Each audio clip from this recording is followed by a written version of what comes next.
Extreme wild, അങ്ങനെ മാത്രമേ നമുക്ക് നമ്മുടെ ഈ ആഫ്രിക്കൻ സഫാരിയെ വിശേഷിപ്പിക്കാൻ പറ്റുള്ളൂ. കുട്ടിക്കാലം മുതൽ ആനിമൽ പ്ലാനറ്റിലും അതുപോലെ ഡിസ്കവറി ചാനലിലും ഒക്കെ മാത്രം കണ്ടിട്ടുള്ള ഈ അത്ഭുത കാഴ്ചകൾ അവിടെ പോയി നേരിട്ട് കാണുമ്പോഴുള്ള സന്തോഷം ഉണ്ടല്ലോ, അതൊന്നും വേറെ തന്നെയുണ്ടോ.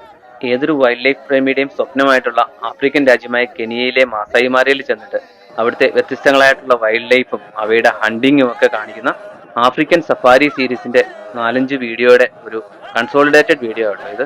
കാണുന്ന ഓരോ നിമിഷവും ചങ്കിടിപ്പ് കൂട്ടുന്ന അല്ലെങ്കിൽ കരളലിയിപ്പിക്കുന്ന ഒരുപാട് കാഴ്ചകൾ പല എപ്പിസോഡുകളിലായിട്ട് നമ്മൾ പകർത്തിയതെല്ലാം കൂടെ ഒരുമിച്ച് ഈ വീഡിയോയിലുണ്ട്. അതുകൊണ്ട് തന്നെ നല്ല മനക്കരുത്തുള്ളവർ മാത്രമേ ഇത് മുഴുവൻ കണ്ടിരിക്കാവുള്ളൂ. ഒരുപാട് ആനിമൽസും കാഴ്ചകളും മാത്രമല്ല, എങ്ങനെ നമുക്ക് മാസായിമാരയിൽ പോകാമെന്നുള്ളതും എത്ര എക്സ്പെൻസ് ആവും എന്നുള്ളതും ഒക്കെ ഈ വീഡിയോയിൽ ഡീറ്റെയിൽഡ് ആയിട്ട് പറയുന്നുണ്ട്. നമ്മളിൽ പലരും കരുതുന്ന പോലെ ഒരുപാട് എക്സ്പെൻസീവ് ഒന്നുമല്ല ഈ ആഫ്രിക്കൻ സഫാരി. നമ്മൾ പോയ 2 Awesome മാസായി എന്നുള്ള ട്രാവൽ കമ്പനിയുടെ ഡീറ്റെയിൽസും കോൺടാക്ട് നമ്പറും ഒക്കെ ഈ വീഡിയോയുടെ ഡിസ്ക്രിപ്ഷനിൽ കൊടുത്തിട്ടുണ്ട്. Hello friends, welcome back two dot green. നമ്മൾ ആഫ്രിക്കയിലാണ് ഉള്ളത്. ആഫ്രിക്കയിലെ കെനിയയിൽ മാസായിമാരയിൽ, വൈൽഡ് ലൈഫ് പ്രേമികളുടെയൊക്കെ പർദീസ എന്ന് തന്നെ വിശേഷിപ്പിക്കാവുന്ന മാസായിമാരയിലാട്ടോ നമ്മളിന്ന്. കുട്ടിക്കാലം മുതൽ ഡിസ്കവറി ചാനലിലൂടെയും ആനിമൽ പ്ലാനറ്റിലൂടെയൊക്കെ വളരെ സുപരിചിതമായ ഒരു സ്ഥലം. എന്തെങ്കിലും അങ്ങോട്ടേക്ക് പോകുക എന്നുള്ളത് ശരിക്കും പറഞ്ഞാൽ ഒരു സ്വപ്നം മാത്രമായിരുന്നു. അങ്ങനെ ഒരു ഡ്രീം കം ട്രൂ മൊമെന്റിലേക്കാണ് ഞാനിപ്പോൾ പറഞ്ഞിറങ്ങിക്കൊണ്ടിരിക്കുന്നത്.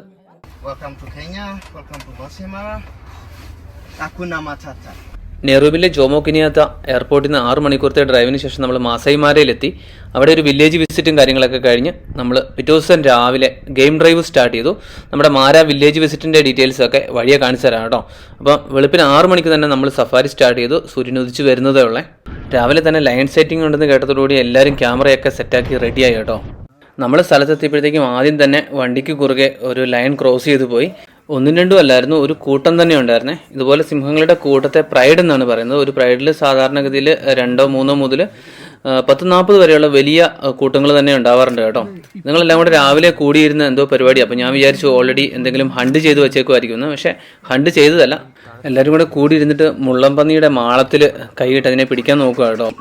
അതുങ്ങൾ അവിടെ ഇരുന്ന ഒരു കൂട്ടം മുള്ളംപന്നിയുടെ പുറകെ നടക്കുമ്പോഴത്തേക്കും ഇതുണ്ടല്ലേ 2-3 ഇങ്ങോട്ടേക്ക് മാറി നടപ്പുണ്ട്. ഇതൊരു വലിയ പ്രൈഡാണ്. നമ്മുടെ ഗൈഡ് പറഞ്ഞതനുസരിച്ചാണെങ്കിൽ ഇത് റോങ്കായി എന്ന് പറഞ്ഞിട്ട് ഇവിടുത്തെ വളരെ ഫേമസ് ആയിട്ടുള്ള ഒരു പ്രൈഡാണ് കേട്ടോ. നമുക്ക് രാവിലെ മോർണിംഗ് ലൈറ്റിൽ അതുപോലെ തണുപ്പത്ത് അതിൻ്റെ വായിൽ നിന്ന് നീരാവി പോലെ വരുന്നത് കണ്ടോ. ആ സമയം കൊണ്ട് ഇവിടെ ഒരുത്ത മുള്ളംപന്നീനെ മാളത്തിൽ നിന്ന് വലിച്ചു പൊക്കി എടുത്തു കേട്ടോ. അപ്പോൾ നമ്മുടെ മാസായിമാര ഗെയിം ഡ്രൈവിൻ്റെ തുടക്കം തന്നെ ലയൺ ഹണ്ടോട് കൂടിയാണ് കേട്ടോ. അതും ഗോൾഡൻ ലൈറ്റിൽ ലയണിൻ്റെ ലൈവ് ഹണ്ട്. ബോലൂൺ നമ്മുടെ തലയുടെ മേളിൽ കൂടെ പറക്കണ കേട്ടോ.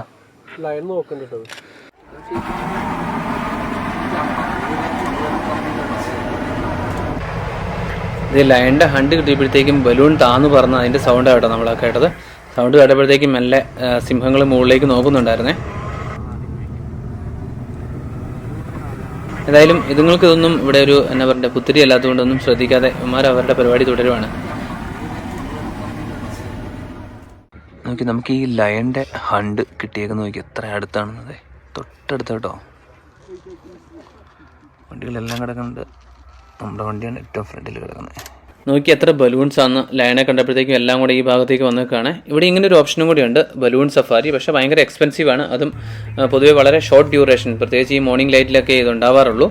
അപ്പോൾ ഇത് വേണമെങ്കിൽ നമ്മൾ സെപ്പറേറ്റ് ബുക്ക് ചെയ്യണം. നമ്മുടെ ഈ റോങ്കായി പ്രൈഡിൽ കുറേ ഫീമെയിൽ ലയൺസും അതുപോലെ കുറച്ച് സബ് അഡൾട്ട്സും ഒക്കെ ഉണ്ട്. അപ്പോൾ ഈ ലെഫ്റ്റിൽ കാണുന്ന ഒരു ഫീമെയിൽ ലയണും അതുപോലെ റൈറ്റിൽ കാണുന്ന ഒരു സബ് അഡൾട്ട് മെയിൽ ലയണുമാണ്. പൊതുവേ ലയൺസ് അങ്ങനെ പൊർക്യുപ്പൈനെ റെഗുലറായിട്ടൊന്നും പിടിക്കാറൊന്നുമില്ല. ഇരകളുടെ ക്ഷാമമൊക്കെ ഉണ്ടായി കഴിഞ്ഞാൽ മാത്രമേ ഇങ്ങനെ പൊർക്യുപ്പൈനെ പിടിക്കാൻ സാധ്യതയുള്ളൂ. കാരണം എന്ന് വെച്ചിട്ടുണ്ടെങ്കിൽ ഇതിനെ പിടിക്കുന്നത് ഇവർക്ക് റിസ്ക് ആണ്. ഇതുപോലെ മുള്ളു കൊണ്ട് കയറി കഴിഞ്ഞിട്ടുണ്ടെങ്കിൽ അത് പിന്നീട് ഇൻഫെക്ഷൻ ആവാനും അതുവഴി ഇത് ചത്തുപോകാനൊക്കെയുള്ള സാധ്യതയുണ്ട്. അങ്ങനത്തെ സംഭവങ്ങൾ ഉണ്ടായിട്ടുമുണ്ട്. ഇപ്പോൾ ഇവിടെ ഇഷ്ടംപോലെ വിൽഡ് ബീസ്റ്റ് ഒക്കെ ഉണ്ട് മൈഗ്രേഷൻ്റെ സമയമായതുകൊണ്ട്. എന്നിട്ടും എന്താണോ ഇവരിങ്ങനെ പൊർക്യുപ്പൈനെ തന്നെ പിടിക്കുന്നതെന്ന് അറിയത്തില്ല. അപ്പോൾ നമ്മുടെ മാസായിമാരിലെ ആദ്യത്തെ സഫാരിയുടെ ആദ്യ മണിക്കൂറുകളിൽ തന്നെ നമുക്ക് കിട്ടിയ ഫസ്റ്റ് സൈറ്റിംഗ് എന്ന് പറയുന്നത് ബിഗ് 5-ലെ പ്രധാനിയായിട്ടുള്ള ലയണെ തന്നെയാണ് കേട്ടോ. അതും ഒന്നല്ല, ഒരു കൂട്ടം പോരാത്തതിന് അതിൻ്റെ ഹണ്ടും. ഹണ്ടിങ് ലയൺസിനെയൊക്കെ അവിടെ വിട്ടിട്ട് നമ്മൾ അടുത്ത സ്ഥലത്തേക്ക് പോവാണേ. ഇപ്പോൾ എന്ന സീന ആഫ്രിക്കൻ എലിഫൻസ് ആദ്യമായിട്ട് നേരിട്ട് കാണുന്ന കേട്ടോ. അവിടുന്ന് വരുന്നുണ്ടോ? ലൈനായിട്ട് വരുന്നുണ്ടോ? ഫ്രണ്ടിൽ നിന്ന്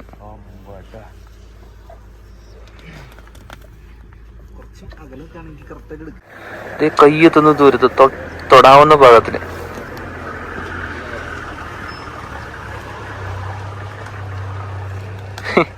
കാട്ടാനി കേട്ടോ വന്നിരിക്കുന്നേ.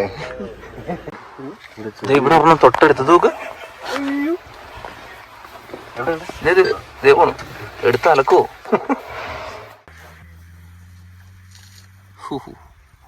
ഗ്രേ ആണ്, നമ്മുടെ പോലെ അല്ല, ബ്ലാക്ക് അല്ല.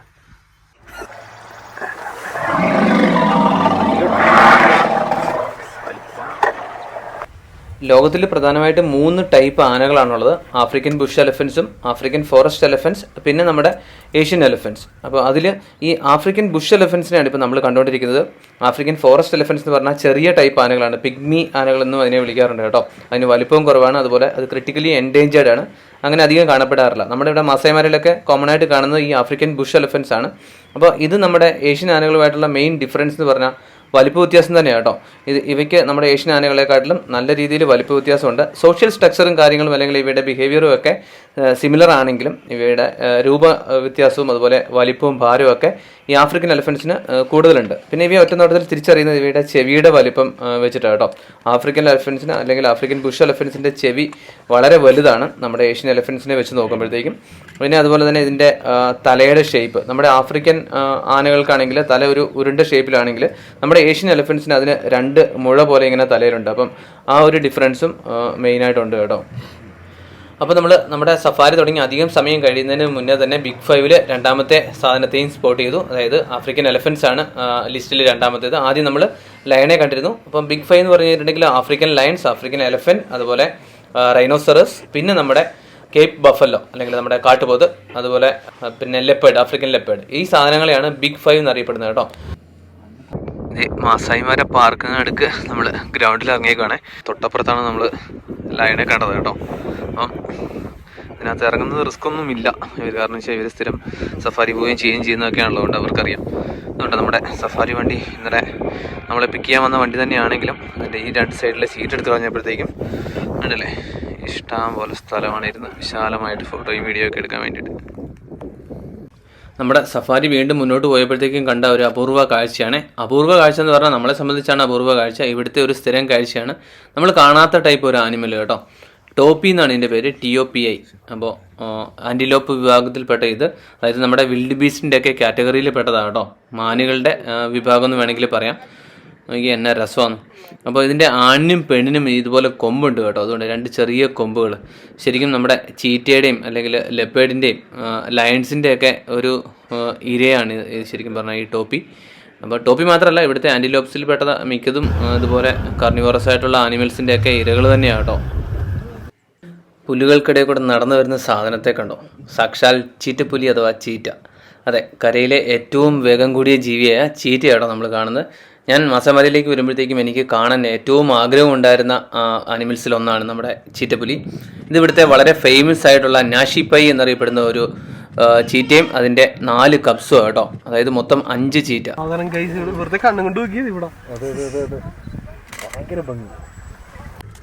നമ്മുടെ നാഷിപ്പയും കുട്ടികളും കൂടെ ഇരതേടി ഇറങ്ങിയേക്കാണ്. അങ്ങ് ദൂരെയായിട്ട് കാണുന്ന ഈ ടോപ്പിക്കൂട്ടത്തെയാണ് അവർ ടാർഗറ്റ് ചെയ്തേക്കണമെന്ന് തോന്നുന്നു. പ്രത്യേകിച്ച് ഈ കൂട്ടത്തിൽ എവിടെയെങ്കിലും ടോപ്പിയുടെ കുട്ടികളുണ്ടെങ്കിൽ കുഞ്ഞുങ്ങളെയാണ് പൊതുവെ ടാർഗറ്റ് ചെയ്യാറുള്ളത്. അപ്പോൾ ഓരോ ഓട്ടത്തിൽ കിട്ടുമെങ്കിൽ അങ്ങനെ പിടിക്കും, അതല്ലെങ്കിൽ ആ ഏരിയയെ വിട്ടിട്ട് അടുത്ത ഹണ്ട് ട്രൈ ചെയ്യാറാണ് പൊതുവെ ചെയ്യുന്നത്. ചീറ്റ ഞാൻ മുന്നേ പറഞ്ഞല്ലോ കരയിലെ ഏറ്റവും വേഗത കൂടിയ ജീവിയാണെന്ന്. അപ്പോൾ ഇത് ഒരു 120 കിലോമീറ്റർ സ്പീഡിൽ വരെയൊക്കെ ഓടാൻ ഈ ചീറ്റയ്ക്ക് കഴിയും, മാക്സ് സ്പീഡ്.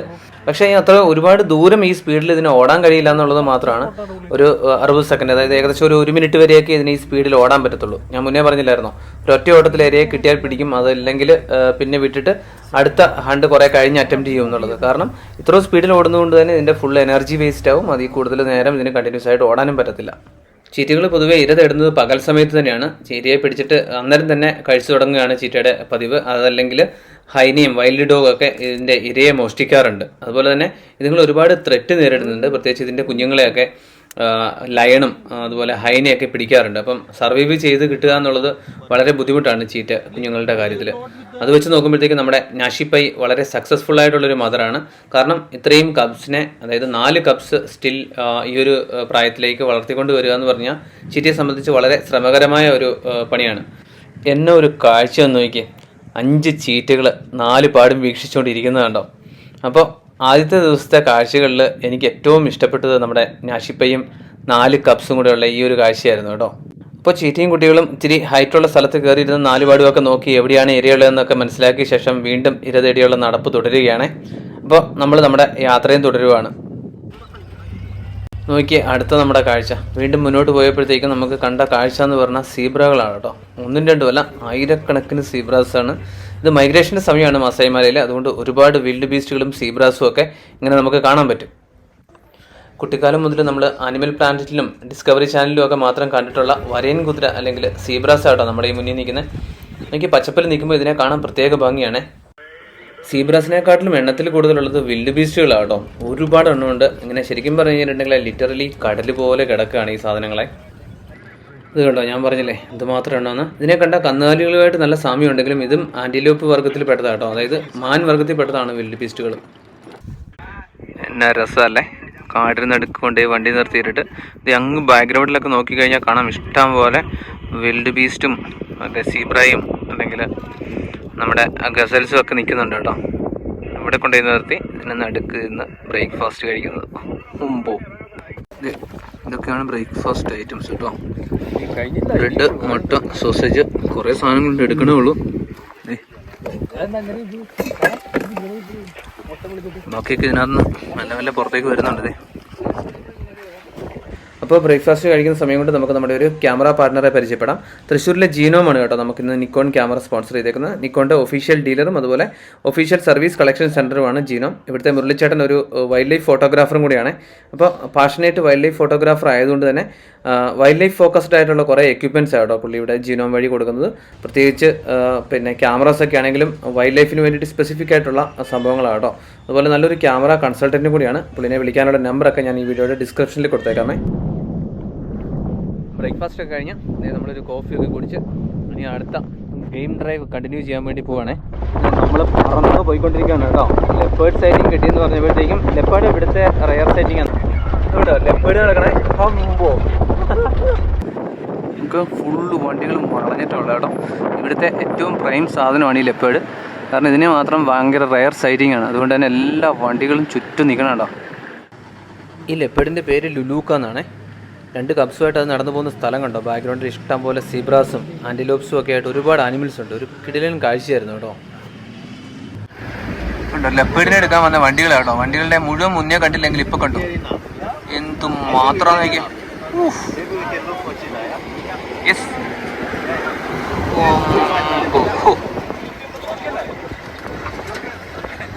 നമ്മുടെ ഡ്രൈവർ ഡേവിഡ് ഒരു സംഭവം തന്നെയാണ് കേട്ടോ.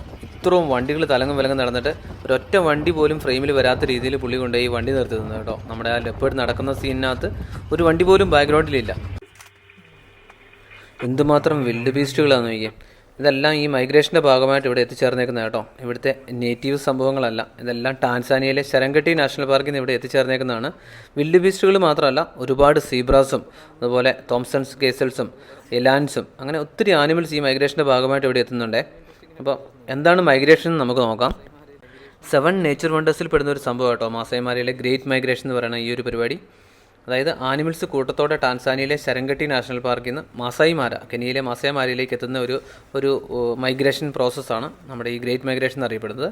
അപ്പോൾ അവിടെ ഡ്രൈ സീസണൊക്കെ ആകുമ്പോഴത്തേക്കും പുല്ല് ഒക്കെ ഉണങ്ങി തുടങ്ങുമ്പോഴത്തേക്കും പച്ചപ്പുല്ലും വെള്ളമൊക്കെ തേടിയിട്ട് മാസായി മാരയിലേക്ക് ആനിമൽസ് കൂട്ടത്തോടെ വരുന്ന ഈ പരിപാടിയാട്ടോ ഗ്രേറ്റ് മൈഗ്രേഷൻ എന്ന് പറയുന്നത്. അതിൽ പ്രധാനി ഈ കാണുന്ന വിൽഡ് ബീസ്റ്റുകളാണ്. ഏകദേശം 1.5 മില്യൺ വിൽഡ് ബീസ്റ്റുകളാണ് ഈ ഒരു മൈഗ്രേഷൻ്റെ ഭാഗമായിട്ട് ഇവിടെ എത്തിച്ചേരുന്നത്. മൊത്തത്തിൽ 2 മില്യണോളം ആനിമൽസ്, അതായത് 20 ലക്ഷത്തോളം ആനിമൽസാണ് ഈ മൈഗ്രേഷൻ്റെ ഭാഗമായിട്ട് ക്രോസ് ചെയ്ത് ഇപ്പുറം വരുന്നത്. ഈ മൈഗ്രേഷൻ നടക്കുന്നതിന് പ്രത്യേകിച്ച് സമയമൊന്നുമില്ല, കാലാവസ്ഥയ്ക്കനുസരിച്ചാണെങ്കിലും ഏകദേശം ഒരു ജൂലൈ സമയത്തോടു കൂടിയാണ് ഇത് ടാൻസാനിയയിൽ നിന്ന് മാസായി മാരയിലേക്കുള്ള മൈഗ്രേഷൻ തുടങ്ങുന്നത്. അത് തിരിച്ചു പോകുന്നത് ഏകദേശം ഒരു ഒക്ടോബർ മാസങ്ങളിലൊക്കെയാണ് കേട്ടോ. അപ്പോൾ ഇത് മൈഗ്രേറ്റ് ചെയ്ത് വരുമ്പോൾ ഇതുങ്ങൾക്ക് നേരിടുന്ന പ്രധാന വെല്ലുവിളി ഇവിടെ ലയൺസും ചീറ്റാസും അങ്ങനെ കാർണിവോറസ് ആയിട്ടുള്ള ആനിമൽസ് തീറ്റ കാത്ത് കിടക്കുകയാണ്. അപ്പം മൈഗ്രേഷൻ സമയം എന്ന് പറഞ്ഞാൽ അവയെ സംബന്ധിച്ച് ശരിക്കും പറഞ്ഞാൽ കൊയ്ത്ത് കാലമാണ്. ഇഷ്ടംപോലെ തീറ്റ കിട്ടുന്ന ഒരു സമയമാണ് കേട്ടോ. അപ്പോൾ ഹൈനയും എന്നുണ്ടല്ലേ വെയിറ്റ് ചെയ്തിരിക്കുന്നത്. ഇതിനൊക്കെ ഇവിടെ ഒരു ഉത്സവകാലമാണ് ശരിക്കും. കുക്കു ഫാമിലിയിൽപ്പെട്ട വൈറ്റ് ബ്രൗഡ് കൂക്കൽ എന്ന് പറഞ്ഞ ഒരു ബേഡാണ് കേട്ടോ ഇത്. നല്ല രസമില്ലേ?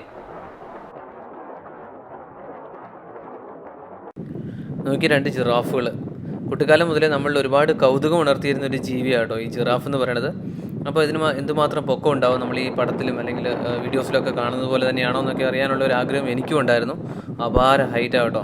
അപ്പോൾ ഏറ്റവും ഉയരം കൂടിയ ജീവി എന്ന് ഇതിനെ പറയുന്നതിന് കാരണം ഇതിൻ്റെ ഈ നല്ല പൊക്കം തന്നെയാണ്. കഴുത്തിൻ്റെ ഭാഗം കണ്ടോ, ഭയങ്കര നീളമാണ് കേട്ടോ.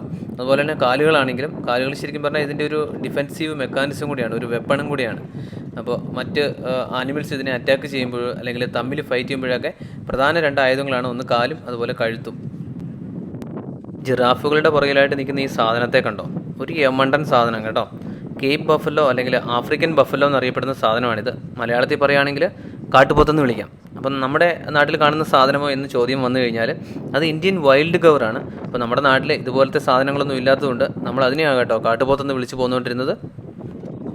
കാര്യം ആശാൻ്റെ നിപ്പൊക്കെ കണ്ടു കഴിഞ്ഞാൽ വളരെ ശാന്തനാണെന്ന് തോന്നുമെങ്കിലും ഭയങ്കര അഗ്രസീവായിട്ടുള്ള ആനിമലാണ് കേട്ടോ ഇത്. ഈവൻ ഒരു സിംഹത്തെ വരെ ഇവൻ കോർത്തെറിഞ്ഞു കളയും. ഈ ജിറാഫിനെ എത്ര കണ്ടുകൊണ്ടിരുന്നാലും മതി വരത്തില്ല കേട്ടോ. നല്ല ഭംഗിയുള്ള ഒരു ആനിമലാണ്.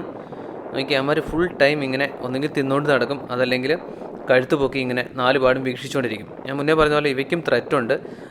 ലെപ്പേർഡും അതുപോലെ ലയണും ഒക്കെ ഇവയെ അറ്റാക്ക് ചെയ്യാറുണ്ട്. വലുതിനെ ആയിരിക്കില്ല, മിക്കവാറും കുഞ്ഞുങ്ങളെ ആയിരിക്കും അറ്റാക്ക് ചെയ്യാറ്. അതുകൊണ്ട് തന്നെ ഇവർ ഫുൾ ടൈം അലേർട്ടായിരിക്കും, 4 പാടും ശ്രദ്ധിച്ചായിരിക്കും നിൽക്കുന്നത്. നട്ടുച്ച സമയം കേട്ടോ. നമ്മൾ ലഞ്ച് ബ്രേക്കിന് വേണ്ടിയിട്ട് നിർത്തിയേക്കാണ്.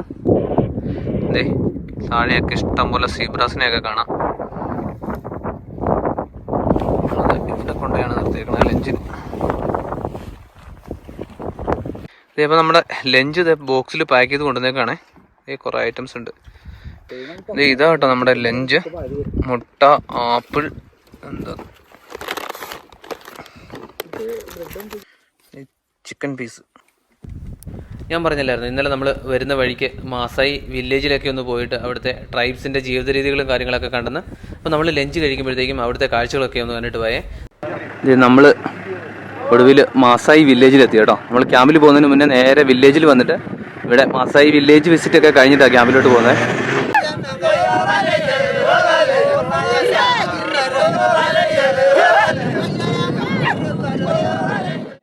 ഇവർ പാട്ടുപാടി നമ്മളെ വെൽക്കം ചെയ്യുന്ന സീനാണ്. ഇവിടെ വില്ലേജിൽ ആര് ഗസ്റ്റ് വന്നാലും ഇവർ കൂട്ടമായിട്ട് വന്ന് പാട്ടൊക്കെ പാടി നമ്മളെ സ്വീകരിച്ച് ഉള്ളിൽ കൊണ്ടുപോകും. എന്നിട്ട് അവരുടെ അവിടുത്തെ കാര്യങ്ങളൊക്കെ കാണിച്ചു തരുമേ. പ്രത്യേകിച്ച് ഇവരുടെ കുടില് അല്ലെങ്കിൽ ഇവരുടെ ജീവിത രീതികളെ കുറിച്ചൊക്കെ എക്സ്പ്ലെയിൻ ചെയ്തു തരും. ഇവർക്ക് എല്ലാവർക്കും തന്നെ അത്യാവശ്യം നന്നായിട്ട് ഇംഗ്ലീഷ് അറിയാം. അപ്പം ഈ കൂട്ടത്തിൽ ഒരാൾ നമുക്ക് ഗൈഡായിട്ടും വരുവേ.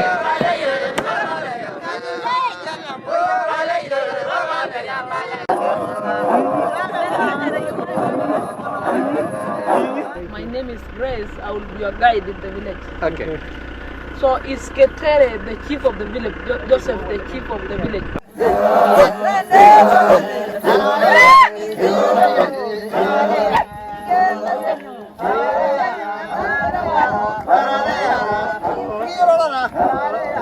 ഇതാ കേട്ടോ ഇവരുടെ വീടുകൾ, കുടിലുകൾ. ഫുള്ളും മണ്ണിലുണ്ടാക്കിയ പൊക്കം കുറഞ്ഞ ചെറിയ കുടിലുകൾ കേട്ടോ. ഇങ്ങനെ റൗണ്ടിൽ കുടിലുകളായിരിക്കും. ഇതേ അപ്പം ഞാൻ നടുക്ക് മുഴുവൻ ഇങ്ങനെ തെളിഞ്ഞ സ്ഥലങ്ങൾ. എനിക്ക് തോന്നുന്നു ഇവിടെയാണ് കന്നാലികളൊക്കെ. കാരണം ഫുള്ള് ചാണകം കാണാം നിലത്ത് മുഴുവൻ. ഉണ്ട് ഈ ടൂറിസ്റ്റുകൾ ഇങ്ങനെ വരുന്നതാണ് കേട്ടോ ഇവരുടെ ഇപ്പോഴത്തെ മെയിൻ ഒരു വരുമാനം. പിന്നെ കന്നാലികളും.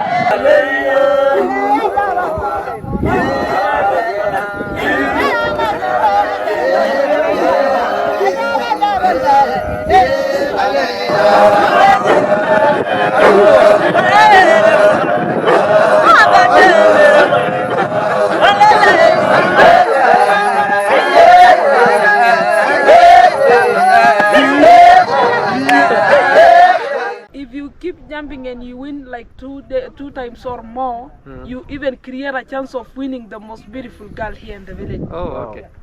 So he was jumping. Sophie.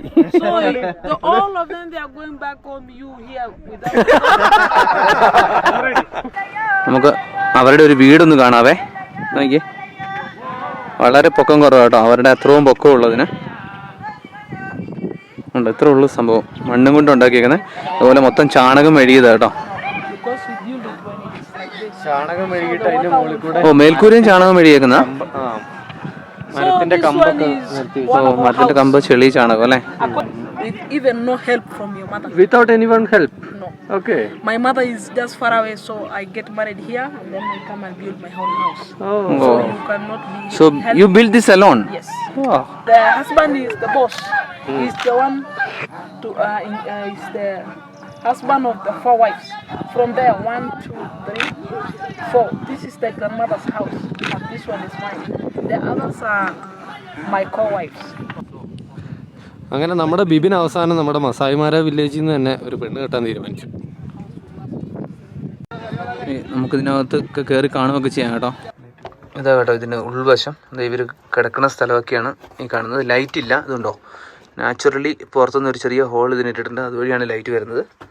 ദേ ബെഡും കാര്യങ്ങളൊക്കെ കേട്ടോ, വളരെ താഴ്ന്ന ഇതുണ്ടോ, ഇത്രയേ ഉള്ളൂ നിലത്തുനിന്ന് ഹൈറ്റ്. അതുപോലെ ഇവിടെ വേറൊരു ബെഡുണ്ട്. ഇത് കിച്ചൺ അല്ലേ? This is kitchen? Yes, here is the kitchen. Yeah, okay. Here it is. Kitchen cupboard. Yeah. ആ ഹാർഡ് വുഡ് ഒലിവും ഇത് അക്കേഷ്യയാണ്, ചെറിയ കറക്കുന്ന ചെറിയ കമ്പ്. അത് അത്തേലിട്ട് ഇങ്ങനെ ഇതുപോലെ ഉരച്ചിട്ട് ചാണകം അത് അതിനകത്തിട്ടിട്ട് ഊതി കത്തിക്കും.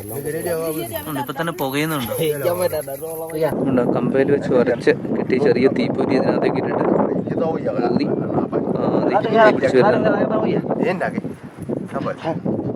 നമുക്ക് അവരുടെ വില്ലേജ് വിസിറ്റും ഡാൻസും പാട്ടും ഒക്കെ കഴിഞ്ഞിട്ട് ഇവിടെ ഒരു ചെറിയ മാർക്കറ്റും കാര്യങ്ങളൊക്കെ ഉണ്ടേ.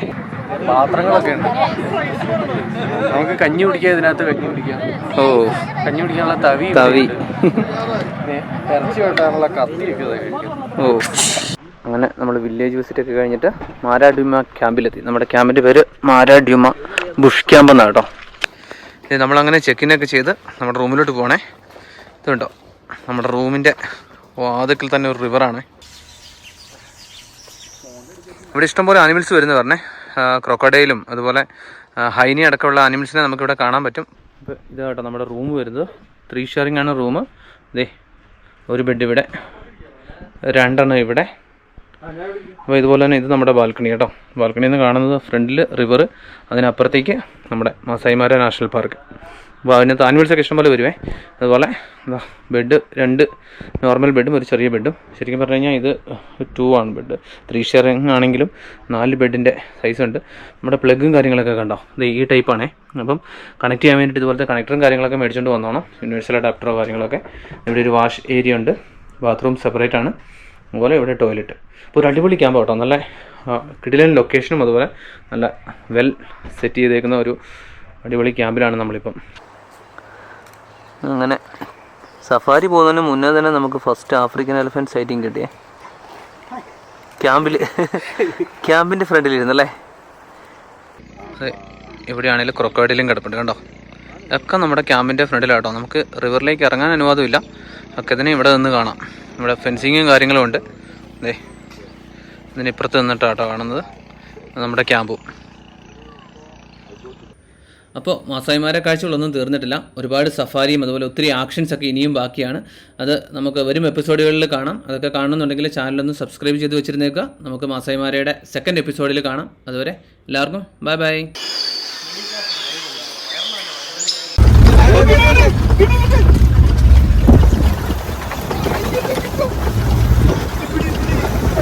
ഇത് ചീറ്റ ടോപ്പിയുടെ കുഞ്ഞിനെ കഴുത്തിന് കടിച്ചു പിടിച്ച് വെച്ചേക്കുന്നത് കണ്ടില്ലേ. നമ്മൾ വന്നപ്പോഴത്തേക്കും കണ്ട സീൻ എന്ന് പറഞ്ഞാൽ കുഞ്ഞിനെ രക്ഷിക്കാൻ ശ്രമിച്ച അമ്മ ടോപ്പിയെ ചീറ്റകൾ ചേസ് ചെയ്ത് ഓടിക്കുന്ന സീനാണ് കേട്ടോ കണ്ടത്. നമ്മളപ്പം ലൈവ് ഹണ്ട് നടക്കുകയാണെന്നാണ് വിചാരിച്ചത്. ജസ്റ്റ് പിടിച്ചിട്ടേ ഉള്ളൂ കേട്ടോ.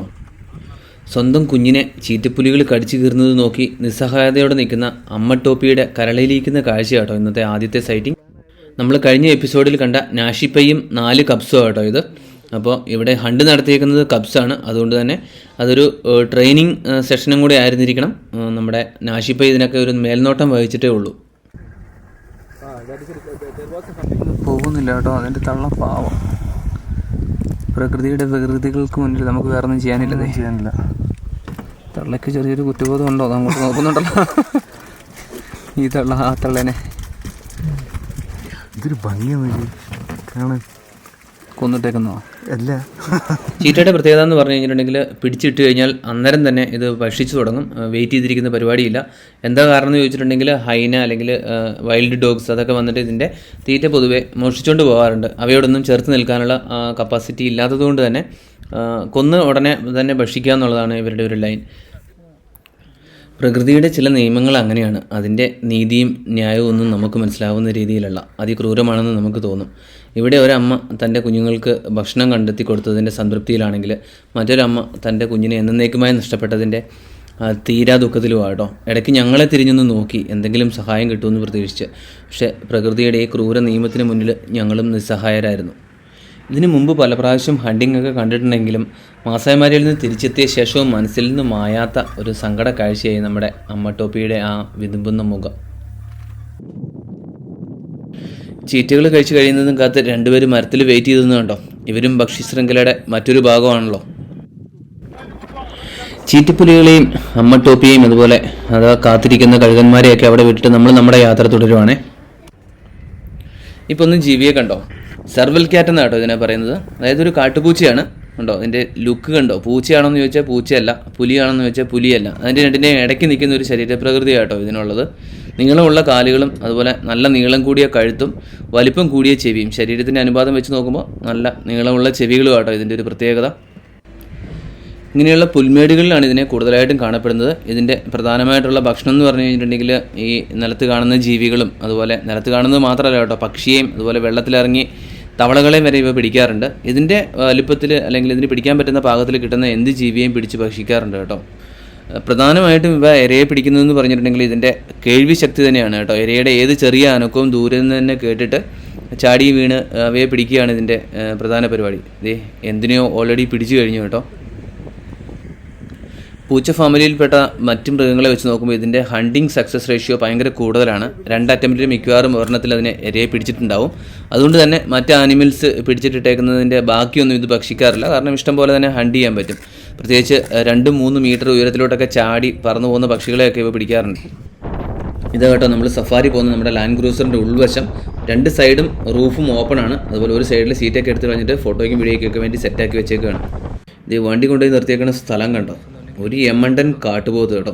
ആഫ്രിക്കൻ ബഫല്ലോ അതല്ലെങ്കിൽ കേപ്പ് ബഫല്ലോ എന്നറിയപ്പെടുന്ന നമ്മുടെ ശരിക്കുള്ള കാട്ടുപോത്ത്. ശരിക്കുള്ള കാട്ടുപോത്ത് എന്ന് പറഞ്ഞു കഴിഞ്ഞിട്ടുണ്ടെങ്കിൽ നമ്മുടെ നാട്ടിൽ ഇന്ത്യൻ വൈൽഡ് ഗൗറിനെയാണ് നമ്മൾ ഈ ഒരു സാധനം നമ്മുടെ നാട്ടിൽ ഇല്ലാത്തതുകൊണ്ട് തന്നെ കാട്ടുപോത്ത് എന്ന് വിളിക്കുന്നത്. ഇതാണ് കേട്ടോ ശരിക്കുള്ള സാധനം. അവൻ്റെ കൊമ്പ് കണ്ടോ, രണ്ടും കൂടെ കൂടി ചേർന്നിട്ട് ഒരു കിരീടം വെച്ച പോലെ ഇരിക്കുന്നത്. ഇത് തന്നെയാണ് ഇവന്മാരുടെ മെയിൻ പ്രത്യേകതയും. അപ്പോൾ എന്തായാലും നമ്മുടെ ഇന്ത്യൻ വൈൽഡ് ഗൗറിനെ തന്നെയാണ് കേട്ടോ കാണാനൊക്കെ ഒരു ഭംഗി. ഈ കാട്ടുപോത്തുകളുടെ ജീവിത രീതിയൊക്കെ സെയിം തന്നെയാണ് കേട്ടോ. നമ്മുടെ ഇന്ത്യൻ വൈൽഡ് ഗൗറിനെ പോലെ ഒറ്റയാൻ മെയിലിങ്ങനെ നടക്കാറുണ്ട്. അതുപോലെ തന്നെ ബാക്കി വലിയ കൂട്ടങ്ങളൊക്കെ ആയിട്ട് കാണപ്പെടാറുണ്ട്. നമ്മളിങ്ങനെ ആഫ്രിക്കൻ സവന്നാസിലൂടെ പറന്ന് പോയിക്കൊണ്ടിരിക്കുമ്പോഴത്തേക്കും നമുക്ക് കിട്ടിയ അടുത്ത സൈറ്റിംഗ് എന്ന് പറഞ്ഞാൽ ഒരു കൂട്ടം ആനകളാണ്, ആഫ്രിക്കൻ എലിഫൻറ്റ്സ്. നോക്കി സൈസ് വൈസ് നമുക്ക് ക്ലിയർ ഡിഫറൻസ് മനസ്സിലാകും കേട്ടോ. എന്നാ വലുപ്പമാണെന്ന് നോക്കി.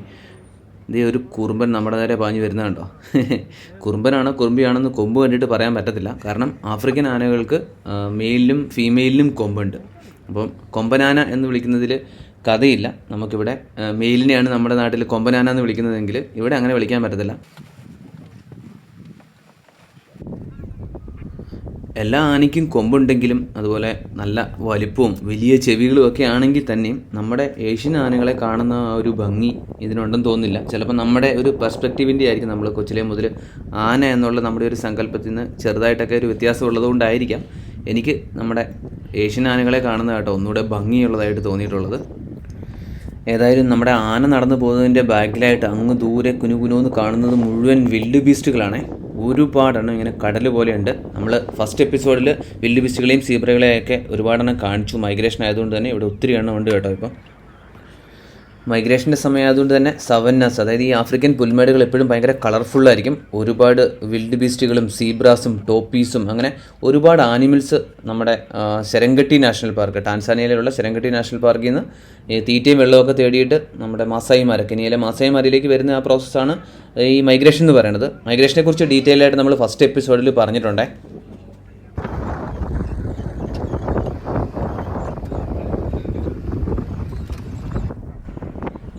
നോക്കി ഒറ്റ നോട്ടത്തിൽ കണ്ടു കഴിഞ്ഞാൽ അസൽ കാള പോലിരിക്കുന്ന ഒരു ആനിമലാണ്. പക്ഷേ കാളയൊന്നുമല്ല, ആൻറ്റിലോപ്സിൽപ്പെട്ട ഏറ്റവും വലിയ ആനിമലായിട്ടുള്ള കോമൺ ഇലാൻഡ് എന്ന് പറയുന്ന ആനിമലാട്ടോ ഇത് മൈഗ്രേഷൻ്റെ ഭാഗമായിട്ടൊക്കെ ഇവിടെ വരാറുണ്ട്, അല്ലാതെ നേറ്റീവായിട്ടും ഇവിടെയുണ്ട്. പൊതുവേ ഇതുപോലത്തെ പുൽമേടുകളിലാട്ടോ ഇതിങ്ങനെ തീറ്റ തേടി നടക്കാറുള്ളത്. നല്ല ഭംഗിയുള്ള ഒരു ആനിമലാട്ടോ. അതിൻ്റെ ശരീരത്തിലെ വരകൾ കണ്ടോ, മുകളിലൊരു 3-4 വെള്ള വരകൾ കാണാം. അപ്പോൾ ഇതിൻ്റെ മെയിലിനെയും ഫീമെയിലിനെയൊക്കെ ഒറ്റ നോട്ടത്തിൽ കൊമ്പ് വെച്ചൊന്നും തിരിച്ചറിയാൻ പറ്റത്തില്ല കേട്ടോ, കാരണം മെയിലിനും ഫീമെയിലിനും ഇതിന് കൊമ്പുണ്ട്.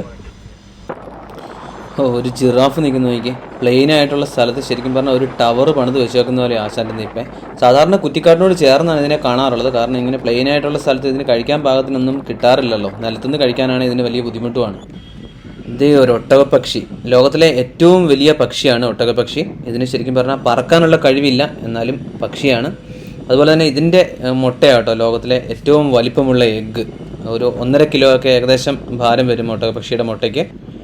ഇതൊരു ആൺപക്ഷിയാണ്. ഇതിനെ തിരിച്ചറിയുന്നത് ഇതിൻ്റെ കളറ് തന്നെയാണ്. ശരിക്കും നല്ല കറുത്ത കളറിലുള്ള തൂവലുകളും അതുപോലെ വാലയിലും ചിറകിലും വെള്ള നിറത്തിലുള്ള തൂവലുകളുള്ളത് ആൺപക്ഷിക്കാണ്. അതുപോലെ പെൺപക്ഷിക്കാണെങ്കിൽ മൊത്തത്തിൽ ബ്രൗൺ നിറത്തിലുള്ള തൂവലുകളായിരിക്കും ഉണ്ടായിരിക്കുന്നത്. ഈ ആൺപക്ഷിയും പെൺപക്ഷിയും അതുപോലെ തന്നെ അടയിരിക്കാറുണ്ട്. രാത്രിയിൽ ആൺപക്ഷിയും പകല് പെൺപക്ഷിയാട്ടോ അടയിരിക്കുന്നത്. പറക്കാനുള്ള കഴിവില്ലെങ്കിലും നല്ല ഓട്ടക്കാരാണ് ഇവർ. 70-80 കിലോമീറ്റർ സ്പീഡിലൊക്കെ വരെ ഇവർക്ക് ഓടാൻ പറ്റും കേട്ടോ. ഈ സ്ട്രോങ് കാലുകൾ തന്നെയാണ് അവരുടെ ഡിഫെൻസീവ് മെക്കാനിസവും. അങ്ങ് ദൂരെ കടൽ പോലെ കാണുന്ന വലിയ ആനിമൽസിൻ്റെ ആ കൂട്ടം വിൽഡ് ബീസ്റ്റിൻ്റെ ഒരു കൂട്ടമാണെന്ന് ആദ്യം വിചാരിച്ചത്. പക്ഷേ വിൽഡ് ബീസ്റ്റ് അല്ല, കാട്ടുപോത്തുകളാണ് കേട്ടോ. നമ്മൾ അതിനകത്തേക്കാണ് ഇപ്പോൾ കയറി ചെന്നുകൊണ്ടിരിക്കുന്നത്. മെയിൽസും ഫീമെയിൽസും ഒരുപാട് കുട്ടികളൊക്കെ ആയിട്ടുള്ള വലിയൊരു കൂട്ടം തന്നെയാണ് കേട്ടോ ഇത്. നമ്മുടെ നാട്ടിലെ കാട്ടുപോത്തുകളെ പോലെ തന്നെ മെയിലിന് കുറച്ച് കറുപ്പ് നിറം കൂടുതലും ഫീമെയിലിന് കുറച്ച് ബ്രൗണിഷ് കളറും ആട്ടോ ഉള്ളത്. ഇവയുടെ സോഷ്യൽ സ്ട്രക്ചറൊക്കെ ആണെങ്കിലും നമ്മുടെ ഇവിടുത്തെ കാട്ടുപോത്തുകളുടെ ഇതുപോലെ തന്നെയാണ്. ഒരു ചെറിയ വ്യത്യാസം ഉള്ളത് എന്താണെന്ന് വെച്ചിട്ടുണ്ടെങ്കിൽ ഇതിനെ ഡൊമസ്റ്റിക്കേറ്റ് ചെയ്തിട്ടില്ല, അതായത് ഇതിനെ നാട്ടിൽ വളർത്തുന്നില്ല എന്നുള്ളത് മാത്രം കേട്ടോ ഒരു മെയിൻ വ്യത്യാസം. അതിൻ്റെ പ്രധാന കാരണം തികച്ചും അൺപ്രഡിക്റ്റബിൾ ആയിട്ടുള്ള ഇവയുടെ അഗ്രസീവ് നേച്ചർ തന്നെയാണ് കേട്ടോ. അങ്ങനെ നമ്മുടെ ഫസ്റ്റ് ഡേ സഫാരി ഓൾമോസ്റ്റ് കഴിയാനേ നേരം വൈകി തുടങ്ങി. നോക്കി പോകുന്ന വഴിയിലെല്ലാം നിറയെ ആനിമൽസ് നിൽക്കുക കേട്ടോ. നമ്മുടെ നാട്ടിൽ മാനുകൾ നിൽക്കുന്ന പോലെ എന്ന് പറഞ്ഞാൽ അത് കുറഞ്ഞു പോകും. അതിലും കൂടുതൽ വിൽഡ് ബീസ്റ്റുകളും സീബ്രാസും ഒക്കെ ഇങ്ങനെ പോകുന്ന വഴിയിലെല്ലാം നിറയുണ്ട്. നല്ല രസമാണ് ഇവയെ കാണാൻ വേണ്ടിയിട്ട്. ലൈറ്റ് ശരിക്കും പോയെങ്കിലും ഈ ഒരു കാഴ്ച കണ്ടിട്ട് നിർത്താതെ പോകാൻ തോന്നിയില്ല. ഒരു ജിറാഫും കുറേ കുഞ്ഞുങ്ങളും. ശരിക്കും പറഞ്ഞാൽ ഒരു ജിറാഫിൻ്റേതായിരിക്കില്ല കുഞ്ഞുങ്ങളൊക്കെ. ജിറാഫിന് പൊതുവേ ഒരു പ്രസവത്തിൽ ഒരു കുട്ടിയൊക്കെ ഉണ്ടാവാറുള്ളൂ, വളരെ റെയറായിട്ട് ട്വിൻസും. ഇത് കുറേ എണ്ണം ഉണ്ട് കേട്ടോ. അപ്പം ഇതിൻ്റെയൊക്കെ തള്ളമാർ അങ്ങോട്ടോ ഇങ്ങോട്ടോ ഒക്കെ മാറി വേറെ എവിടെയെങ്കിലും കാണും. അത് നോക്കി നൈസായിട്ട് ഒരുത്തൻ പാല് കുടിക്കുന്നത്. അങ്ങനെ ആദ്യമായിട്ട് ജിറാഫിൻ്റെ ബേബി പാല് കുടിക്കുന്നതും കണ്ടു കേട്ടോ.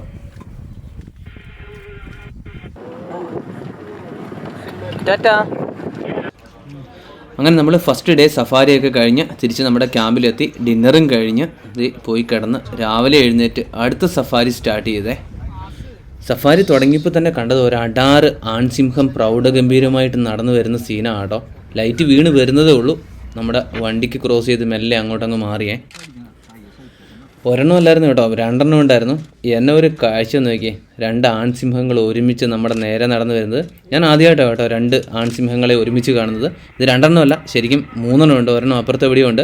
ഇവിടുത്തെ വളരെ ഫേമസ് ആയിട്ടുള്ള സാലസ് ബോയ്സ് എന്ന് പറയുന്ന 3 മെയിൽ ലയൺസിൻ്റെ കൊയലേഷനാണ് കേട്ടോ.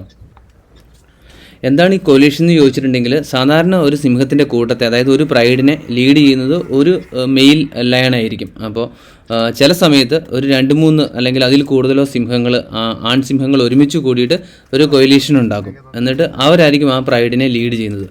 അപ്പോൾ ഇവിടുത്തെ ആ ഒരു പ്രൈഡ് എന്ന് പറയുന്നത് ടോപ്പി പ്രൈഡ് എന്ന് പറഞ്ഞൊരു കൂട്ടമാണ് കേട്ടോ. അതിനെ ലീഡ് ചെയ്യുന്ന സാലസ് ബോയ്സ് എന്ന് പറയുന്ന ഒരു 3 ലയണിൻ്റെ കൊയലേഷനാണ് നമ്മളിപ്പോൾ കാണുന്നത്. അതിനകത്ത് 2 പേരാണിത്, ഒരാൾ അപ്പുറത്ത് എവിടെയോ ഉണ്ട്. സാലസ് ബോയ്സിൻ്റെ പേര് വളരെ രസകരമാണ് കേട്ടോ. ഒസാപ്പുക്, ഓർക്കിട്ടോക്, ഒലിയോപോളോസ്, അങ്ങനെയാണ് കേട്ടോ സാലസ് ബോയ്സിലെ 3 അവന്മാരുടെയും പേര്. ഇതുവരെ പതിയെ നടന്നു വന്നുകൊണ്ടിരുന്നവന്മാർ പെട്ടെന്ന് സ്പീഡ് കൂട്ടിയേ ഓടി തുടങ്ങിയിട്ടുണ്ട്. നമ്മുടെ ഡ്രൈവർ പറഞ്ഞത് 3ാമത്തെ ലൈൻ അവിടെ നിന്ന് എന്തോ സിഗ്നൽ കൊടുത്തിട്ടുണ്ടാവും. അപ്പം അതിനടുത്തേക്ക് ഓടി ചെല്ലുന്നതാണെന്നാണ് കേട്ടോ. ശരിക്കും കാട്ടിലെ രാജാവെന്ന് വിളിക്കുന്നത് വെറുതെ അല്ല, അതിൻ്റെ ഒരു ഗാംഭീര്യം കണ്ടോ, അതുപോലെ തന്നെ ആറ്റിറ്റ്യൂഡും. നമ്മുടെ ഡ്രൈവറുടെ ഊഹം ശരിയായിരുന്നു കേട്ടോ. സാലസ് ബോയ്സിലെ 3ാമൻ ഇതേ നിൽക്കുന്നു, ഒരു വിൽഡ് ബീസ്റ്റിനെ അടിച്ചിട്ട് കഴിച്ചുകൊണ്ട് നിൽക്കുകയാണ്. പുള്ളി ഹെൽപ്പിന് വിളിച്ചതാണ് ഇവന്മാരെ. അപ്പോൾ ഇവർക്ക് മാത്രം കേൾക്കാവുന്ന ഒരു ഫ്രീക്വൻസിയിലുള്ള സൗണ്ട് ഉണ്ടാക്കിയിട്ടുണ്ടായിരുന്നിരിക്കണം. കാരണം പെട്ടെന്നാണ് അവന്മാർ ഒരു അലേർട്ട് കേട്ടതുപോലെ ഓടി വന്നത്. ഹൈനാസിനെ ഓടിക്കാൻ വേണ്ടിയിട്ടാണ് കേട്ടോ. നമ്മൾ സാലസ് ബോയ്സിനെ ഫസ്റ്റ് ലൊക്കേറ്റ് ചെയ്തത് ഒരുപാട് ദൂരത്തു നിന്നാണ് കേട്ടോ ഇവിടെ നിന്നും. അതായത് അത്രയും ദൂരെ ഇവന്മാർ ആ സൗണ്ട് അല്ലെങ്കിൽ സിഗ്നൽ കിട്ടിയിട്ടാണ് അവിടെ നിന്ന് ഇങ്ങോട്ടേക്ക് ഓടി വന്നത് കേട്ടോ. നമ്മൾ വരുമ്പോഴത്തേക്കും കണ്ട സീന് ഈ കില്ലിൻ്റെ അടുത്ത് മുഴുവൻ ഹൈനാസ് ചുറ്റും കൂടി നിൽക്കുകയായിരുന്നു. ഈ ഒരു ഒറ്റ ലയണ് അവരെ ഡിഫെൻഡ് ചെയ്യാൻ വേണ്ടിയിട്ട് ബുദ്ധിമുട്ട് വന്നപ്പോഴത്തേക്കും പുള്ളി ഹെൽപ്പിന് വിളിച്ചിട്ട് വന്നതാണ് അവന്മാർ രണ്ട് വേറെ ലയൺസിനെയും കൂടെ കണ്ടപ്പോഴത്തേക്കും ഹൈനാസ് പറന്നു അവരെ ചേസ് ചെയ്തുകൊണ്ട് പോയിട്ടുണ്ട് മറ്റവന്മാർ രണ്ടുപേരുവേ. ഈ കുഞ്ഞൻ കുറുനരിയുടെ ധൈര്യം അപാരം കേട്ടോ. ഇര പിടിച്ചിട്ട് നിൽക്കുന്ന സിംഹത്തിൻ്റെ ഫ്രണ്ടിൽ നിന്ന് പോയിട്ട് അതിൻ്റെ ഇരയെ മോഷ്ടിക്കാൻ വേണ്ടിയിട്ട് പുള്ളി നടത്തുന്ന ശ്രമം കണ്ടോ. ഇടയ്ക്കിടയ്ക്ക് സിംഹം ഒന്ന് പേടിപ്പിക്കും, ആശാനങ്ങ് മാറിക്കൊടുക്കും, വീണ്ടും വരും. അപാര ധൈര്യം തന്നെ. ഏതായാലും കുറച്ച് ഇറച്ചി കഴിച്ചിട്ടേ ഉള്ളെന്നുള്ള ഒരു ദൃഢനിശ്ചയത്തിലാണെന്ന് തോന്നുന്നു ആശാൻ.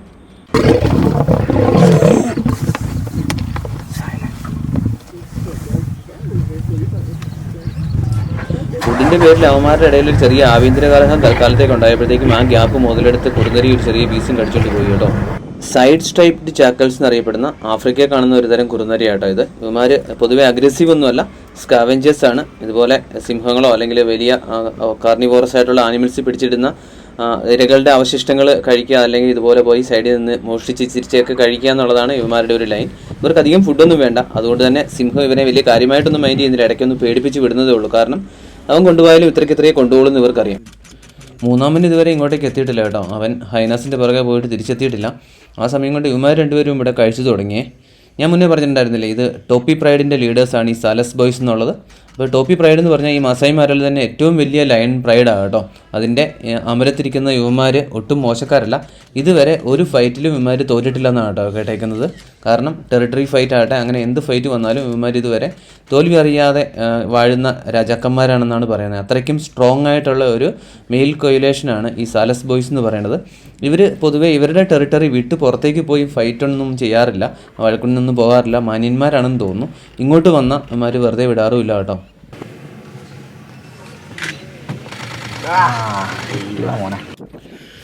മൂന്നാമൻ ഇതേ ഹൈനകളെയൊക്കെ ഓടിച്ചു വിട്ടിട്ട് ഇവിടെ വന്ന് കിടപ്പണ്ടേ.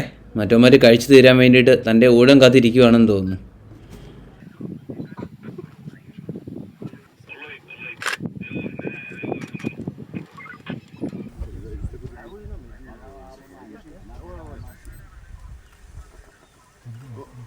ഒറ്റം വരുന്നുണ്ട്.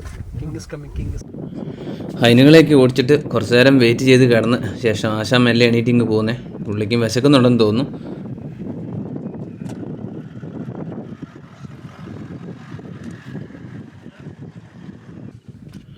അവൻ്റെ വരവ് കണ്ടിട്ടാണോ അതോ കഴിച്ച് മതിയായിട്ടാണോ എന്ന് അറിയത്തില്ല. ഇവിടെ ഒരാൾ എഴുന്നേറ്റേ. പുള്ളിയുടെ വയറിരിക്കുന്നുണ്ടോ, വയറ് വീർത്ത് നല്ല അനങ്ങാൻ വയ്യാത്ത രീതിയിലായി കേട്ടോ. നല്ല കീച്ച് എന്നാണ് തോന്നുന്നത്. ഏതായാലും മറ്റവൻ്റെ വരവ് കണ്ടപ്പോഴത്തേക്കും ഇവിടെ കഴിച്ചു കഴിഞ്ഞ് അവനങ്ങ് മെല്ലെ മാറിക്കൊടുത്തേ. അതിനെ കൂട്ടത്തെ മൊത്തത്തിൽ ഓടിച്ചു വിട്ടെങ്കിലും ഒന്നും രണ്ടും ഒക്കെ ആയിട്ട് അതിലെ ചുറ്റിപ്പറ്റി നടപ്പുണ്ട് കേട്ടോ. സിംഹങ്ങൾ ഇട്ടിട്ട് പോയാൽ അപ്പം അറ്റാക്ക് ചെയ്യാൻ വേണ്ടിയിട്ട്. നമ്മുടെ ആശാന് വലിയ വിശപ്പൊന്നുമില്ലെന്ന് തോന്നുന്നു കേട്ടോ. പുള്ളി നടന്നു വന്ന് മെല്ലെ അടുത്ത് വന്ന് കിടക്കുന്നുണ്ടോ. ഒരാൾ എഴുന്നേറ്റ് പോയതിൻ്റെ വേക്കൻസി ഉണ്ടെങ്കിലും ആശാൻ ഇപ്പോൾ കൈവെക്കാൻ വലിയ താല്പര്യമില്ലാന്ന് തോന്നുന്നു. ഒരാൾ നിർത്തിയിട്ട് പോയതോ മറ്റേ ആൾ വന്ന് അടുത്ത് കിടക്കുന്നതൊന്നും ശ്രദ്ധിക്കാതെ ഇവൻ നല്ല തീറ്റ തുടരുവാണേ. ഓൾമോസ്റ്റ് ഒരു വിൽഡ് ബീസിനെ 3/4 ഭാഗവും ഇവന്മാർ കഴിച്ച് തീർത്ത് കേട്ടോ രണ്ടുപേരും കൂടെ. അപ്പോൾ നമ്മുടെ ഇന്നത്തെ വീഡിയോയിൽ ക്ലോസപ്പ് വിഷ്വൽസൊക്കെ ഷൂട്ട് ചെയ്യാൻ വേണ്ടിയിട്ട് മെയിനായിട്ട് 2 ക്യാമറകളാണ് കേട്ടോ യൂസ് ചെയ്തേക്കുന്നത്. ഒന്ന് നമ്മുടെ പാനസോണിക് ലൂമിക്സ് GH7 പുതിയ ക്യാമറയാണ്. പിന്നെ വേറൊരെണ്ണം നിക്കോണിൻ്റെ ZF. 2 ക്യാമറകളുടെയും ഡീറ്റെയിൽസൊക്കെ വീഡിയോയുടെ ഡിസ്ക്രിപ്ഷനിൽ കൊടുത്തിട്ടുണ്ട്. സിംഹം നേർ വന്നപ്പോഴത്തേക്കും ഓടിപ്പോയെങ്കിലും ഇവർക്ക് അങ്ങനെ വലിയ പേടിയൊന്നുമില്ല കേട്ടോ. ഇവർ വീണ്ടും മെല്ലെ കൂടിയിട്ടുണ്ട്. നോക്കിയേ, 2 ഒരുമിച്ച് വന്ന് നിൽക്കുന്നത്.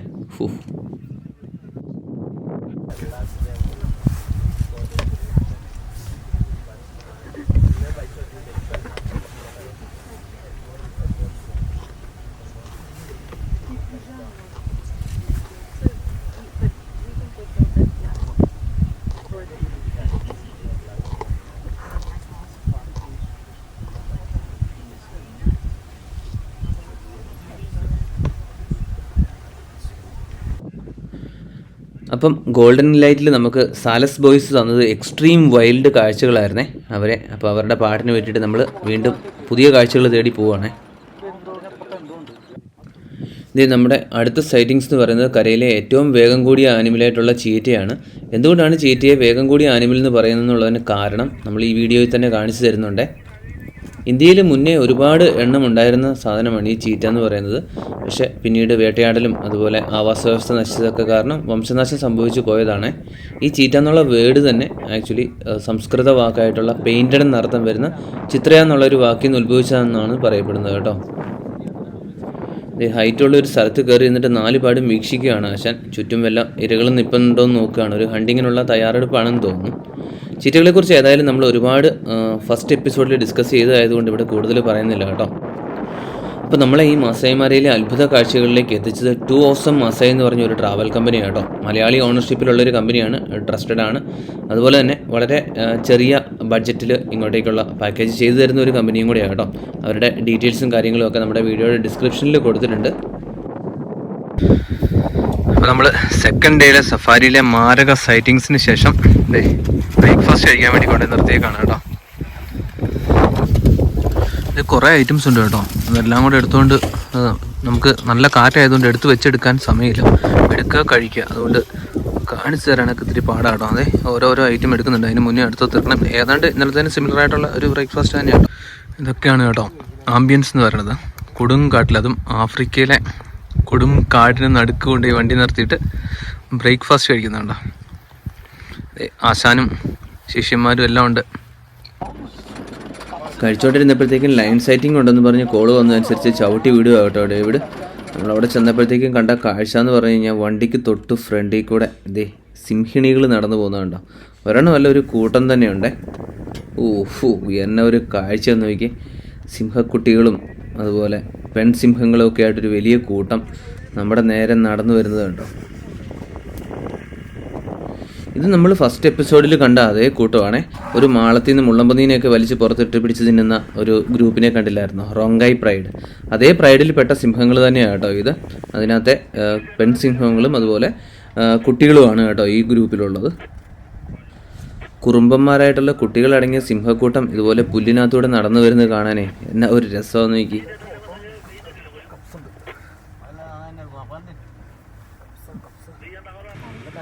പെട്ടെന്നൊരു വെയിൽ തെളിഞ്ഞപ്പോഴത്തേക്കും നല്ല സ്വർണ്ണ കളറിൽ തിളങ്ങുന്ന പുല്ലിനിടയ്ക്ക് ഏതാണ്ട് അതേ കളറിലുള്ള സിംഹങ്ങളിരിക്കുന്ന കാഴ്ചയുണ്ട്. ഒരു രക്ഷയില്ലാത്തൊരു സീനായിരുന്നു കേട്ടോ ഇത്. ഇതുപോലെ ഇഷ്ടം പോലെ സൈറ്റിങ്സ് ഓഫ് സീസൺ സമയത്തും ഇവിടെയുണ്ട് കേട്ടോ. ഇതിപ്പോൾ മൈഗ്രേഷൻ സമയം ആയതുകൊണ്ടാണ് ഒരുപാട് വിൽഡ് ബീസ്റ്റുകളും കാര്യങ്ങളൊക്കെ ഉള്ളതെങ്കിലും ഈ പറഞ്ഞ സിംഹങ്ങളും പുലിയും അതുപോലെ നമ്മുടെ ചീറ്റയും അങ്ങനെയുള്ള എല്ലാ ആനിമൽസും നമുക്ക് ഓഫ് സീസൺ സമയത്തും ഇവിടെ വന്നാൽ കാണാൻ പറ്റുമേ. അങ്ങനെ ഓഫ് സീസൺ സമയത്ത് മാസായിമാരയിൽ ഞങ്ങളുടെ കൂടെ പോരണമെന്നുണ്ടെങ്കിൽ ജനുവരിയിൽ നമ്മുടെ പിക്കോളിൻസ് വൈഫിലെ കോളിനും വൈഫും കൂടെ കപ്പിൾ ട്രിപ്പ് നടന്നുണ്ട് കേട്ടോ. കോളിനെയും വൈഫിനെയും കൂടാതെ വെറും 2 കപ്പിൾസിന് മാത്രമേ അവസരമുള്ളൂ. അപ്പോൾ അങ്ങനെ പോകാൻ താല്പര്യമുണ്ടെങ്കിൽ എന്നെയോ കോളിനെയോ കോൺടാക്ട് ചെയ്യുക. അതുപോലെ തന്നെ ഒറ്റയ്ക്ക് പോകണമെന്നുണ്ടെങ്കിൽ മാർച്ചിൽ ഞാൻ പോകുന്നുണ്ട്. അപ്പോൾ അതിൻ്റെ ഡീറ്റെയിൽസ് ഒക്കെ അറിയണമെങ്കിൽ ഞങ്ങളെ കോൺടാക്ട് ചെയ്താൽ മതി കേട്ടോ. ഞാൻ മുന്നേ പറഞ്ഞ സെയിം 2 Awesome മാസായി വഴിയാണ് ഞങ്ങൾ പോകുന്നത്. ഇനി ഞങ്ങളുടെ കൂടെ പോകേണ്ട, നിങ്ങളുടെ ഇഷ്ടമുള്ള ഡേറ്റിലും കാര്യങ്ങളിലും കസ്റ്റമൈസ് ചെയ്ത പാക്കേജ് പോകണമെന്നുണ്ടെങ്കിൽ അവരെ ഡയറക്റ്റ് വേണമെങ്കിലും കോൺടാക്ട് ചെയ്യാം. അവരുടെ നമ്പർ വീഡിയോയുടെ ഡിസ്ക്രിപ്ഷനിൽ കൊടുത്തിട്ടുണ്ട്.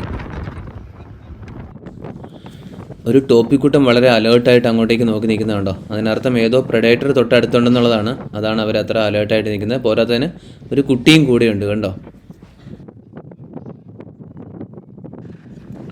നമ്മുടെ ടോപ്പിക്കൂട്ടം അലേർട്ടായതിൻ്റെ കാരണം വേറൊന്നുമല്ല, ഇത് കണ്ടില്ലേ ഒരു ചീറ്റ ഇരതേടി നടക്കുന്നത്. നമ്മൾ രാവിലെ ബ്രേക്ക്ഫാസ്റ്റിന് മുന്നേ കണ്ടില്ലായിരുന്നു ഒരു ചീറ്റ കുന്നിൻ്റെ പുറത്ത് കയറി ഇരുന്നിട്ട് 4 പാടും വീക്ഷിക്കുന്നത്. അതേ ആൺചീറ്റ തന്നെയാണ് കേട്ടോ ഇത്. ഈ ടോപ്പിയെ കാണുമ്പോഴത്തേക്കും ഇന്നലെ നമ്മുടെ നാഷിപ്പയും കുഞ്ഞുങ്ങളും കൂടെ ചേർന്ന് പിടിച്ച ടോപ്പി കുഞ്ഞിൻ്റെ അമ്മയായിട്ടോ ഓർമ്മ വരുന്നത്.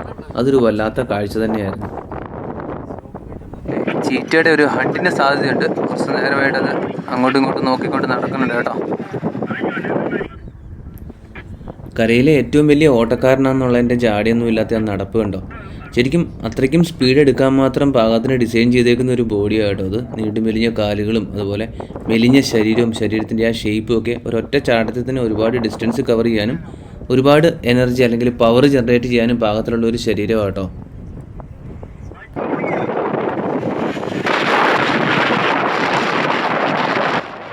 എന്താ സംഭവിക്കുന്നതെന്ന് മനസ്സിലാകുന്നതിന് മുന്നേ പരിപാടി കഴിഞ്ഞു കേട്ടോ. ടോപ്പീനെ ചേസ് ചെയ്തതാണ്. ഒരു അൺസക്സസ്ഫുൾ അറ്റംപ്റ്റ് ആയിരുന്നു. പക്ഷേ ആ സ്പീഡ് കണ്ടോ, നമ്മുടെ ക്യാമറയ്ക്ക് പോലും അല്ല കണ്ണുകൾക്ക് പോലും ഫോളോ ചെയ്യാൻ പറ്റാത്തത്ര സ്പീഡായിരുന്നു. വൈകിട്ടായപ്പോഴത്തേക്കും കാട്ടാനക്കൂട്ടം മെല്ലെ പുഴ ലക്ഷ്യമാക്കി നീങ്ങുന്ന കാഴ്ചയാണ്. വലിയൊരു കൂട്ടമാണ്. ഈ മരങ്ങൾ കാണുന്ന അല്ലെങ്കിൽ ഗ്രീനറി കാണുന്ന ഏരിയ മുഴുവൻ ഈ പുഴയുടെ സൈഡിൽ കൂടെയുള്ള സ്ഥലങ്ങളാണ് കേട്ടോ. നമ്മളിപ്പോൾ കണ്ടുകൊണ്ടിരിക്കുന്നത് കരയിലെ ഏറ്റവും വലിപ്പം കൂടിയ ആനിമലിനെയാണ് കേട്ടോ. ആഫ്രിക്കൻ ആനകളാണ് ലോകത്തിലെ ഏറ്റവും വലിപ്പമുള്ള ജീവി കരയിൽ ജീവിക്കുന്നത്. നമ്മൾ മുന്നേ ഏറ്റവും ഫാസ്റ്റസ്റ്റ് ആയിട്ടുള്ള ആനിമൽ, ഏറ്റവും വലിയ ബേർഡിനെയൊക്കെ കണ്ടു. ഇപ്പോൾ ഇത് ഏറ്റവും വലിയ ആനിമലിനെ. ഇവിടെ ആനിമൽസ് മാത്രമല്ല കേട്ടോ, ഒത്തിരി ടൈപ്പ് ബേർഡ്സും ഉണ്ട്. പ്രത്യേകിച്ച് നമ്മുടെ നാട്ടിലൊന്നും കണ്ടിട്ടില്ലാത്ത ടൈപ്പ് ഒരുപാട് ബേർഡ്സ് ഉണ്ട്. ഈ നടന്നു പോകുന്ന സാധനത്തെ കണ്ടോ, സെക്രട്ടറി ബേർഡ് എന്നറിയപ്പെടുന്ന ഒരു പക്ഷിയാണ്. ഒറ്റ നോട്ടത്തിൽ അതിൻ്റെ ബോഡി പാർട്സൊക്കെ കണ്ടു കഴിഞ്ഞിട്ടുണ്ടെങ്കിൽ പരുന്തിനോട് സാമ്യം തോന്നുമെങ്കിലും കാലിനൊക്കെ നല്ല നീളമാണ്. കൂടുതലായിട്ടും ഇതുപോലത്തെ പുൽമേടുകളിലാണ് ഇതിനെ കാണപ്പെടുന്നത്. ഇതിലെ നടന്ന് ചെറിയ ജീവികളെയൊക്കെ പിടിച്ച് തിന്നുകയാണ് പൊതുവേ ചെയ്യുന്നത്.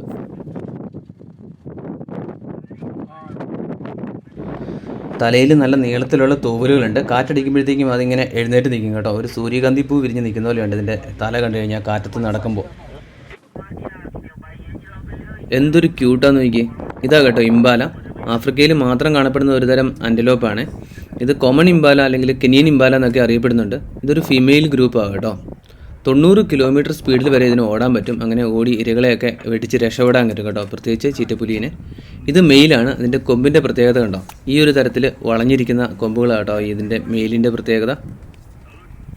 ഇത് നമ്മുടെ ട്രാവൽ കമ്പനി 2 Awesome മാസായി അവരുടെ വണ്ടിയാണ്. നമ്മൾ കൊണ്ടുപോയി നിർത്തിയിട്ടേക്കുന്ന സ്ഥലം കണ്ടോ, മുഴുവൻ ഹിപ്പോസാണ് കേട്ടോ വെള്ളത്തിൽ കിടക്കുന്നത്. അപ്പോൾ ഈ സാധനമാണ് നീർക്കുതിര എന്നറിയപ്പെടുന്ന ഹിപ്പോ അല്ലെങ്കിൽ ഹിപ്പോപ്പൊട്ടാമസ്. ഇതിങ്ങനെ പകൽ സമയം മുഴുവൻ മിക്കവാറും വെള്ളത്തിൽ കിടക്കുമായിരിക്കും ചെയ്യുന്നത്. രാത്രി കാലങ്ങളാണ് കേട്ടോ ഇത് തീറ്റ തേടി കരയ്ക്ക് കയറുന്നത്. വെജിറ്റേറിയൻസ് ആണ്. അതുപോലെ കണ്ട പാവമാണെന്നും അലസനാണെന്നും ഒക്കെ തോന്നുമെങ്കിലും അങ്ങനെയല്ല. ദേഷ്യം വന്നു കഴിഞ്ഞാൽ ഇവന്മാർ മഹാപെശ കേട്ടോ. ഭയങ്കര അഗ്രസീവാണ്. കൈ കിട്ടിയാൽ കടിച്ച് കൊടയും കേട്ടോ.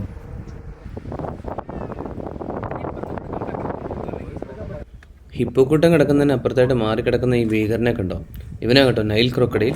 നമ്മുടെ മൈഗ്രേഷൻ്റെ സമയത്ത് വിൽഡ് ബീസ്റ്റുകളെയും സീബ്രകളെയൊക്കെ പുഴയിൽ പതുങ്ങി കിടന്നിട്ട് പിടിച്ചു തിന്നുന്ന ഭീകര ഗ്യാങ്ങിൽപ്പെട്ട ആളാണ് കേട്ടോ. മസായിമാര സഫാരിക്കിടയിൽ ഇതുപോലത്തെ ഒരുപാട് സ്ട്രീമുകളും ഓഫ് റോഡ് ടെറൈൻസും ഒക്കെ ഉണ്ട് കേട്ടോ. അപ്പോൾ നമ്മൾ ലാൻഡ് ക്രൂയിസറൊക്കെ പോലെയുള്ള ഓഫ് റോഡ് കേപ്പബിലിറ്റി ഉള്ള വണ്ടിക്കല്ല വരുന്നതെങ്കിൽ കുടുങ്ങും കേട്ടോ ഇതുപോലുള്ള സ്ഥലത്തൊക്കെ. ആ ലാൻഡ് ക്രൂയിസർ അവിടെ വെള്ളത്തിൽ കിടന്ന് പയറ്റുന്ന സമയത്ത് സൈഡിൽ കണ്ടൊരു കാഴ്ചയാണ്. ഈ കോഴിയെ പോലെ ഉണ്ടല്ലേ, റെഡ് നെക്ഡ് സ്പർഫൗൾ അല്ലെങ്കിൽ റെഡ് നെക്ഡ് ഫ്രാങ്കുളിൻ എന്നറിയപ്പെടുന്ന ഒരു ബേർഡാണ് കേട്ടോ ഇത്. നമ്മുടെ രാജസ്ഥാനിൽ നമ്മൾ പോയ സമയത്ത് ഗ്രേ ഫ്രാങ്കുളിൻ അല്ലെങ്കിൽ കോഴിക്കാട എന്നറിയപ്പെടുന്ന ഒരു ബേർഡിനെ കണ്ടില്ലായിരുന്നു. അതിൻ്റെ ആഫ്രിക്കൻ വകഭേദമാണെന്ന് തോന്നുന്നു കണ്ടിട്ട്. കുറച്ചു നേരം വെള്ളത്തിൽ കിടന്ന് കറങ്ങി കളിച്ച ശേഷം വണ്ടികൾ ഓരോന്നായിട്ട് ഇങ്ങനെ കയറിപ്പോന്നേ. നമ്മുടെ വണ്ടി വലിയ പ്രശ്നമൊന്നും ഉണ്ടാക്കാതെ അതിനകത്തൂടെ കടന്നു പോകുന്നു. ഞാൻ മുന്നേ പറഞ്ഞില്ലായിരുന്നു, നമ്മുടെ ഈ ട്രിപ്പിലെ ക്യാമറാസ് സ്പോൺസർ ചെയ്തേക്കുന്നത് ഒന്ന് നിക്കോണും മറ്റൊന്ന് ലൂമിക്സ് GH7 ആണെന്ന്. അതിൽ നിക്കോൺ ക്യാമറ നമുക്ക് തന്നേക്കുന്നത് തൃശ്ശൂരിലെ ജീനോമിലെ മുരളിച്ചേട്ടനാണ് കേട്ടോ. ഒരു വൈൽഡ് ലൈഫ് ഫോട്ടോഗ്രാഫറാണ് ആൾ. പുള്ളിയുടെ ഷോപ്പിൽ വൈൽഡ് ലൈഫ് സ്പെസിഫിക് ആയിട്ടുള്ള സാധനങ്ങളാണ് കേട്ടോ വിൽക്കാൻ വെച്ചേക്കുന്നത്. അപ്പോൾ ജീനോമിൻ്റെ കോൺടാക്ട് നമ്പർ നമ്മുടെ വീഡിയോയുടെ ഡിസ്ക്രിപ്ഷനിൽ കൊടുത്തിട്ടുണ്ട്. നോക്കി, ഒരു ഇംബാലയും കുഞ്ഞുമാണേ. ശരിക്കും നമ്മുടെ പുള്ളിമാനുകളെക്കാട്ടിലും ഭംഗിയുള്ള ജീവിയാണ് കേട്ടോ ഈ ഇംബാല. ഇത് ഒരു ടോപ്പിയും കുഞ്ഞും നിൽക്കുന്നു. ഇന്നലെ ചീറ്റപ്പുലി ടോപ്പിയുടെ കുഞ്ഞിനെ പിടിച്ച് തിന്നുന്നത് കണ്ടേ പിന്നെ ഈ ടോപ്പിയെ എപ്പോൾ കണ്ടാലും എനിക്കൊരു ബലിമൃഗമായിട്ടാണ് തോന്നുന്നത് കേട്ടോ. പാവം, ഒറ്റനോട്ടത്തിൽ പശുക്കിടാവിനെ പോലെ തോന്നുന്ന വളരെ ക്യൂട്ടായിട്ടുള്ളൊരു കുഞ്ഞ്. നല്ല കുറുമ്പിയാണെന്ന് തോന്നുന്നു. ഇത് തള്ളയുടെ പുറകെ നടക്കുന്നുണ്ടോ. ഒരെണ്ണമല്ല കേട്ടോ, 2 തള്ളയും 2 കുഞ്ഞും ഉണ്ടായിരുന്നു കേട്ടോ അവിടെ. നമ്മൾ ഗ്രാസ് ലാൻഡ്സിനകത്തൂടെ പോയിക്കൊണ്ടിരിക്കുമ്പോഴത്തേക്കും കണ്ട കാഴ്ചയാണ് കുറുനരിയുടെ കുഞ്ഞുങ്ങൾ, സൈഡ് സ്ട്രൈപ്ഡ് ജാക്കൽസ്. നമ്മൾ രാവിലെ സിംഹത്തിൻ്റെ കയ്യിൽ നിന്ന് ഇറച്ചി തട്ടിപ്പറിക്കുന്ന കുറുനരിയെ കണ്ടില്ലേ, അതിൻ്റെ വർഗത്തിൽപ്പെട്ടതാണ് കേട്ടോ. പക്ഷേ അതിൻ്റെ കുഞ്ഞുങ്ങളാണിത്. എവിടെയോ അതിൻ്റെ മാളമുണ്ട്, അതിനകത്ത് നിന്ന് കയറി വന്നതാണ് കേട്ടോ ഈ കുഞ്ഞുങ്ങൾ.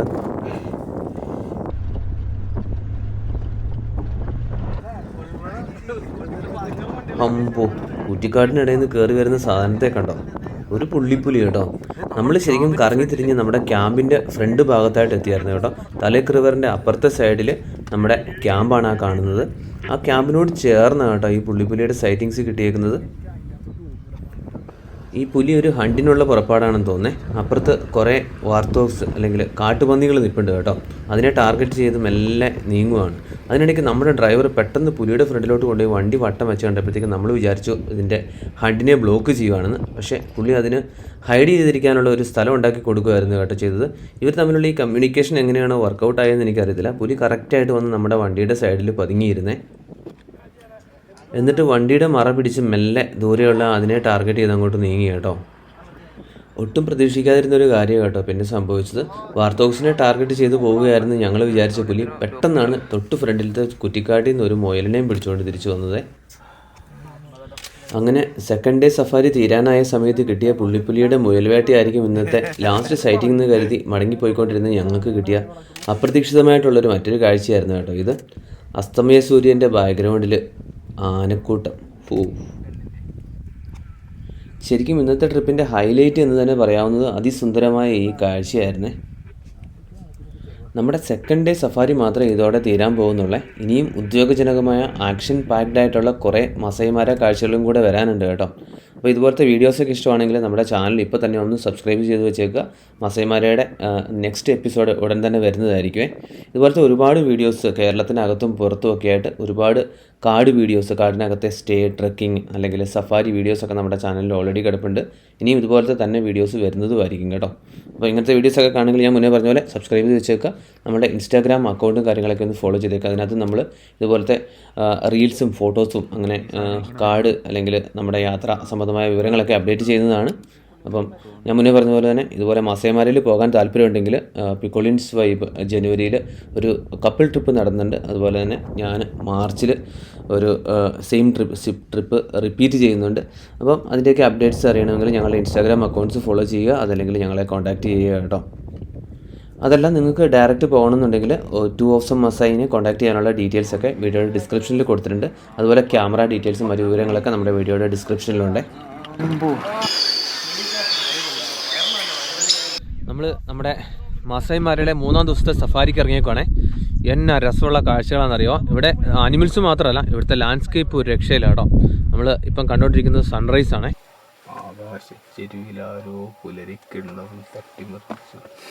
അപ്പോൾ മാസായിമാരയിലെ സൂര്യോദയം കേട്ടോ.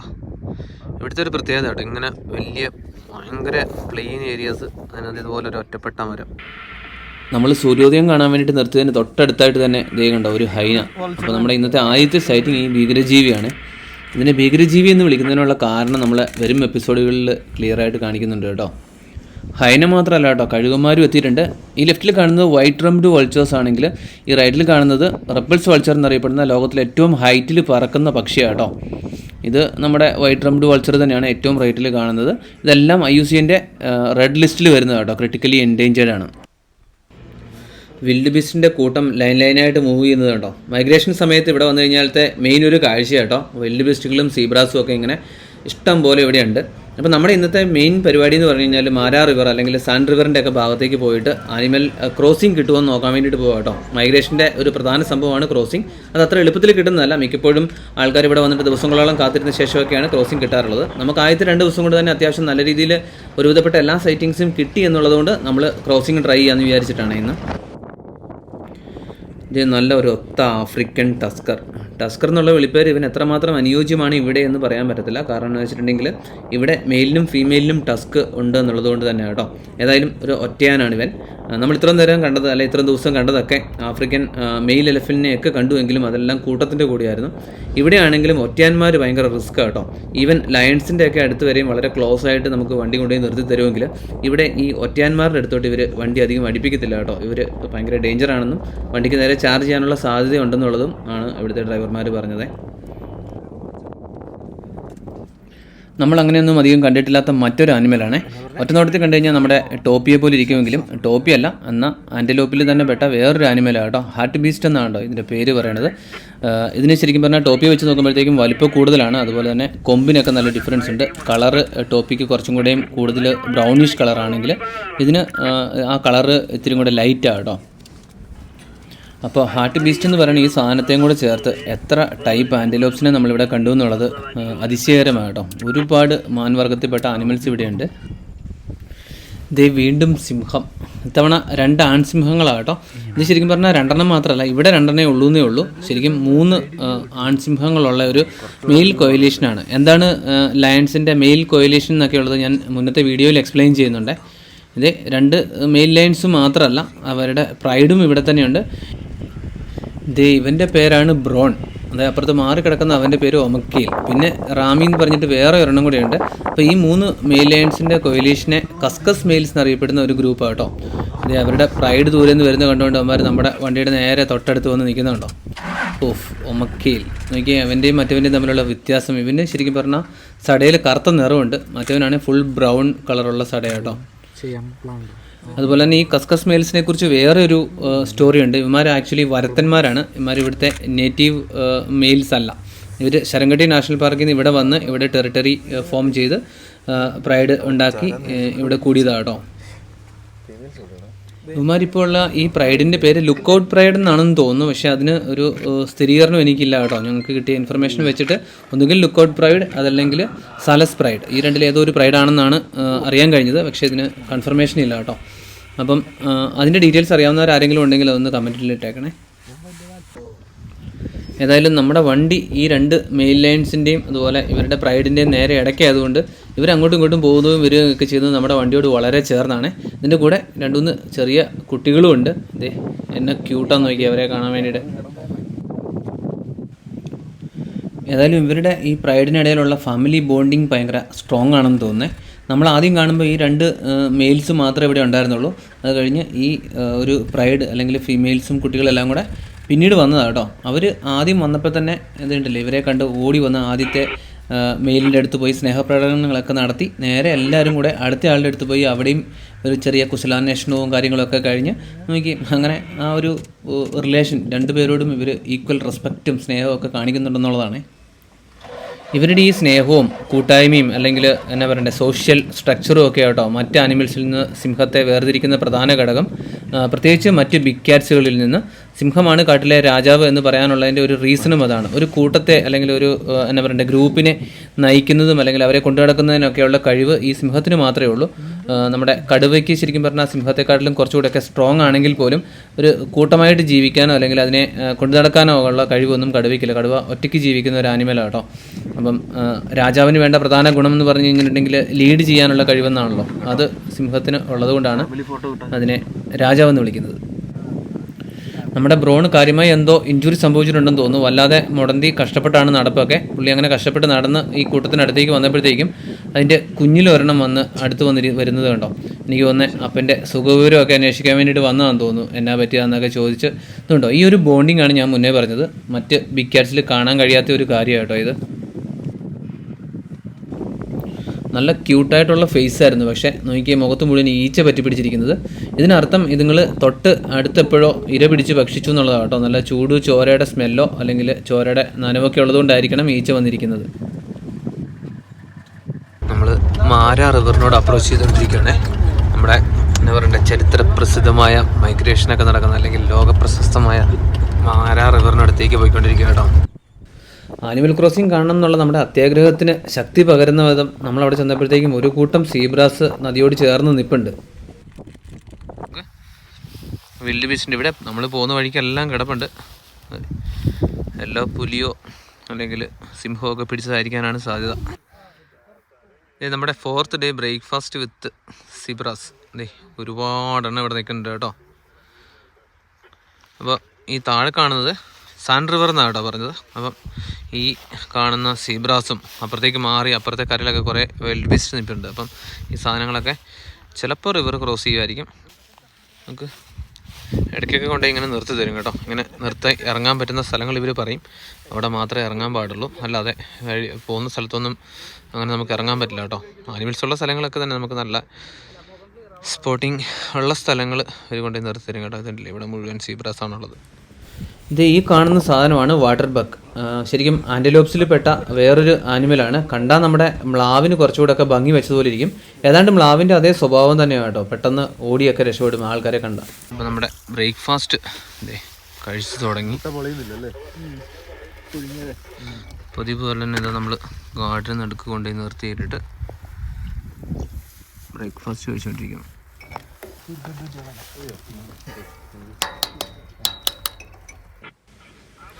ഇതേ നമ്മുടെ പ്രതീക്ഷകളെയൊക്കെ വാനോളം ഉയർത്തിക്കൊണ്ട് ഒരു വലിയ കൂട്ടം സീബ്രസ് റിവർ ലക്ഷ്യമാക്കി നീങ്ങുന്നുണ്ട്. അപ്പോൾ ക്രോസിങ്ങിന് സാധ്യതയുണ്ട്. ഇങ്ങനെ വരുന്ന കൂട്ടങ്ങളാണ് അങ്ങോട്ടാണേലും ഇങ്ങോട്ടാണേലും റിവർ ഒരുമിച്ച് ക്രോസ് ചെയ്ത് വരുന്നത്. ഇതിൻ്റെ കൂടെ മിക്കവാറും വിൽഡ് ബീസ്റ്റിൻ്റെ ഒരു വലിയ കൂട്ടവും കൂട്ടത്തിൽ തന്നെ വരാറുണ്ട്. ഈ മൈഗ്രേഷൻ്റെ സമയത്ത് ഈ ആനിമൽസ് എല്ലാം കൂടെ ആയിരക്കണക്കിന് കിലോമീറ്റർ സഞ്ചരിക്കുന്ന സമയത്ത് മിക്കവാറും വിൽഡ് ബീസ്റ്റുകളും മറ്റ് ആനിമൽസും സീബ്രാസിനെ ഫോളോ ചെയ്യാറാണ് പതിവ്.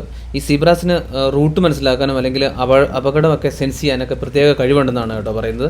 അതുകൊണ്ട് തന്നെ മറ്റ് ആനിമൽസ് പ്രത്യേകിച്ച് വിൽഡ് ബീസ്റ്റിൻ്റെ കൂട്ടങ്ങളൊക്കെ ഇവയെ ഫോളോ ചെയ്യാറാണ് പതിവ്.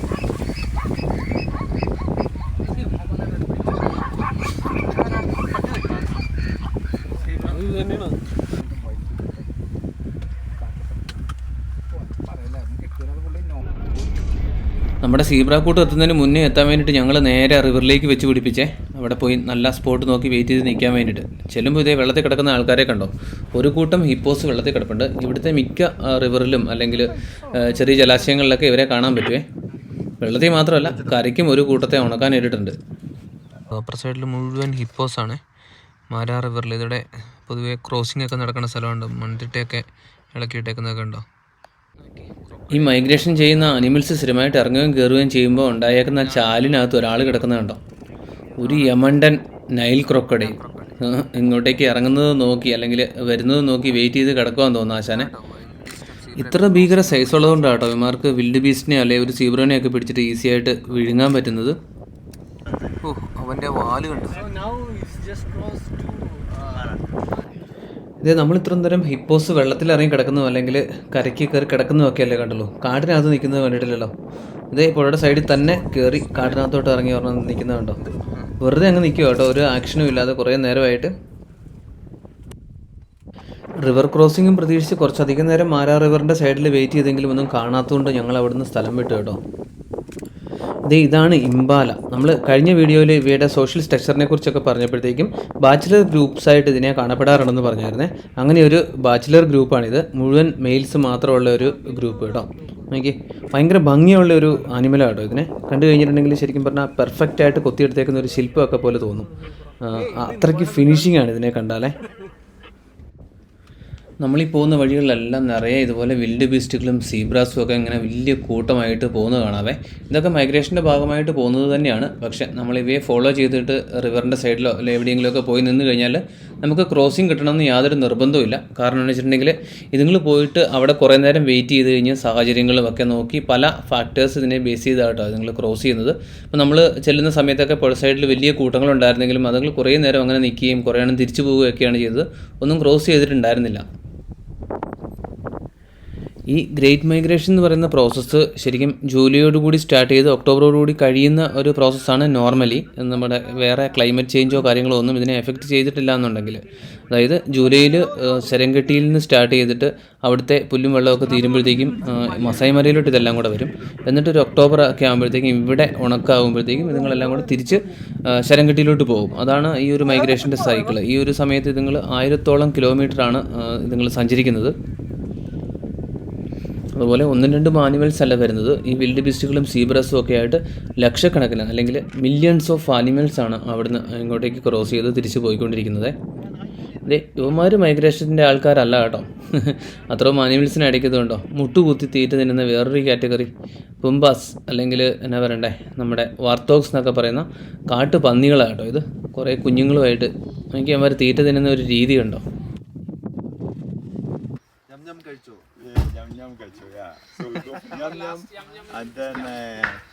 ഇപ്പോൾ നമ്മുടെ travel with Piccolins and dot green നമ്മുടെ എപ്പിസോഡിലെ ഫസ്റ്റ് ബാച്ച് നമ്മുടെ കൂടെ ഉണ്ടായിരുന്നവരൊക്കെ പേരൊക്കെ ഒന്ന് പറയാമോ? ലിൻസ് ലൂയിസ്, നിർമ്മൽ നമ്മുടെ കൂടെ തേക്കടിയിലുണ്ടായിരുന്നു. അഭിജിത്ത് എറണാകുളം അല്ലേ? സുഫിയാൻ ഫ്രം എറണാകുളം. ഓക്കെ, ഇത്രയും പേരായിരുന്നു ഉണ്ടായിരുന്നത്. ആശാനപ്പുറത്ത് മാറി നിൽക്കുന്നു. നമ്മുടെ ഫസ്റ്റ് ബാച്ചിൻ്റെ സെൻഡ് ഓഫ് ലഞ്ച് അറേഞ്ച് ചെയ്തേക്കണുണ്ടോ. റിവർ സൈഡിൽ, താലേക്ക് റിവറിൻ്റെ സൈഡിൽ ബൈ ബൈ പറയുന്നല്ലേ. താലേക്ക് റിവറിൻ്റെ സൈഡിൽ റിവർ സൈഡ് ലഞ്ച്.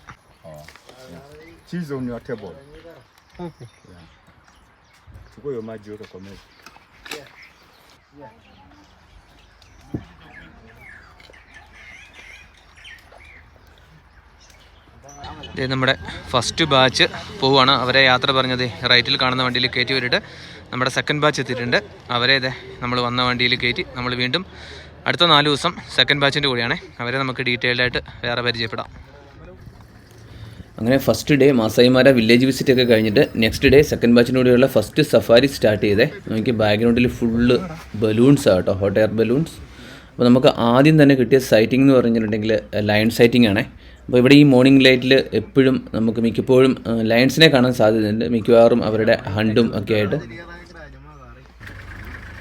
സഫാരി വാഹനത്തിനോട് എത്ര ക്ലോസ് ആയിട്ട് ഇത് നടന്നു പോകുന്നതെന്ന് നോക്കി. ഇങ്ങനെ അടുത്തോട്ട് നടന്നു പോകുന്നത് മാത്രമല്ല കേട്ടോ, ഇടയ്ക്ക് ആശാൻ നൈസായിട്ട് വണ്ടിയെ കയറി ഒരു ചെക്കിംഗ് ഒക്കെ നടത്താറുണ്ട്. ഇതുപോലെ നമ്മളങ്ങനെ ആ വണ്ടിയിലാണെങ്കിലും ഒന്ന് ആലോചിച്ച് നോക്കി, ശ്വാസം നിലച്ചു പോകും കേട്ടോ. ആ വണ്ടിയിൽ ഒരു ലേഡി മാത്രമേ ഉണ്ടായിരുന്നുള്ളൂ. അവർ പുറകിലത്തെ സീറ്റിൽ തന്നെയായിരുന്നു ഇരുന്നതും. പെട്ടെന്ന് ഇത് വരുന്നത് കണ്ടുകൊണ്ട് ചാടി അവർ ഫ്രണ്ടിലോട്ട് കയറി നിന്നു. ഇങ്ങനത്തെ സംഭവങ്ങൾ ഇവിടെ അങ്ങനെ റയറൊന്നും അല്ല കേട്ടോ, ഇടയ്ക്കൊക്കെ സംഭവിക്കാറുള്ളത് തന്നെയാണ്. പക്ഷേ ഇവർ അറ്റാക്ക് ചെയ്യാറില്ലെന്നാണ് പറഞ്ഞത് കേട്ടോ. ഇതുപോലെ ചെറിയ കുസൃതിയൊക്കെ കാണിച്ചിട്ട് അങ്ങ് പോവാറേ ഉള്ളൂ. അപ്പോൾ ഇതാണ് കാര്യം. ഇവരിവിടെ ഹണ്ട് ചെയ്തിട്ടേക്കാണ്. അപ്പോൾ ഇങ്ങോട്ടേക്കൊക്കെ മാറി നിൽക്കുന്ന സിംഹങ്ങളൊക്കെ നടന്ന് ഇങ്ങോട്ട് വരുന്നതും ഇവിടുന്ന് കഴിച്ചിട്ട് പോകുന്നതും ഒക്കെയാണ് കണ്ടതേ. അപ്പോൾ നമ്മളിതുവരെ 4 ദിവസത്തിനിടയ്ക്ക് ഇഷ്ടംപോലെ ഹണ്ട് കണ്ടെങ്കിലും സീബ്രേനെ ഹണ്ട് ചെയ്തിട്ടേക്കുന്ന ആദ്യം കാണുക കേട്ടോ.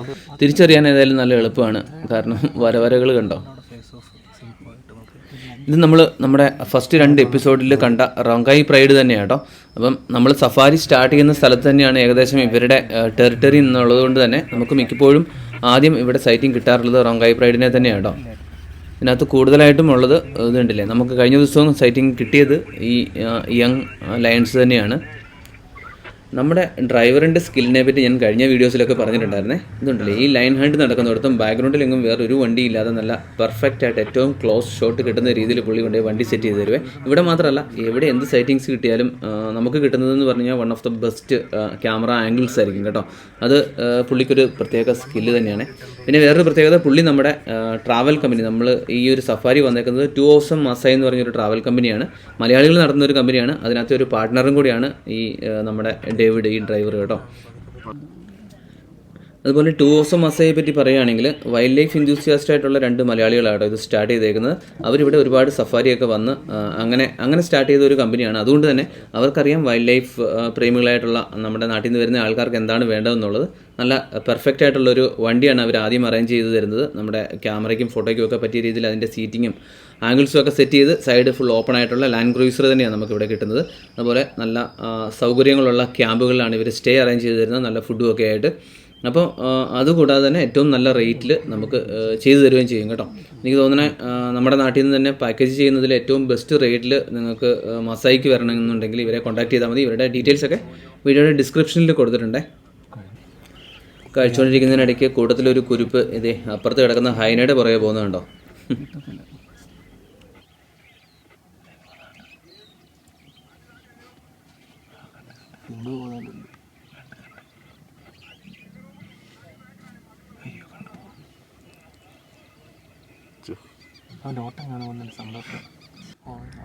വെറുതെ ഒരു രസത്തിന് ചെയ്തതാണെന്നുള്ളത് കൊണ്ട് സിംഹം അതിൻ്റെ പുറകെ പോയൊന്നുമില്ല കേട്ടോ. വെറുതെ അതിനെ ഓടിച്ചപ്പോൾ ഒരു രസം.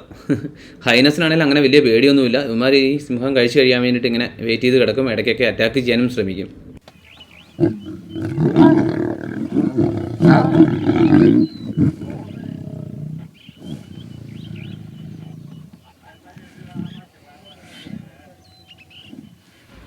സിംഹക്കൂട്ടങ്ങളെയൊക്കെ ഒത്തിരി നേരം കണ്ടിരുന്ന ശേഷം നമ്മൾ മെല്ലെ അവിടുന്ന് മുന്നോട്ട് പോവുകയാണ്. പോകുന്ന വഴിയിൽ ഒരു കൂട്ടം സീബ്രാസും വിൽഡ് ബീസ്റ്റുകളും നിറയെ, ഒരു കൂട്ടം എന്ന് പറഞ്ഞു കഴിഞ്ഞാൽ ഒരു ഏരിയ മുഴുവൻ ഇത് തന്നെയാണ് കേട്ടോ.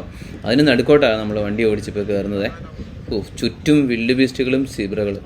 അതിന് നടുക്ക് കൊണ്ടുപോയിട്ട് പുള്ളി ഒന്ന് നിർത്തി തന്നു കേട്ടോ. എന്നാ രസമെന്ന് നോക്കി. ചുറ്റും എവിടെ നോക്കിയിട്ടുണ്ടെങ്കിലും നമ്മൾ ശരിക്കും പറഞ്ഞാൽ ഒരു വിൽഡ് ബീസ്റ്റിൻ്റെയും സീബ്രയുടെയും ഒരു വമ്പൻ കൂട്ടത്തിന് നടുക്കാണ് ഇപ്പോൾ നിൽക്കുന്നത്.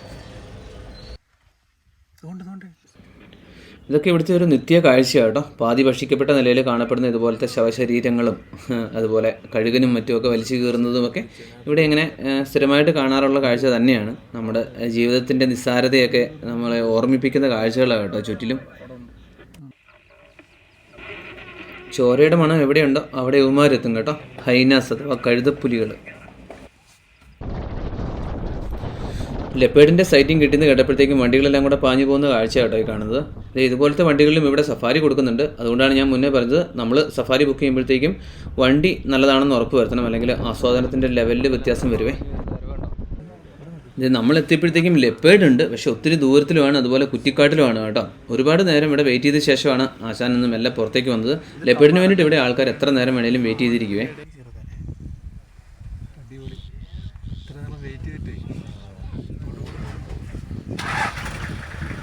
അങ്ങനെ കുറേ നേരത്തെ കാത്തിരിപ്പിന് ശേഷം പുള്ളി മെല്ലെ എഴുന്നേറ്റ് നടന്നു തുടങ്ങിയപ്പോഴത്തേക്കും വണ്ടികളെല്ലാം ഇവിടെ കിടന്ന് ബഹളമായി കേട്ടോ. ഏറ്റവും ഫ്രണ്ടിൽ ഏറ്റവും ബെസ്റ്റ് ആംഗിളിൽ കൊണ്ടുപോയി നിർത്താൻ വേണ്ടിയിട്ട്.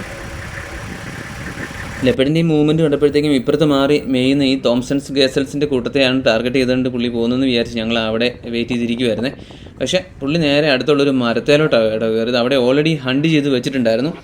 അപ്പോൾ കുറച്ച് നേരത്തെ പിന്നെ സെർച്ചിങ്ങിനൊക്കെ ശേഷമാണ് ഞങ്ങൾ പുള്ളി മരത്തെ കയറിയത് കണ്ടുപിടിച്ചത്. ഞാൻ മുന്നേ പറഞ്ഞ പോലെ തന്നെ നല്ല ദൂരത്തിലാണ്, അതുപോലെ കാടുകളായതുകൊണ്ട് നമുക്ക് അങ്ങോട്ടേക്ക് അപ്രോച്ച് ചെയ്യാനും പറ്റത്തില്ല. ശരിക്കും പിന്നെ ഇതിനകത്തേക്കൊന്നും കയറി പോകാൻ വേണ്ടിയിട്ട് നമുക്ക് പെർമിഷൻ ഇല്ല. ഇവിടെ ഈ പോകുന്ന റൂട്ടുണ്ട്. അപ്പോൾ ഇവിടെ റേഞ്ചേഴ്സ് എപ്പോഴും കാവലുണ്ടാവും, ആൾക്കാരല്ല വേറെ വണ്ടികളൊന്നും ഇതുപോലെ ആ ഒരു ലിമിറ്റ് വിട്ട് കയറി പോകാതിരിക്കാൻ വേണ്ടിയിട്ട്.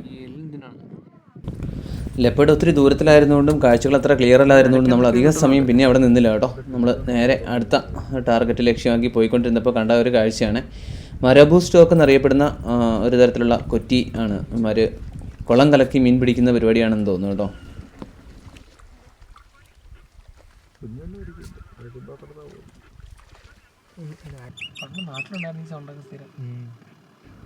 നമ്മളിപ്പോൾ കണ്ട സ്ട്രീമിൻ്റെ തൊട്ടടുത്തായിട്ട് ആ സൈഡിൽ കൂടെ മെല്ലെ എഴഞ്ഞു പോകുന്ന രീതിയിൽ കണ്ടതാണ് കേട്ടോ ഈ സുന്ദരനെ. Is it monitor lizard or something else? Monitor, that is a monitor. Monitor lizard only, right? വേറെ ടൈപ്പ് ഉണ്ടോ? നമ്മുടെ നാട്ടിലേത് ഇതിന് ഇത്രയും കളറില്ലല്ലോ, അത് പ്ലെയിൻ അല്ലേ? അതാ ഞാൻ പറഞ്ഞത്, അത് കറുത്തിരിക്കും.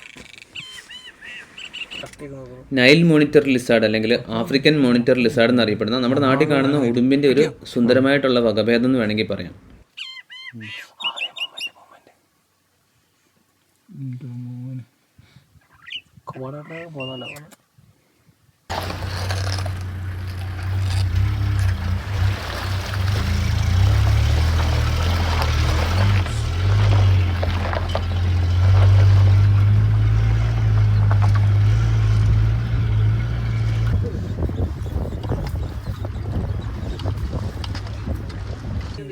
പോകുന്ന വഴിയിൽ സീബ്രാസിൻ്റെ മീറ്റിംഗ് കേട്ടോ. നമ്മൾ വന്നപ്പോഴത്തേക്കും പരിപാടിയൊക്കെ കഴിഞ്ഞു. ജസ്റ്റ് എ സെക്കൻഡ് നമുക്ക് കിട്ടിയുള്ളൂ കേട്ടോ. ഇത് നമുക്ക് ഒടുവിൽ ക്രോസിങ് കിട്ടി കേട്ടോ. നമ്മൾ കാത്തിരുന്ന മാര റിവർ ക്രോസിംഗ് ഒന്നും അല്ല എങ്കിലും ഇവിടെ അടുത്തുള്ള ഒരു സ്ട്രീമിലൂടെ സീബ്രാസും വിൽഡ് ബീസ്റ്റും ക്രോസ് ചെയ്ത് പോകുന്നത് കണ്ടില്ലേ. മുന്നേ ഞാൻ പറഞ്ഞിട്ടുണ്ടായിരുന്നില്ലേ സീബ്രാസിനെ ഇവന്മാർ ഫോളോ ചെയ്യുന്നതിനുള്ള കാര്യം കറക്റ്റ് വഴി കണ്ടുപിടിച്ച് പോകാൻ അവന്മാർക്കറിയാം. ഇവന്മാർ കണ്ടില്ലേ ബുദ്ധിയില്ലാതെ വെള്ളത്തിൽ കൂടെ ചാടി പോകുന്നത്. സീബ്ര മുകളിൽ കൂടെ എളുപ്പമുള്ള സ്ഥലത്തു കൂടെ മെല്ലെ ക്രോസ് ചെയ്ത് പോകുന്നതും കണ്ടില്ലേ.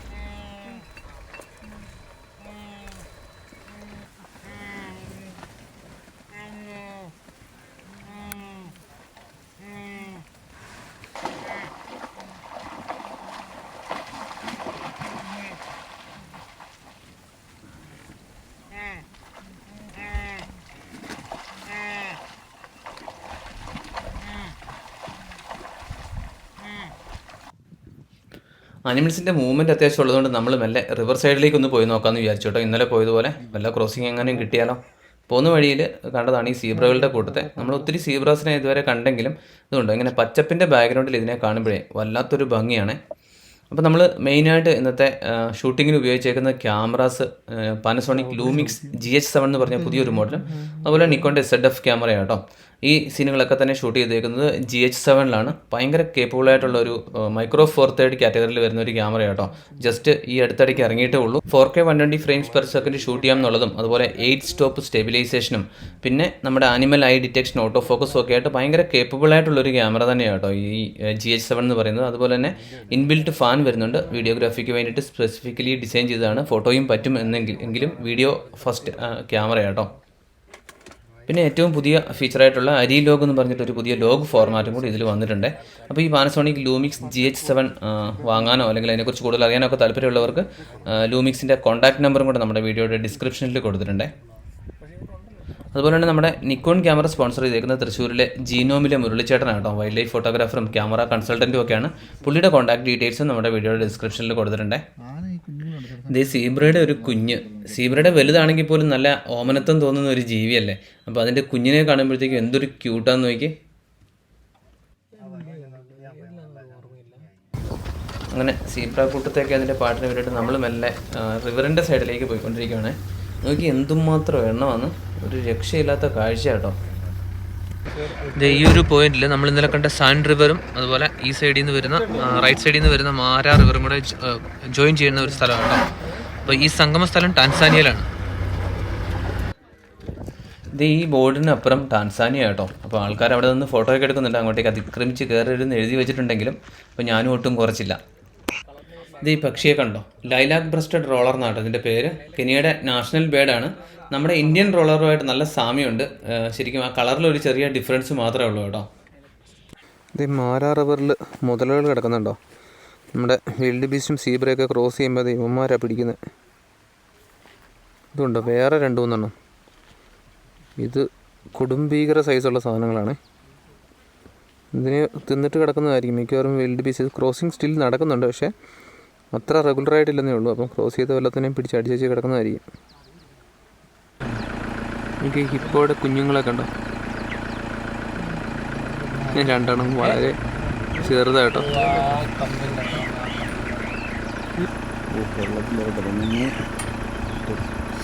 കുഞ്ഞെന്തി പുറകിലുണ്ടോ? കുഞ്ഞ് തൊട്ട് പുറകിലുണ്ടോ, കടന്ന് പോയത്. അങ്ങനെ പുറത്തൊരു കൊക്കും കണ്ടു പദം കണ്ടു. അവിടെയും കിടപ്പുണ്ട് 2 ഇപ്പോൾ ഉണ്ട്. അവിടെ എല്ലാം നിൽപ്പുണ്ട്. അങ്ങേറ്റതെല്ലാം ഇതേ ഉള്ളു. വെള്ളത്തിലുള്ള മോലേക്കാരും കൂടുതൽ വലിയ കണ്ടമാനമുണ്ട്. ഇത് ഈ കറുത്ത നിറത്തിലുള്ള പക്ഷിയൊക്കെ ഉണ്ടോ, എവിടെയെങ്കിലും വല്ല കണ്ടുപരിചയം തോന്നുന്നുണ്ടോ? നമ്മുടെ വേഴാമ്പൽ സങ്കല്പങ്ങളെയൊക്കെ തകിടം മറിക്കുന്ന ഒരു വേഴാമ്പലാട്ടോ ഇത്. സതേൺ ഗ്രൗണ്ട് ഹോൺബിൽ എന്നറിയപ്പെടുന്ന ആഫ്രിക്കയിൽ മാത്രം കാണപ്പെടുന്ന ഒരു ഹോൺബില്ലാണിത്. ഇതിൻ്റെ ലൈഫ് സ്പാൻ എന്നൊക്കെ പറയുന്നത് 50 മുതൽ 70 വർഷം വരെ ജീവിക്കുന്ന ഒരു പക്ഷിയാട്ടോ ഈ സതേൺ ഗ്രൗണ്ട് ഹോൺബിൽ. അതെ, നമ്മുടെ ഫുഡ് ഇന്ന് ഇത്തിരി ഡിഫറെൻ്റ് ആണെന്ന് തോന്നുന്നു അല്ലേ. എന്നതൊക്കെ സാധനങ്ങളുള്ളേ? ചിക്കൻ ഗ്രില്ലുണ്ട്, ചിക്കൻ ഗ്രിൽഡ്, അതുപോലെ സാലഡ്, സോസ് നമുക്ക് 2 തരം കിട്ടുന്നുണ്ട്. ചപ്പാത്തി എല്ലാം തോന്നുന്നു. ഒരു പ്രത്യേക നല്ല ടേസ്റ്റ് ഉണ്ട്. പിന്നെ പഴം, ജ്യൂസ്, മുട്ട പുഴുങ്ങിയത്, പൊട്ടറ്റോ ചിപ്സ്, സാധനമുള്ള ലാവിഷ് ലഞ്ചാണല്ലോ ഇന്നത്തെ. നമ്മൾ ആദ്യം റിവർ സൈഡിൽ വന്നിട്ട് അവിടെ കുറച്ച് നേരം വെയിറ്റ് ഒക്കെ ചെയ്ത് പിന്നെ പോയി ലഞ്ചൊക്കെ കഴിച്ചിട്ട് വന്ന് വീണ്ടും ക്രോസിങ് കിട്ടുമോ നോക്കാൻ വേണ്ടിയിട്ട് വന്നതാണ്. ഒരു കൂട്ടം സീബ്രാസ് ഇവിടെ വെയിറ്റ് ചെയ്യുന്നുണ്ട്. മിക്കവാറും ക്രോസ് ചെയ്യാൻ നല്ല സാധ്യതയുണ്ടെന്നാണ് നമ്മുടെ ഡ്രൈവർ പറഞ്ഞത്. ഇങ്ങനെ പലപ്പോഴും വന്നിട്ട് ക്രോസ് ചെയ്യാതെ പോയ കേസുകളും ഉണ്ട് കേട്ടോ. ക്രോസ് ചെയ്യുന്ന സീബ്രാസിനെയും കാത്ത് പുഴയിൽ കിടക്കുന്ന സാധനത്തെ കണ്ടോ, നല്ല 1-ാം തരം നൈൽ ക്രോക്കഡൈൽ. അപ്പോൾ സീബ്രാസോ വിൽഡ് ബീസ്റ്റുകളോ ഒക്കെ ക്രോസ് ചെയ്യുന്നതും കാത്ത് പിടിക്കാൻ വേണ്ടിയിട്ട് റെഡി ആയിട്ടിരിക്കുകയാണ് ആശാൻ.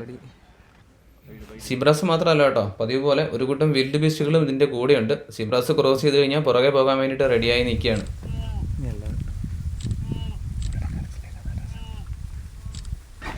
കരയിൽ കിടന്നത് വല്ല വെള്ളത്തിൽ ചാടി ഇറങ്ങി മുകളിലേക്ക് പോവാ കേട്ടോ. നല്ല സൈസ് ഉണ്ട് കേട്ടോ. ഓളടിക്കുന്ന സൗണ്ട് കേൾക്കാം അല്ലേ.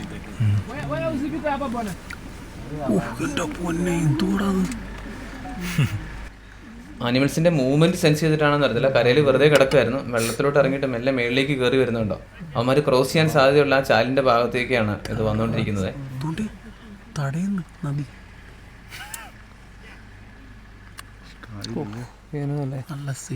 അല്ല, അവർ ബുദ്ധിയുള്ളവരാ സീബ്രകൾ. വലിയ കറുത്തും വെളുത്തിരിക്കുന്നത് സീബ്രകൾ ഏറ്റവും പ്രായമുള്ളതല്ല ആദ്യം ഇറങ്ങാൻ. അങ്ങനത്തൊക്കെയല്ലേ? അല്ല, ആദ്യം ഇറങ്ങുന്ന രക്ഷപ്പെട്ടു പോകുന്നു. അല്ല, ഏറ്റവും പ്രായമുള്ളവർ ആദ്യം പോകുന്ന കണ്ടിട്ടില്ല. കണ്ട് ആർക്കണ്ട് മനസ്സിലായി വരുന്ന കണ്ടു കാണും.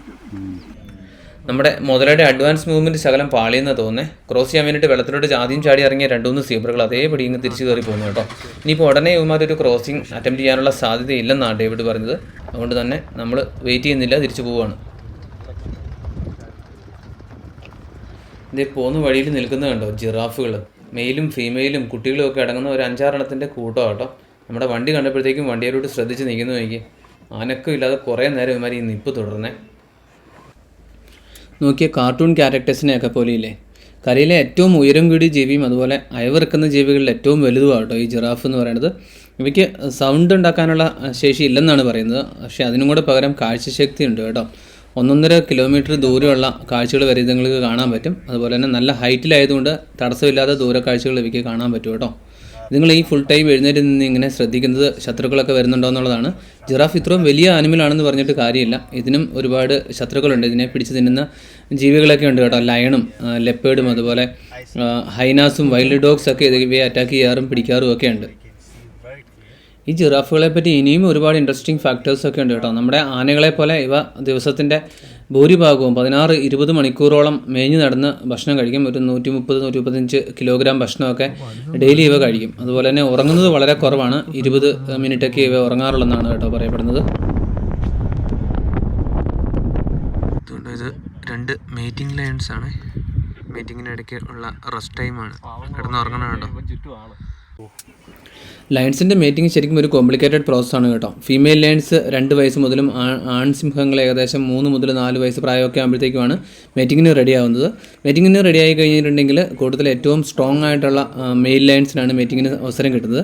അപ്പോൾ അവർ ഗ്രൂപ്പിൽ നിന്ന് മാറിയിട്ട് ദിവസങ്ങളോളം കണ്ടിന്യൂസ്ലി മീറ്റ് ചെയ്യും കേട്ടോ. ഒരു ദിവസം തന്നെ ഏതാണ്ട് 20-30 മിനിറ്റിൻ്റെ ഇൻ്റർവെല്ലിൽ ഇവർ 40-50 ടൈംസ് മീറ്റ് ചെയ്യുന്നതാണ് കേട്ടോ കണക്ക്.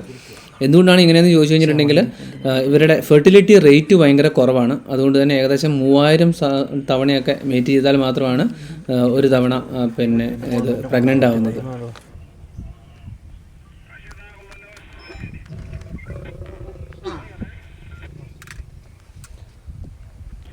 മീറ്റിംഗ് കാണാൻ വേണ്ടിയിട്ട് ഏകദേശം അരമണിക്കൂറോളം നമ്മൾ വെയിറ്റ് ചെയ്തതാണ്. ക്യാമറയൊക്കെ ഒന്ന് എടുത്ത് വന്നപ്പോഴത്തേക്കും സംഭവം കഴിഞ്ഞു. ഇനിയും മീറ്റിംഗ് കാണണമെങ്കിൽ വീണ്ടും ഒരു ഏകദേശം അരമണിക്കൂറോളം നമ്മൾ വെയിറ്റ് ചെയ്യണം. അതുവരെ ഇവരിവിടെ റെസ്റ്റ് എടുക്കും കേട്ടോ. ഞങ്ങളേതായാലും ശരിക്കും കണ്ടിട്ടേ പോകുന്നുള്ളൂ എന്നങ്ങ് തീരുമാനിച്ചു. അരമണിക്കൂർ വെയിറ്റ് ചെയ്തത് കേട്ടോ. അപ്പോഴേക്കും ഇതേ മെല്ലെ എഴുന്നേറ്റിട്ടുണ്ട്.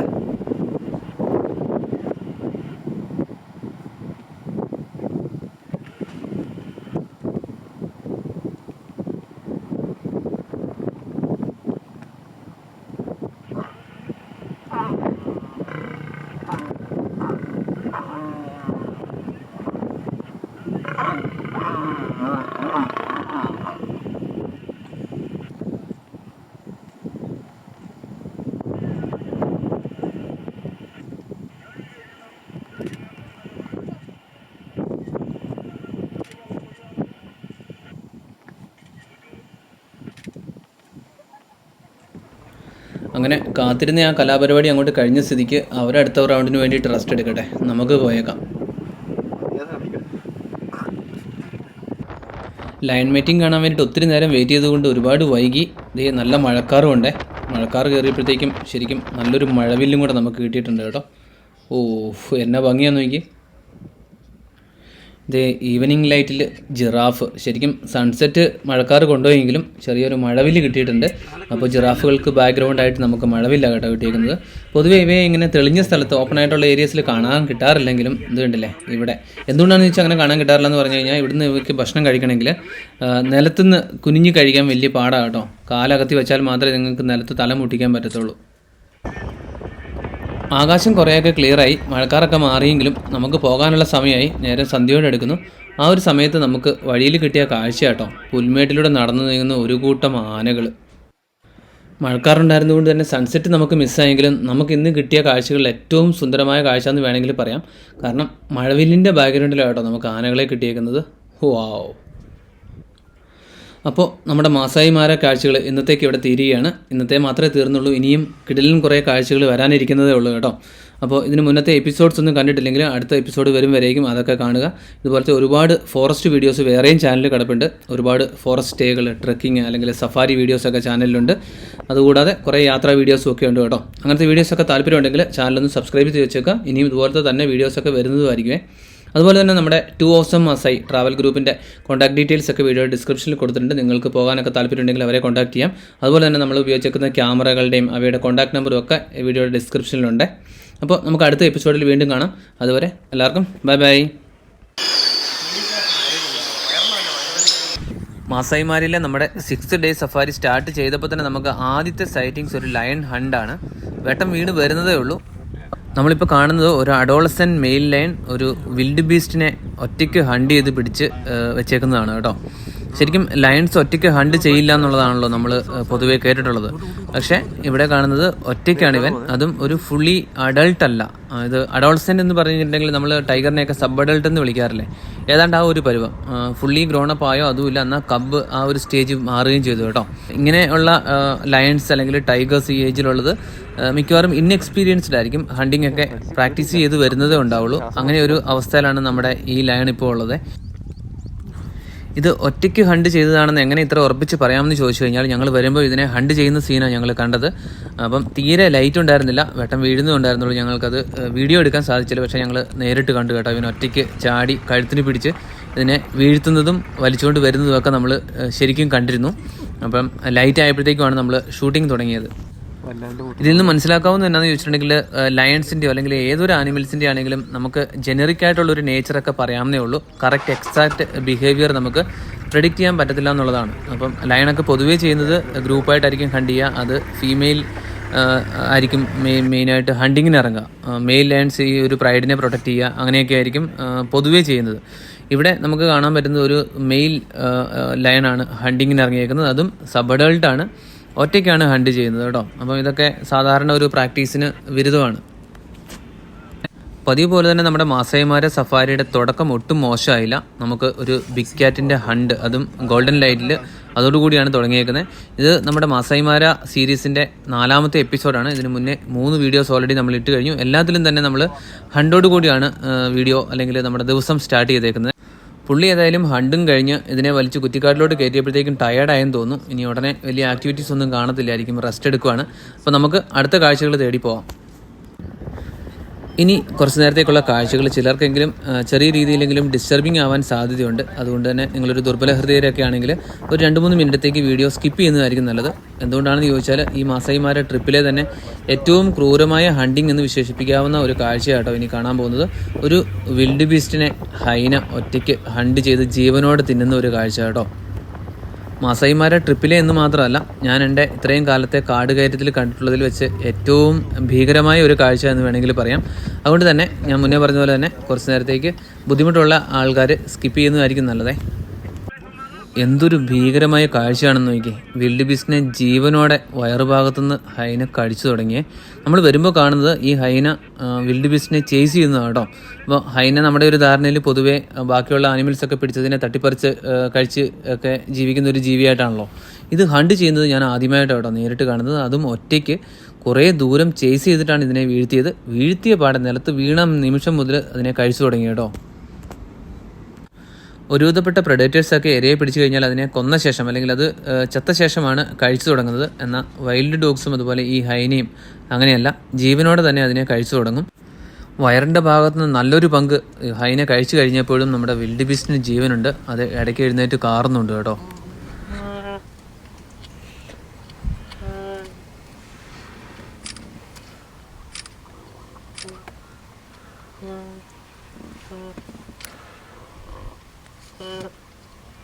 ഹൈന ഒരു സ്കാവഞ്ചറാണെന്നാണല്ലോ നമ്മളിൽ പലരുടെയും ധാരണ. പക്ഷേ അങ്ങനെയല്ല. പ്രൈമറിലി ഹൈന ഒരു ഹണ്ടറാണ്. ഇടയ്ക്കൊക്കെ സ്കാവഞ്ച് ചെയ്യുന്നേ ഉള്ളേ. അത് മറ്റേ ഹണ്ട് ചെയ്യുന്നത് ഇതുപോലെ ഒറ്റയ്ക്കായിരിക്കും മിക്കവാറും. ചിലപ്പോൾ 2, 3 അല്ലെങ്കിൽ 5 വരെയൊക്കെയുള്ള ഗ്രൂപ്പുകളായിട്ടും ഹണ്ട് ചെയ്യാറുണ്ട്. ഒരിക്കലും ഇവരൊരു ഹേർഡിനകത്തുനിന്ന് അല്ലെങ്കിൽ വലിയ കൂട്ടത്തിൽ നിന്ന് ഒരു ഇരയെ ടാർഗറ്റ് ചെയ്ത് കഴിഞ്ഞാൽ അതിനെ ചേസ് ചെയ്ത് പിടിക്കാറാണ് കേട്ടോ പതിവ്. അത് കിലോമീറ്ററോളം ഇതിനെ ചേസ് ചെയ്യും. മാക്സിമം സ്പീഡ് ഒരു 60 കിലോമീറ്റർ വരെയൊക്കെയാണ് ഹൈന ഓടാറുള്ളതെങ്കിലും ഒത്തിരി ദൂരത്തിൽ ചേസ് ചെയ്ത് ഇത് ഇരയെ പിടിക്കാറുണ്ട്. നമ്മളിപ്പോൾ കണ്ടതും അങ്ങനെ തന്നെയായിരുന്നേ. എന്തോ ജീവിയത് നിമിഷങ്ങൾ കൊണ്ട് കടിച്ചു തരാ. ആ പുറകിൽ നിന്നും പുല്ല് തിന്നുന്ന വിൽഡ് ബീസ്റ്റുകളുടെ കൂട്ടത്തെ കണ്ടോ? ഒന്നും സംഭവിക്കാത്ത മട്ടില്ല അവർ തീറ്റ കണ്ടിന്യൂ ചെയ്യുവാണ്. അവരുടെ ഒത്തം നടുക്കുന്നാണ് ഒരുത്തിനെ ഓടിച്ചിട്ട് ഇപ്പം പിടിച്ചിത് കഴിച്ചുകൊണ്ടിരിക്കുന്നത്. അപ്പോൾ ഇതിനെ പിടിച്ചപ്പോഴത്തേക്കും അവന്മാരെ കുറച്ചങ്ങോട്ട് മാറി നിന്ന് കുറച്ച് നേരം ഇങ്ങോട്ടേക്ക് നോക്കി നിന്നു. വീണ്ടും അവന്മാർ അവരുടെ തീറ്റ കണ്ടിന്യൂ ചെയ്തു. അതിനർത്ഥം ഇത് അവർക്ക് ഒരു എന്നാ പറയണ്ടേ, ആദ്യ സംഭവമൊന്നുമല്ല, ഒരു റെഗുലർ കാഴ്ചയാണ്. കൂട്ടത്തിൽ നിന്ന് ഒരാളെ ഇതുപോലെ പ്രെഡേറ്റേഴ്സ് പിടിക്കുകയും അതൊന്ന് കഴിക്കുകയും ചെയ്യുന്നത് അവരെന്നും കാണുന്ന കാഴ്ചയായതുകൊണ്ട് അവർക്ക് അതിലൊരു പുതുമയില്ല. ഒരുപാട് തരത്തിലുള്ള ഹണ്ടിങ്ങും കാര്യങ്ങളൊക്കെ കണ്ടിട്ടുണ്ടെങ്കിലും ഇത്രയ്ക്കും ഭീകരവും അല്ലെങ്കിൽ പേടിപ്പെടുത്തുന്നതുമായിട്ടുള്ള ഒരു ഹണ്ട് ആദ്യമായിട്ടാണ് കേട്ടോ കാണുന്നത്. നമ്മുടെ സ്റ്റേയുടെ ഒക്കെ അടുത്ത് ഹൈന വരുമെന്ന് ഞങ്ങൾ വന്ന സമയത്ത് അവിടുത്തെ ഓണർ പറഞ്ഞപ്പോഴത്തേക്കും ഞങ്ങൾ രാത്രിയിലൊക്കെ ഇതിൻ്റെ സൗണ്ടും കേട്ടിട്ടുണ്ട്. ഇവിടെയൊക്കെ ലൈറ്റ് അടിച്ച് നോക്കുകയും ഇറങ്ങി പുറത്ത് നിന്നൊക്കെ നോക്കിയതാണ് കേട്ടോ ഹൈനയെ കാണാമല്ലോ എന്ന് വിചാരിച്ചിട്ട്. പക്ഷേ ഈ ഒരു സംഭവത്തിന് ശേഷം പിന്നെ മാസായിമാരയിലുണ്ടായിരുന്ന ദിവസങ്ങളിലൊക്കെ ടെൻറ്റിൻ്റെ സിബ് നല്ല രീതിയിൽ അടച്ചിട്ടുണ്ടെന്ന് ഉറപ്പ് വരുത്തിയിട്ടാണ് കിടന്നുകൊണ്ടിരുന്നത്. അതുപോലെ പുറത്തുനിന്ന് ഇതിൻ്റെ സൗണ്ട് കേൾക്കുമ്പോഴത്തേക്കും ചെറിയ തോതിൽ പേടി വരെ തോന്നിപ്പോയി. ഏതായാലും ഹൈനയുടെ ഈ അതിക്രൂരമായ ഹണ്ടിങ് കണ്ടുകൊണ്ടിരിക്കുമ്പോൾ തന്നെ വേറൊരു സ്ഥലത്ത് ലയൺസിൻ്റെ ഗ്രൂപ്പിനെ സ്പോട്ട് ചെയ്തിട്ടുണ്ടെന്ന് പറഞ്ഞിട്ട് നമ്മുടെ ഡ്രൈവർക്ക് ഇൻഫർമേഷൻ കിട്ടിയിട്ടുണ്ട്. നമ്മളിനി നേരെ അങ്ങോട്ട് പോകാം കേട്ടോ. നോക്കി പോകുന്ന വഴികളിലെല്ലാം നിറയെ വിൽഡ് ബീസ്റ്റുകളും സീബ്രാസും ഒക്കെയാണ് കേട്ടോ. മൈഗ്രേഷൻ്റെ സമയമായതുകൊണ്ട് ഒരുപാട് ആനിമൽസ് ഇവിടെയുണ്ട്. അപ്പോൾ നമ്മൾ ഇതിന് മുന്നത്തെ എപ്പിസോഡുകളിലൊക്കെ ഡീറ്റെയിൽഡായിട്ട് മൈഗ്രേഷനെ കുറിച്ച് പറയുകയും അല്ലെങ്കിൽ വിൽഡ് ബീസ്റ്റുകളെയും സീബ്രകളെയൊക്കെ ഒരുപാട് കാണിക്കുകയും ചെയ്തതുകൊണ്ട് അതിനെക്കുറിച്ച് കൂടുതൽ പറയുകയും കാണിക്കുകയും ചെയ്യുന്നില്ല. നമ്മൾ ഓഫ് സീസൺ സമയത്ത്, അതായത് മൈഗ്രേഷൻ ഇല്ലാത്ത സമയത്ത് വന്നാൽ പോലും നമുക്ക് മിസ്സാകുന്നത് ഈ ഒരുപാട് കടൽ പോലെ കാണുന്ന വിൽഡ് ബീസ്റ്റുകളും സീബ്രകളുമാണ്. അതിനെയൊക്കെ ഒറ്റയും പെട്ടയൊക്കെയായിട്ട് നമുക്ക് കാണാൻ സാധിക്കും. ആ ഒരു കാഴ്ചകൾ ഒഴികെ ബാക്കി കണ്ട കാഴ്ചകളെല്ലാം തന്നെ ഇവിടെ എല്ലാ സീസണുകളിലും കാണാൻ പറ്റും കേട്ടോ. ഇത് പിന്നെ അടുത്ത ഹണ്ട്. ഇന്ന് മുഴുവൻ കൊലപാതകങ്ങളാണല്ലോ ദൈവമേ. ഇത്തവണ ഇത് കണ്ടോ, തലയാണ് ആശാൻ്റെ കയ്യിലിരിക്കുന്നത്. ബാക്കി പീസൊക്കെ ഒന്നെങ്കിൽ തിന്ന് കഴിഞ്ഞിട്ടുണ്ടാവും, അല്ലെങ്കിൽ അപ്പർ സൈഡിൽ വേറെ ആൾക്കാരിരുന്ന് കഴിക്കുന്നുണ്ടാവും. അതേ ബാക്കിയുള്ളവർ ഇവിടെ ഇരുന്ന് കഴിക്കുന്നുണ്ട് കേട്ടോ. വിൽഡ് ബീസ്റ്റ് തന്നെയാണ് ഇവിടുത്തെ വേര. ഈ കൂട്ടത്തിൽ ഒരു സിംഹത്തിൻ്റെ കഴുത്തിൽ ഒരു കോളർ ഐ ഡി പിടിപ്പിച്ചിട്ടുണ്ട് കേട്ടോ. ചിലപ്പോഴൊക്കെ ഇവിടെ നമ്മൾ പോകുമ്പോഴത്തേക്കും ആനിമൽസിൻ്റെ കഴുത്തിൽ ഇതുപോലെ കോളർ ഐ ഡി പിടിപ്പിച്ച് വിട്ടേക്കുന്നത് കാണാം. റിസർച്ച് അല്ലെങ്കിൽ അതുപോലെ ഉള്ള ആക്ടിവിറ്റീസിനൊക്കെ വേണ്ടിയിട്ട് ഇവർ ചെയ്യുന്നതാണ് കേട്ടോ ഇത്. നമ്മുടെ വില്ലൻ കഥാപാത്രം ഇവിടെയുണ്ട് കേട്ടോ. സിംഹങ്ങളുടെ ഇടയിൽ നിന്ന് നൈസായിട്ട് മോഷ്ടിക്കാൻ ശ്രമിച്ചുകൊണ്ടിരിക്കുന്ന ഹൈനയെ കണ്ടോ. ഒരെണ്ണമല്ല, ഇഷ്ടം പോലെ ഹൈനയുടെ കൂട്ടം ഇവർക്ക് ചുറ്റുമുണ്ട്. ഒട്ടും പേടിയില്ല കേട്ടോ. സിംഹം ഒന്ന് പേടിപ്പിക്കുമ്പോൾ അങ്ങോട്ട് മാറും, വീണ്ടും വന്ന് നിൽക്കും. ചോരയുടെ ഇറച്ചിയുടെ മണം എവിടെ കിട്ടിയാലും ഇവന്മാർ അവിടെയുണ്ട്. ഹണ്ടിങ്ങെങ്കിൽ ഹണ്ടിങ്, അതല്ല മോഷണമെങ്കിൽ മോഷണം. എങ്ങനെയെങ്കിലും ഇവന്മാർക്ക് തിന്നണം, അത്രയേ ഉള്ളൂ. നമ്മൾ മുന്നേ പറഞ്ഞില്ലായിരുന്നോ, ഹൈന പ്രൈമറിലി ഒരു ഹണ്ടറാണ്, എന്നാൽ സ്കാവഞ്ച് ചെയ്യുന്നു. ഇവിടെ നമ്മൾ ഹൈനയുടെ സ്കാവഞ്ചിങ് സ്കിൽസും കൂടിയാണ് കേട്ടോ കാണുന്നത്. സിംഹം പിടിച്ചിട്ടേക്കുന്നതിൻ്റെ അവശിഷ്ടങ്ങൾ പോയി അല്ലെങ്കിൽ അതിനിടയ്ക്കൂടെ മോഷിച്ചിട്ട് പോയി കഴിക്കുന്നത് കണ്ടോ. ഹൈനാസിൻ്റെ സോഷ്യൽ സ്ട്രക്ചർ മെട്രിയാർക്കലാണ്. എന്ന് വെച്ചിട്ടുണ്ടെങ്കിൽ നമ്മുടെ ആനക്കൂട്ടത്തെയൊക്കെ പോലെ പെൺഭരണം, പെണ്ണുങ്ങളാണ് ഇതിൽ ഡോമിനേറ്റ് ചെയ്യുന്നതും ലീഡ് ചെയ്യുന്നതൊക്കെ. അപ്പം ഹൈനയ്ക്ക് ശരിക്കും ആൺ ഹൈനകളെക്കാട്ടിലും വലിപ്പം കൂടുതലും പെൺ ഹൈനകൾക്കാണ്. നമ്മളീ കാണുന്നത് സ്പോട്ടഡ് ഹൈനാസ് ആണ്. എന്നാൽ നമ്മുടെ നാട്ടിലൊക്കെ ഉള്ളത് സ്ട്രൈപ്ഡ് ഹൈനാസ് ആണ്. രണ്ടും കഴുതപ്പുലികൾ തന്നെയാണെങ്കിലും ഈ പുള്ളികളുള്ളതുകൊണ്ട് ഇതിനെ പുള്ളി അല്ലെങ്കിൽ സ്പോട്ടഡ് ഹൈനാസ് എന്നും, മറ്റേ നമ്മുടെ നാട്ടിൽ കാണുന്നതിനെ മേത്ത് വരയുള്ളതുകൊണ്ടാണ് സ്ട്രൈപ്ഡ് ഹൈനാസ് എന്ന് വിളിക്കുന്നത് കേട്ടോ. അപ്പോൾ ഇതിനെ നമ്മൾ ലാഫിംഗ് ഹൈനാസ് എന്ന് വിളിക്കാറുണ്ട്. കാരണം ഇതിൻ്റെ സൗണ്ട് ചിരിക്കുന്ന പോലത്തെ സൗണ്ടാണ്.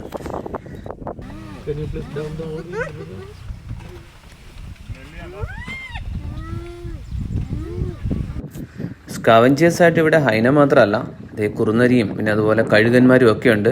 ഈ കാണുന്നത് സ്ട്രൈപ്ഡ് ജാക്കൽസ് എന്നറിയപ്പെടുന്നതാണ്. നമ്മൾ മുന്നത്തെ എപ്പിസോഡുകളിലൊക്കെ കണ്ട ആഫ്രിക്കയിൽ കാണപ്പെടുന്ന സ്ട്രൈപ്ഡ് ജാക്കൽസ് ആണ്.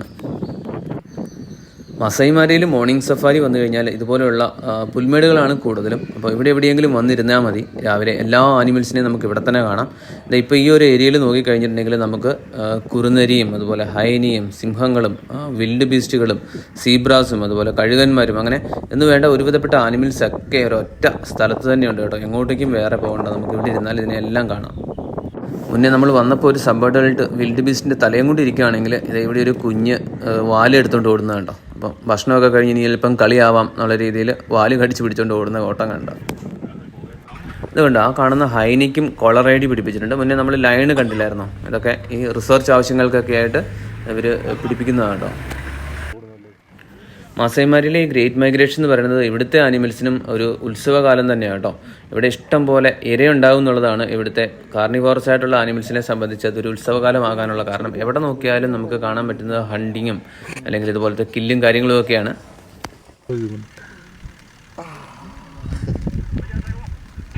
എല്ലാവരും അവരുടെ കൂടെ ഒരാൾ പോയ സങ്കടത്തിൽ നോക്കി നിൽക്കുക. അതല്ല ഇപ്പം ഇവന്മാരുടെ ജീവൻ പോയിരിക്കും നോക്കുക, കൊണ്ട് കൂടുന്നില്ലേ.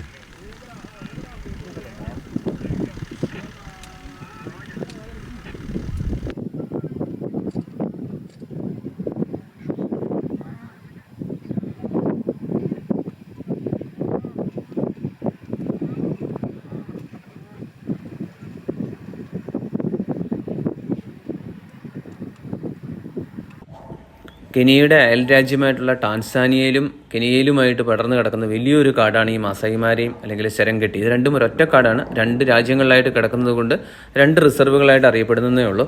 അപ്പോൾ ഈ കെനിയയിൽ ഉള്ള മസായിമാരയിലേക്ക് ടാൻസാനിയൻ ഭാഗത്തുള്ള സെരംഗട്ടി നാഷണൽ പാർക്കിൽ നിന്ന് ആനിമൽസ് കൂട്ടമായിട്ട് മൈഗ്രേറ്റ് ചെയ്ത് വരുന്നതിനെയാണ് നമ്മൾ ഗ്രേറ്റ് മൈഗ്രേഷൻ എന്ന് പറയുന്നത്. പ്രത്യേകിച്ച് വിൽഡ് ബീസ്റ്റുകളും സീബ്രാസും പിന്നെ കുറേ ആൻറ്റിലോപ്സിൽ പെട്ട വേറെയും കുറേ ആനിമൽസ് ഈ സമയത്ത് മൈഗ്രേഷൻ്റെ ഭാഗമായിട്ട് ഇങ്ങോട്ടേക്ക് എത്താറുണ്ട്. വിൽഡ് ബീസ്റ്റുകളും സീബ്രാസും ഒക്കെ കൂട്ടമായിട്ട് വരുമെന്ന് പറയുമ്പോൾ ചെറിയ കൂട്ടങ്ങളല്ല, ലക്ഷക്കണക്കിനുള്ള അല്ലെങ്കിൽ മില്യൺസ് ഓഫ് വിൽഡ് ബീസ്റ്റുകളാണ് ഇങ്ങോട്ടേക്ക് എത്തുന്നത്. അതുപോലെ തന്നെ ഒരുപാട് ലക്ഷം സീബ്രാസും ഒക്കെ അങ്ങനെ അത്ര വലിയ കൂട്ടങ്ങളായിട്ടാണ് കേട്ടോ ഇങ്ങോട്ടേക്ക് എത്തുന്നത്. ഒരേ കാടിൻ്റെ 2 ഭാഗങ്ങളാണെന്ന് ഞാൻ പറഞ്ഞല്ലോ. എങ്കിൽ തന്നെയും ഇവിടുത്തെ ക്ലൈമറ്റ് ഒക്കെ വളരെ ഡിഫറെൻ്റ് ആണ്.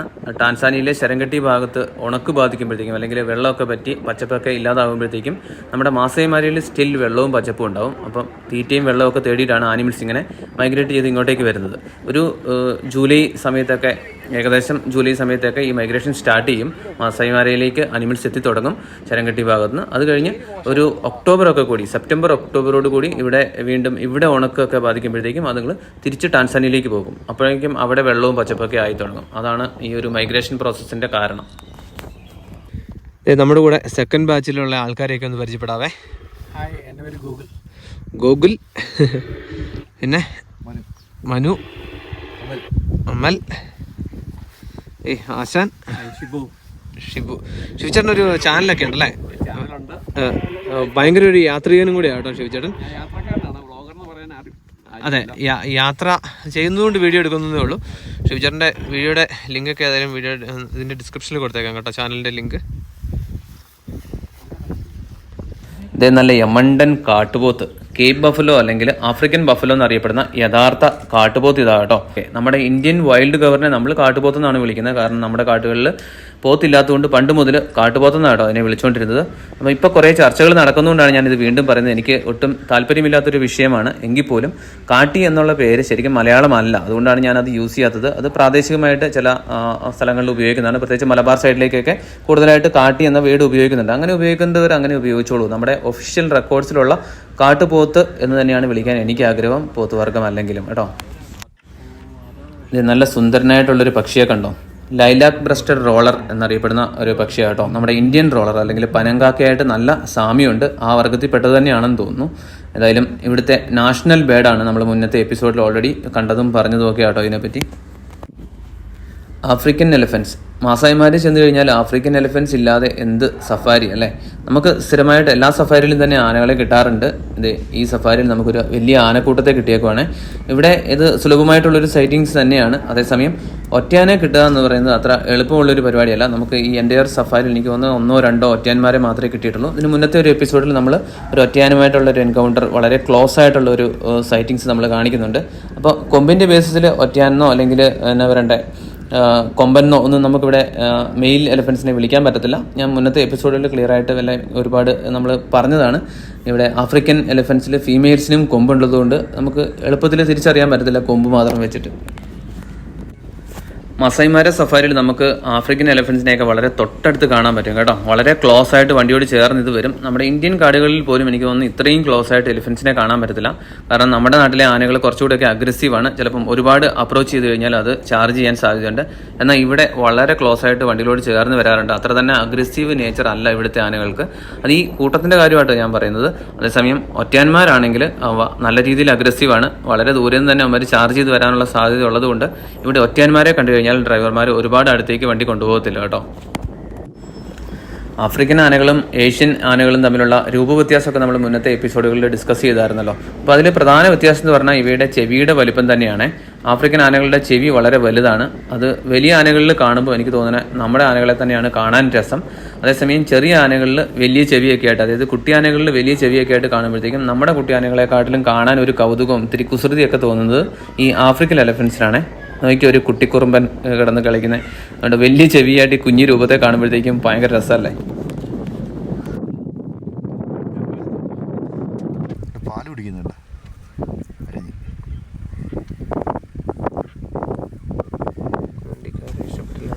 ഇത് അത്ര അഗ്രസീവ് നേച്ചർ അല്ല എന്ന് ഞാൻ പറഞ്ഞെങ്കിലും ഈ ഒരു വണ്ടി വളരെ ക്ലോസ് ആയിട്ട് ചെന്നപ്പോഴത്തേക്കും ആന അതിൻ്റെ ഇഷ്ടക്കേട് പ്രകടിപ്പിക്കുന്നത് കണ്ടോ. അങ്ങനെ ആനക്കാഴ്ചകൾ എത്ര നേരം കണ്ടിരുന്നാലും മതി വരത്തില്ല എങ്കിലും നമുക്ക് വേറെയും ഒരുപാട് കാഴ്ചകൾ കാണാനുള്ളത് കൊണ്ട് നമ്മൾ അടുത്ത സ്ഥലത്തേക്ക് പോവാം കേട്ടോ.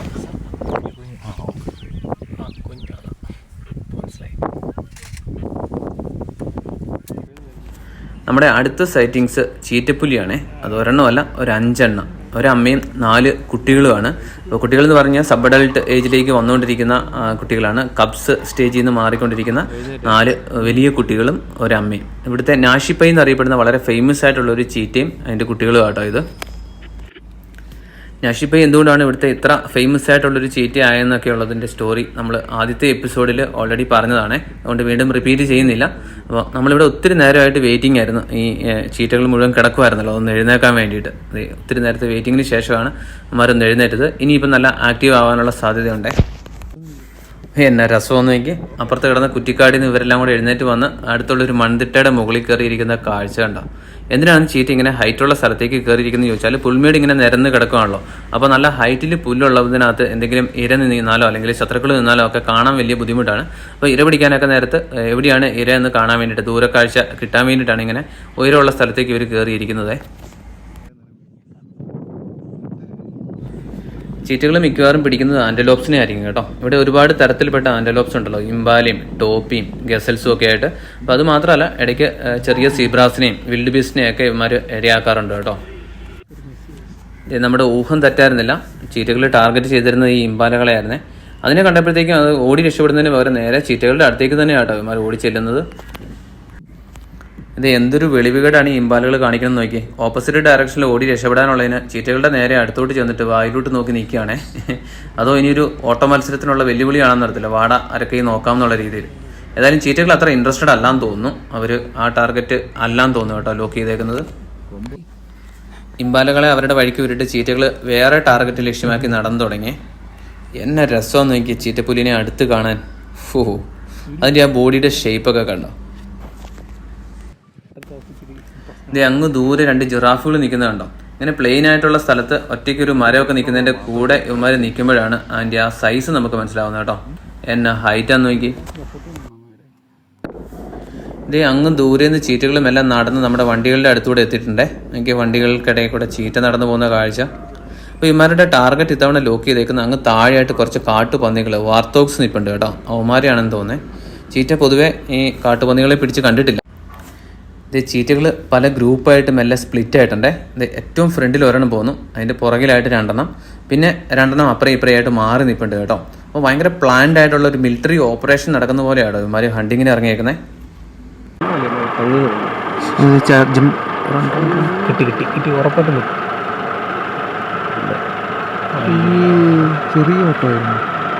ശശിയായത് 1 2 3 പറയുന്നതിന് മുമ്പ് ഓടി. ഞാനില്ല മുഖത്തുണ്ട് ചമ്മിച്ചിരി.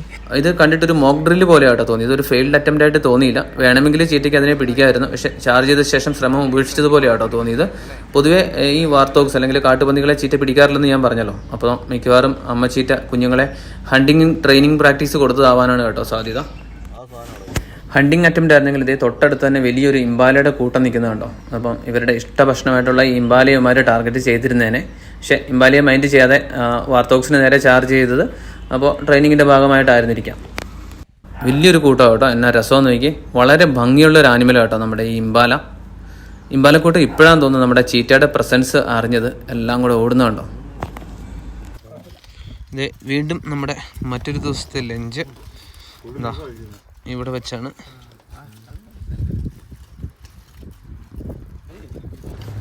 നമ്മൾ ലഞ്ചൊക്കെ കഴിഞ്ഞ് വീണ്ടും സഫാരി സ്റ്റാർട്ട് ചെയ്തപ്പോഴത്തേക്ക് നമുക്ക് കിട്ടിയ ഒരു സൈറ്റിംഗ് ആണ് മെയിൽ ഓസ്ട്രിച്ച് അഥവാ നമ്മുടെ ഒട്ടകപ്പക്ഷി. ഇതെങ്ങനെയാണ് മെയിലാണെന്ന് തിരിച്ചറിയുന്നതെന്ന് ചോദിച്ചാൽ ഇതിൻ്റെ കളറാണ് കേട്ടോ. ഒട്ടകപ്പക്ഷി നല്ല കറുത്ത കളറും അതുപോലെ വൈറ്റ് ചിറകും വാലും ഒക്കെ ആണെങ്കിൽ അത് ആൺ ഒട്ടകപ്പക്ഷിയായിരിക്കും. അതേസമയം പെൺപക്ഷികളുടെ നിറം കുറച്ച് ഗ്രേ ആട്ടോ, ഒട്ടും ഡാർക്ക് കളറല്ല. ഒട്ടകപ്പക്ഷി ഏറ്റവും വലിയ ബേർഡാണെന്നറിയാലോ. അതും പറക്കുകയല്ലാത്തൊരു പക്ഷിയാണ്. ഏറ്റവും വലിയ മുട്ടയിടുന്ന ജീവിയും ഒക്കെ ഇതാണ് കേട്ടോ. അതുപോലെ തന്നെ ലാൻഡ് ബേർഡ്സിൽ ഏറ്റവും ഫാസ്റ്റസ്റ്റ് ആയിട്ട് ഓടുന്നത് ഇതാണ്. 70 കിലോമീറ്റർ 80 കിലോമീറ്റർ സ്പീഡിലൊക്കെ ഓടാൻ ഈ ഒട്ടകപ്പക്ഷിക്ക് പറ്റും. പക്ഷേ ഇതിപ്പോൾ നടക്കുന്നത് കണ്ടു കഴിഞ്ഞിട്ടുണ്ടെങ്കിൽ ബോഡിയിൽ ഒട്ടും ബാലൻസ്ഡ് അല്ലാത്ത പോലെയാണോ തോന്നുന്നത്. ഇപ്പം വീഴാൻ പോകുന്നുള്ള രീതിയിലാണ് നടക്കുന്നത്. കാരണം അത്രയും വലിയ ബോഡി ആണ് ഈ 2 കാലിൽ താങ്ങുന്നത്. ശരിക്കും ഒട്ടകപ്പക്ഷിക്ക് 4 കാല് വേണമെന്ന് തോന്നിപ്പോകും അതിനെ കണ്ടു കഴിഞ്ഞാൽ. അപ്പോൾ ഇത്രയും വലിയ ഒരു ബോഡി താങ്ങാൻ വേണ്ടിയിട്ടുള്ള കാലായതുകൊണ്ട് തന്നെ അത്രയ്ക്കും സ്ട്രോങ് ആയിട്ടും അല്ലെങ്കിൽ ലോങ് ആയിട്ടുള്ള കാലുകളാണ് ഒട്ടകപ്പക്ഷിക്കുള്ളത്. അതുകൊണ്ട് തന്നെ അവയുടെ ഏറ്റവും വലിയ ഡിഫെൻഡിങ് ആയുധവും ഈ കാല് തന്നെയാണ് കേട്ടോ. അതുകൊണ്ട് ഒരു തൊഴി കിട്ടിയാൽ തീർന്നു തന്നെ. അപ്പോൾ നമ്മൾ സഫാരി തുടരുവാണ്. നമുക്ക് ഈ സഫാരി അറേഞ്ച് ചെയ്തേക്കുന്നത് 2 Awesome മാസായി എന്നുള്ളൊരു ട്രാവൽ കമ്പനിയാണ് കേട്ടോ. മലയാളികളുടെ ഓണർഷിപ്പിലുള്ളൊരു കമ്പനിയാണ്. അതും ട്രാവൽ അല്ലെങ്കിൽ വൈൽഡ് ലൈഫ് ഇൻതൂസിയാസ്റ്റ് ആയിട്ടുള്ള 2-3 പേരാണ് കേട്ടോ ഇതിൻ്റെ പുറകിൽ. അപ്പോൾ അതുകൊണ്ട് തന്നെ ശരിക്കും വൈൽഡ് ലൈഫ് ഫോട്ടോഗ്രാഫേഴ്സിനും ഒക്കെ പറ്റിയ പാക്കേജായിട്ടോ അവർ ചെയ്തു തരുന്നത്. പ്രത്യേകിച്ച് അവിടുത്തെ ഒരു ഡ്രൈവർ, ഏറ്റവും ബെസ്റ്റ് ആയിട്ടുള്ളൊരു ഗൈഡ്, അതുപോലെ നല്ല അടിപൊളി സ്റ്റേയും കാര്യങ്ങളും. പിന്നെ അതൊക്കെ പോരാത്തിന് കിടിലിനൊരു വണ്ടി, ഫോട്ടോഗ്രാഫേഴ്സ് ഫ്രണ്ട്ലി ആയിട്ടുള്ളൊരു നല്ല വണ്ടിയുമാണ് ഇവർ അറേഞ്ച് ചെയ്ത് തരുന്നത്. ഒക്കെ നല്ല സൗകര്യങ്ങളും അതുപോലെ ബഡ്ജറ്റ് ഫ്രണ്ട്ലി ആയിട്ട് ചെയ്തു തരുന്നുണ്ട്. നിങ്ങൾക്ക് കോൺടാക്റ്റ് ചെയ്യാം. അവരുടെ നമ്പറും കാര്യങ്ങളൊക്കെ വീഡിയോയുടെ ഡിസ്ക്രിപ്ഷനിൽ കൊടുത്തിട്ടുണ്ടേ. അടുത്ത സൈറ്റിംഗ് കണ്ടോ, ലെപ്പേർഡ്. ഇവിടുത്തെ ഒരു പ്രധാനപ്പെട്ട സൈറ്റിംഗ് എന്ന് കരുതപ്പെടുന്ന സാധനം കേട്ടോ ഈ ലെപ്പേർഡ് അല്ലെങ്കിൽ പുള്ളിപ്പുലി. നമ്മുടെ നാട്ടിൽ ഒക്കെ കോമൺ ആയിട്ട് കാണാറുള്ളതാണെങ്കിലും ഇവിടെ ഇതൊരു പ്രൈം സൈറ്റിംഗ് തന്നെയാണ് കേട്ടോ. ഈവൻ സിംഹത്തിനെക്കാട്ടിലും ചീറ്റയെക്കാട്ടിലും ഒക്കെ ആൾക്കാർ ഇമ്പോർട്ടൻസ് കൊടുക്കുന്ന ഒരു സൈറ്റിംഗ് ആണ്. ലെപ്പേർഡിനെ കിട്ടിയെന്ന് കേട്ട് കഴിഞ്ഞാൽ വേറെ എല്ലാ സൈറ്റിങ്സും വിട്ടിട്ട് ഉള്ള വണ്ടികൾ മുഴുവൻ ആ ഒരു ഏരിയയിലുണ്ടാവും കേട്ടോ, ലെപ്പേർഡിന് ചുറ്റുമായിട്ട്. വീഡിയോയ്ക്കും ഫോട്ടോയ്ക്കും ഒക്കെ ഭയങ്കര ചാലഞ്ചിങ് ആയിട്ടുള്ളൊരു സാഹചര്യത്തിലാണ് നമുക്ക് ലെപ്പേർഡിനെ കിട്ടിയേക്കുന്നത്. ഒന്നാമത് അതൊരു കുറ്റിക്കാടിനിടയിലാണ്, പോരത്തിന് നല്ല കാറ്റും മഴയുണ്ട്. അതും പോലെ തന്നെ ഇതിങ്ങനെ മാറിക്കൊണ്ടിരിക്കുക കേട്ടോ, ഒരു സ്ഥലത്ത് നിന്ന് വേറൊരു സ്ഥലത്തോട്ട് പോയിക്കൊണ്ടിരിക്കുകയാണ്. അതനുസരിച്ച് നമ്മുടെ വണ്ടി പെട്ടെന്ന് സ്പീഡിൽ, ഒരുപാട് വണ്ടികൾ ചുറ്റുമുണ്ടെന്ന് ഞാൻ പറഞ്ഞല്ലോ. അതുകൊണ്ട് തന്നെ ഏറ്റവും ആദ്യം നല്ല പൊസിഷൻ കിട്ടാൻ വേണ്ടിയിട്ട് വണ്ടിയാണെങ്കിലും ഫാസ്റ്റായിട്ട് ഓടിക്കൊണ്ടിരിക്കുകയാണ്. അങ്ങനെ നല്ല സ്റ്റെബിലൈസേഷനും ഓട്ടോ ഫോക്കസും ഒക്കെ വർക്ക് ചെയ്യുന്ന ക്യാമറാസ് ഉണ്ടെങ്കിൽ മാത്രമേ നമുക്ക് ഇതിനെ നല്ല രീതിയിൽ ഷൂട്ട് ചെയ്യാൻ പറ്റുള്ളൂ കേട്ടോ. നമ്മളിന്ന് ഷൂട്ട് ചെയ്യാൻ വേണ്ടിയിട്ട് ഉപയോഗിച്ചേക്കുന്ന 2 മെയിൻ ക്യാമറകൾ, ഒന്ന് പാനസോണിക് ലൂമിക്സ് GH7 ഒരു വീഡിയോ സ്പെസിഫിക് ക്യാമറയാണ്. പിന്നെ വേറൊന്ന് നിക്കോണിൻ്റെ ഫുൾ ഫ്രെയിം ക്യാമറയായിട്ടുള്ള ഹൈബ്രിഡ് ക്യാമറ ZF കൂടിയാണ് കേട്ടോ. അപ്പോൾ ഈ ക്യാമറകളുടെയൊക്കെ ഡീറ്റെയിൽസ്, കോൺടാക്ട് നമ്പറും കാര്യങ്ങളൊക്കെ നമ്മുടെ വീഡിയോയുടെ ഡിസ്ക്രിപ്ഷനിൽ കൊടുത്തിട്ടുണ്ട്. അങ്ങനെ കുറേ നേരത്തെ ഒളിച്ചും പാത്തും കളിയൊക്കെ കഴിഞ്ഞ ശേഷം ലെപ്പേർഡ് നമുക്ക് അത്യാവശ്യം ഫോട്ടോയും വീഡിയോ ഒക്കെ തന്നിട്ട് കാടിനകത്തോട്ട് കയറിപ്പോയേ. അപ്പോഴേക്കും മഴ അത്യാവശ്യം ശക്തിയായി. ഇവിടുത്തെ മഴ എങ്ങനെയാണ് കേട്ടോ, പെട്ടെന്ന് വരും പെട്ടെന്ന് പോകും. നമ്മൾ വന്ന ശേഷം ഒരു 2ാമത്തെ 3ാമത്തെ അങ്ങോട്ട് മഴയാണ് നമുക്ക് ഈ ട്രിപ്പിനിടെ കിട്ടിയേക്കുന്നത്. മഴയൊക്കെ മാറിക്കഴിഞ്ഞപ്പോഴത്തേക്കും നമ്മുടെ അടുത്ത സൈറ്റിംഗ് കണ്ടോ, നല്ല സുന്ദരക്കുട്ടന്മാരായ 2-3 സിംഹക്കുട്ടികൾ കേട്ടോ. എന്നെ രസമെന്ന് നോക്കിയ സിംഹക്കുഞ്ഞുങ്ങളെ കാണാൻ വേണ്ടിയിട്ട്. 3 കുഞ്ഞുങ്ങളും ഒരു തള്ളയാട്ടോ ഉള്ളത്. പൊതുവേ കുഞ്ഞുങ്ങളുണ്ടായി കഴിഞ്ഞാൽ പെൺസിംഹം ഗ്രൂപ്പിൽ നിന്ന് മാറി ഒറ്റയ്ക്കായിരിക്കും താമസിക്കുന്നത് കുറച്ച് കാലത്തേക്ക്. ഒരു 1.5-2 മാസമൊക്കെ കുഞ്ഞുങ്ങൾക്ക് പ്രായമാകുമ്പോഴേ തിരിച്ച് പ്രൈഡിലേക്ക് നിങ്ങളെ ഇൻട്രൊഡ്യൂസ് ചെയ്യത്തുള്ളേ. അതുവരെ പല പല കൂട്ടുകളിൽ ഒക്കെ ആയിട്ട് ഇങ്ങനെ മാറി മാറി താമസിക്കും. ചെറിയ മാളത്തിലോ അല്ലെങ്കിൽ സേഫായിട്ടുള്ള വേറെ ഷെൽട്ടറുകളിലേക്കൊക്കെ നിങ്ങളെ എടുത്തുകൊണ്ട് പോകും കേട്ടോ. നമ്മുടെ പൂച്ചയുടേതായിട്ടുള്ള സമാനമായിട്ടുള്ളൊരു ബിഹേവിയറാണ് സിംഹങ്ങൾക്കും ഉള്ളത്. ബിഗ് ക്യാറ്റ് എന്ന് തന്നെയാണല്ലോ അറിയപ്പെടുന്നത്. അപ്പോൾ ഉണ്ടായി ഒരാഴ്ചയൊക്കെ കഴിഞ്ഞിട്ടാണ് നിങ്ങൾക്ക് കണ്ണ് തുറക്കുന്നത്. അതുപോലെ വളരെ ചെറുതായിരിക്കും, 1 കിലോ 1.5 കിലോ ഒക്കെ ഉണ്ടാകുമ്പോൾ നിങ്ങൾക്ക് വെയിറ്റ് ഉള്ളൂ കേട്ടോ. പൂച്ചയെ എടുത്തുകൊണ്ട് പോകുന്നതല്ല തന്നെ കഴുത്തിന് കടിച്ചു പിടിച്ചാണ് സിംഹം ഇതിനെ കൂടൊക്കെ മാറ്റുകയൊക്കെ ചെയ്യുന്നത്. അപ്പോൾ ഈ ആദ്യത്തെ 1.5-2 മാസം കാലം നിങ്ങൾക്ക് തീറ്റയൊക്കെ തന്നെയാണ് തള്ളസിംഹം പിടിച്ചുകൊണ്ടേ കൊടുക്കുന്നത്. ഞാൻ പറഞ്ഞല്ലോ 1.5-2 മാസമൊക്കെ പ്രായമാകുമ്പോഴത്തേക്കുമാണ് നിങ്ങളെ തിരിച്ച് ഗ്രൂപ്പിലോട്ട് അല്ലെങ്കിൽ പ്രൈഡിലോട്ട് കൊണ്ടുവരുന്നതെന്ന്. ആ സമയത്ത് ഗ്രൂപ്പിലുള്ള മറ്റ് സിംഹങ്ങളുമായിട്ട് ഇടപഴകാൻ നിങ്ങൾക്ക് ഭയങ്കര പേടിയായിരിക്കുമേ. കൂടുതലും അമ്മയുടെ അടുത്ത് തന്നെയായിരിക്കും.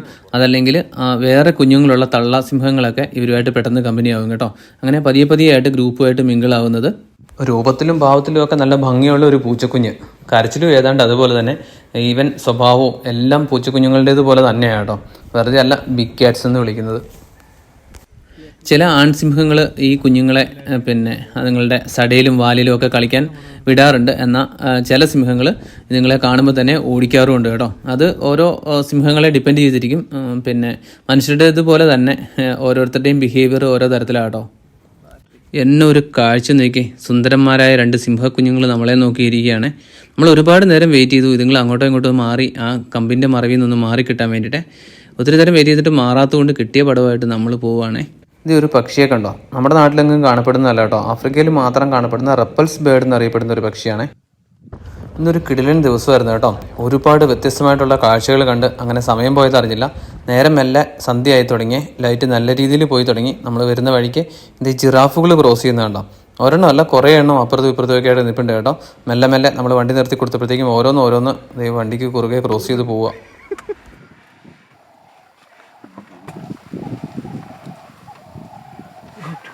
സൺസെറ്റ് ആയപ്പോഴത്തേക്കും ഇവിടുത്തെ കാഴ്ചകൾ കണ്ടോ, ഒരു രക്ഷയില്ലാത്ത സൺസെറ്റാണ് കേട്ടോ നമുക്കിവിടെ കിട്ടുന്നത്. മഴക്കാറൊന്നും ഇല്ലെങ്കിൽ ഇവിടുത്തെ കാഴ്ചകളൊന്നും പറയാനില്ല. സൺസെറ്റൊക്കെ ആസ്വദിച്ച് മുന്നോട്ട് പോയിക്കൊണ്ടിരിക്കുമ്പോഴത്തേക്കും വഴി സൈഡിൽ നമ്മൾ കണ്ട ഒരു കാഴ്ച കേട്ടോ, ഒരു ഒറ്റപ്പെട്ട മരവും അതിൻ്റെ ബാക്ക്ഗ്രൗണ്ടിലായിട്ടൊരു കിടുക്കൻ സൺസെറ്റും. എനിക്ക് തോന്നുന്നു ഞാൻ ജീവിതത്തിൽ കണ്ടിട്ടുള്ളതിൽ വെച്ച് ഏറ്റവും സുന്ദരമായിട്ടുള്ള ഒരു സൺസെറ്റായിരുന്നേ. മേഘങ്ങൾക്കിടയിലൂടെ ചെറിയൊരു ഗ്യാപ്പിലൂടെ സൂര്യപ്രകാശം അതും ഫുൾ കളറ് വാരി വിതറിക്കൊണ്ട് വീഴുന്നുണ്ടോ. അതിൻ്റെ ബാക്ക്ഗ്രൗണ്ടിലായിട്ട് ഒരു മരവും ഒരു വണ്ടിയും കുറച്ച് ആൾക്കാരും. ഹംബോ, ഒരു കിടിലൻ കാഴ്ച. അങ്ങനെ മറക്കാനാവാത്ത ഒരുപാട് കാഴ്ചകളുമായിട്ട് മാസായിമാരയുടെ 4ാമത്തെ എപ്പിസോഡ് ഇവിടെ തീരുകയാണ്. ഇനിയും എപ്പിസോഡ്സ് ഒക്കെ വരാനുണ്ട് കേട്ടോ. അതുപോലെ ഒത്തിരി ഫോറസ്റ്റ് വീഡിയോസ് നമ്മുടെ ചാനലിൽ ഓൾറെഡി കിടപ്പുണ്ട്. ഒരുപാട് ഫോറസ്റ്റ് ട്രെക്കിംഗ് അല്ലെങ്കിൽ ഫോറസ്റ്റ് സ്റ്റേ സഫാരി വീഡിയോസൊക്കെ ചാനലിലുണ്ട്. അങ്ങനത്തെ വീഡിയോസൊക്കെ കാണാൻ താല്പര്യമുള്ളവർ ചാനലൊന്ന് സബ്സ്ക്രൈബ് ചെയ്ത് വെച്ചിരുന്നേക്കുക. അതുപോലെ തന്നെ മാസായിമാരിലൊക്കെ പോകാൻ താല്പര്യമുണ്ടെങ്കിൽ പ്രത്യേകിച്ച് എൻ്റെയോ പിക്കോളിൻസ് വൈബിലെ കോളിൻ്റെ ഒക്കെ കൂടെ യാത്ര ചെയ്യാൻ താല്പര്യമുള്ളവർക്ക് ഞങ്ങളെ കോൺടാക്ട് ചെയ്യാം. ഈ ജനുവരിയിൽ കോളിൻ പോകുന്നുണ്ട്, അതുപോലെ മാർച്ചിൽ ഞാനും പോകുന്നുണ്ട് കേട്ടോ. അപ്പോൾ അതിൻ്റെയൊക്കെ ഡീറ്റെയിൽസ് അറിയണമെങ്കിൽ ഞങ്ങളെ കോൺടാക്ട് ചെയ്യുക. അപ്പോൾ മാസായിമാരുടെ അടുത്ത എപ്പിസോഡിൽ കാണാം. അതുവരെ എല്ലാവർക്കും ബൈ ബൈ. പതിവ് പോലെ തന്നെ രാവിലെ 6 മണിക്ക് തന്നെ നമ്മുടെ സഫാരി സ്റ്റാർട്ട് ചെയ്തെങ്കിലും ഇന്നത്തെ സഫാരിക്ക് ഒരു പ്രത്യേകതയുണ്ട്. ഇന്ന് ഉച്ചവരെ സഫാരി ഉള്ളൂ. കാരണം നമ്മുടെ മസായിമാരയിലെ അവസാന ദിവസത്തെ സഫാരിയാണ് ഇന്ന്. അപ്പോൾ ഇന്ന് ഉച്ചയോടുകൂടി സഫാരി കഴിഞ്ഞിട്ട് നമ്മൾ തിരിച്ചു പോവാണ്. ഗോൾഡൻ ലൈറ്റിലെ സൈറ്റിങ്സ് കാണാൻ വേണ്ടിയിട്ട് ബലൂൺ സഫാരിയൊക്കെ സ്റ്റാർട്ട് ചെയ്തിട്ടുണ്ട്. ഞാൻ മുന്നത്തെ എപ്പിസോഡുകളിലൊക്കെ പറഞ്ഞതുപോലെ തന്നെ ബലൂൺ സഫാരി ഭയങ്കര എക്സ്പെൻസീവാണ്. എന്നത്തെയും പോലെ തന്നെ നല്ല ഗംഭീര സൺറൈസോട് കൂടിയാണ് കേട്ടോ നമ്മുടെ സഫാരി സ്റ്റാർട്ട് ചെയ്തേക്കുന്നത്.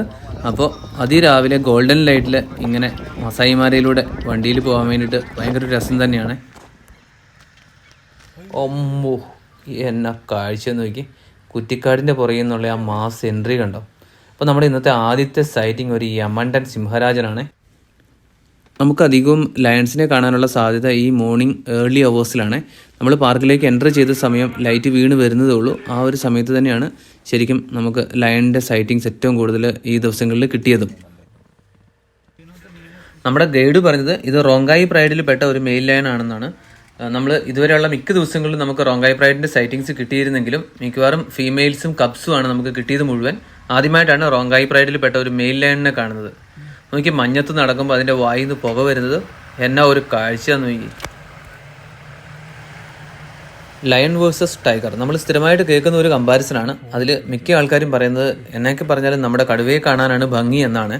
അതേസമയം നമ്മൾ ഈ ആഫ്രിക്കൻ മെയിൽ ലയൺസിനെ ഇതുപോലെ കണ്ടു കഴിയുമ്പോൾ ആ അഭിപ്രായത്തിന് ചെറിയൊരു മാറ്റമൊക്കെ വന്നു പോകും.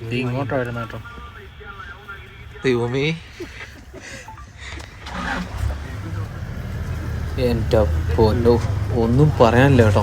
തൊട്ടടുത്തൂടെ ഒരു വലിയ സിംഹം, അതും തൊട്ടടുത്ത് വന്ന് മുഖത്തോട്ട് കണ്ണിലോട്ടൊരു നോട്ടമേ.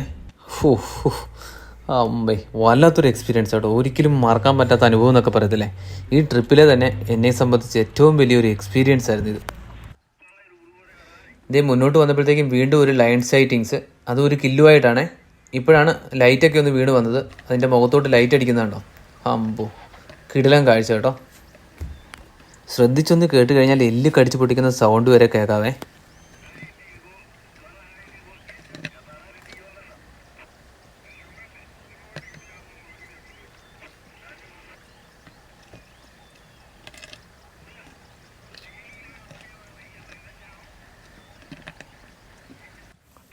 ഇതൊരു സബ് അഡൾട്ടാണ്, ഒരെണ്ണമല്ല, അങ്ങോട്ടും ഇങ്ങോട്ടും ഒക്കെ മാറി ഒരു 3-4 നിൽപ്പുണ്ട്.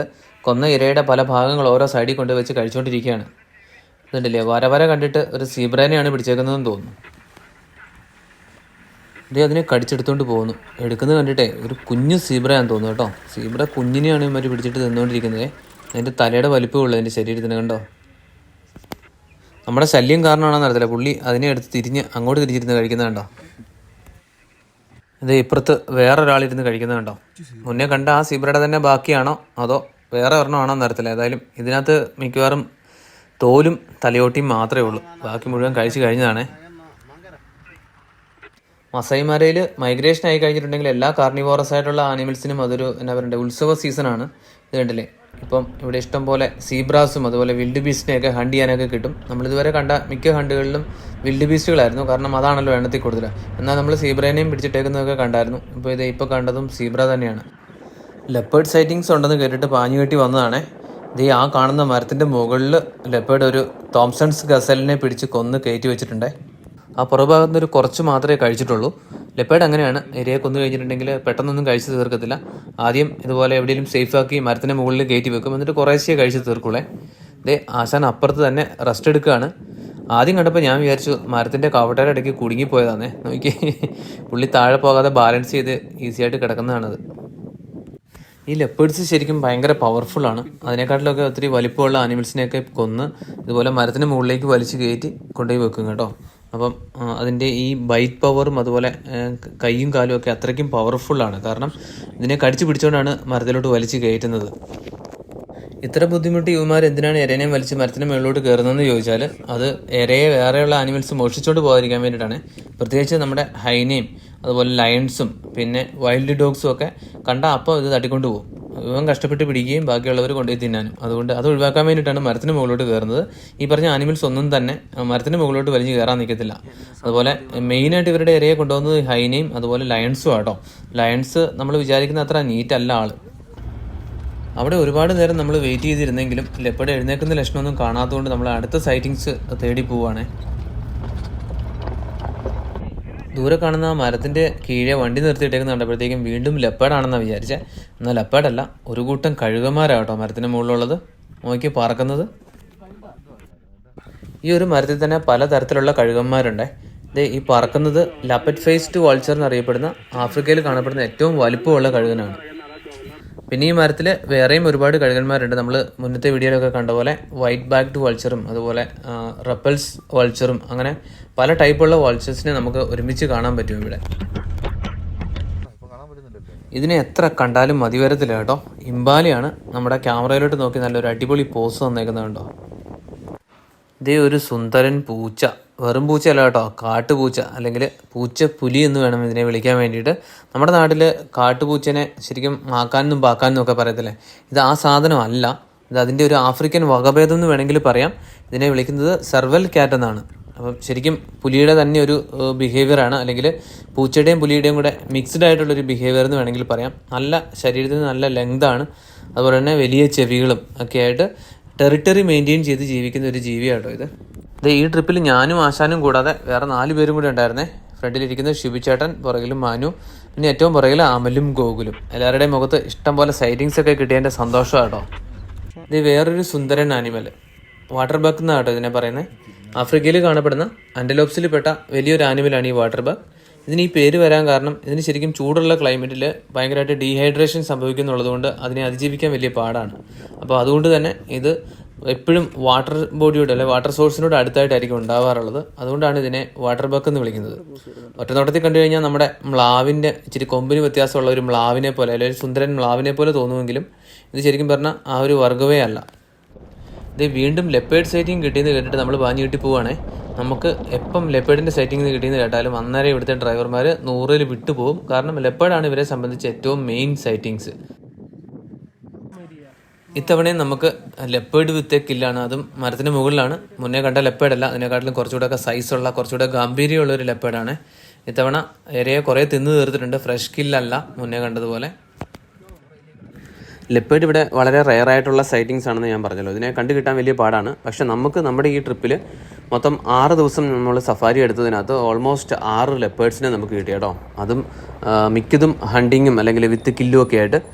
അതാണ് ഇവിടെ കാട്ടിൽ കയറുമ്പോൾ എപ്പോഴും നമുക്ക് പല പല കാഴ്ചകളായിരിക്കും. ചിലപ്പോൾ തികച്ചും അപ്രതീക്ഷിതമായിട്ടുള്ള റയർ സൈറ്റിങ്സ് ആയിരിക്കും, ചിലപ്പോൾ റെഗുലറായിട്ടുള്ള സൈറ്റിങ്സ് ഒക്കെ ആയിരിക്കും. അതുകൊണ്ട് തന്നെ നമ്മളിവിടെ വീണ്ടും വരുന്നുണ്ട്. വരുന്ന മാർച്ചിൽ ഞാൻ വീണ്ടും പോകുന്നുണ്ട്. അതുപോലെ ഈ ജനുവരിയിൽ നമ്മുടെ പിക്കോളിൻസ് വൈബിലെ കോളിൻ പോകുന്നുണ്ട്. ഞങ്ങളുടെ കൂടെയൊക്കെ നിങ്ങൾക്കും വരാൻ അവസരമുണ്ട്.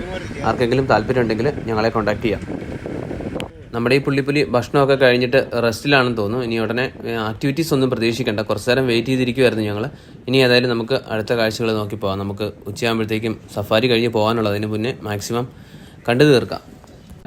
ഈ കാണുന്ന കാഴ്ചകൾ മിക്കവാറും നമുക്ക് അടുത്ത പ്രാവശ്യം വരുമ്പോൾ കാണാൻ പറ്റിയെന്ന് വരത്തില്ല. കാരണം എന്ന് വെച്ചിട്ടുണ്ടെങ്കിൽ നമ്മൾ വരുന്നത് മാർച്ചിലാണ്, മൈഗ്രേഷൻ സമയമല്ല. ഇതുപോലെ ഇത്രയും വലിയ കൂട്ടമായിട്ടുള്ള വിൽഡ് ബീസ്റ്റുകളെയും സീബ്രാസിനെയൊക്കെ മൈഗ്രേഷൻ്റെ സമയത്ത് മാത്രമേ നമുക്കിവിടെ കാണാൻ പറ്റത്തുള്ളൂ. അപ്പം ഗ്രേറ്റ് മൈഗ്രേഷനെ കുറിച്ചൊക്കെ ഡീറ്റെയിൽ ആയിട്ട് നമ്മൾ മുൻപത്തെ എപ്പിസോഡുകളിൽ കവർ ചെയ്തതുകൊണ്ട് അതിനെപ്പറ്റി പറയുന്നില്ല. ഇങ്ങനെ വലിയ കൂട്ടമായിട്ടുള്ള വിൽഡ് ബീസ്റ്റുകളെയും സീബ്രാസിനെയും മാത്രമാണ് നമുക്ക് സീസൺ സമയത്ത് വന്നാൽ അധികമായിട്ട് കാണാൻ പറ്റുക. അതുപോലെ ഭാഗ്യമുള്ളവർക്ക് റിവർ ക്രോസിങ്ങും അങ്ങനെയുള്ള സംഭവങ്ങളൊക്കെ കിട്ടും. അതൊഴിച്ച് കഴിഞ്ഞാൽ ബാക്കി എല്ലാ കാഴ്ചകളും ഇവിടെ എല്ലാ സീസണുകളിലും സെയിം ആണ്. അതുകൊണ്ട് ഓഫ് സീസൺ സമയത്ത് വന്നു കഴിഞ്ഞാൽ നമുക്ക് അങ്ങനെ ഒരുപാട് മറ്റു കാഴ്ചകൾ മിസ്സാവത്തൊന്നുമില്ല. പിന്നെ നമുക്ക് റേറ്റും കുറവായിരിക്കും ഓഫ് സീസൺ സമയത്ത്. സീസൺ സമയത്ത് റേറ്റ് എല്ലാം ഭയങ്കര ഹൈ ആയിരിക്കും.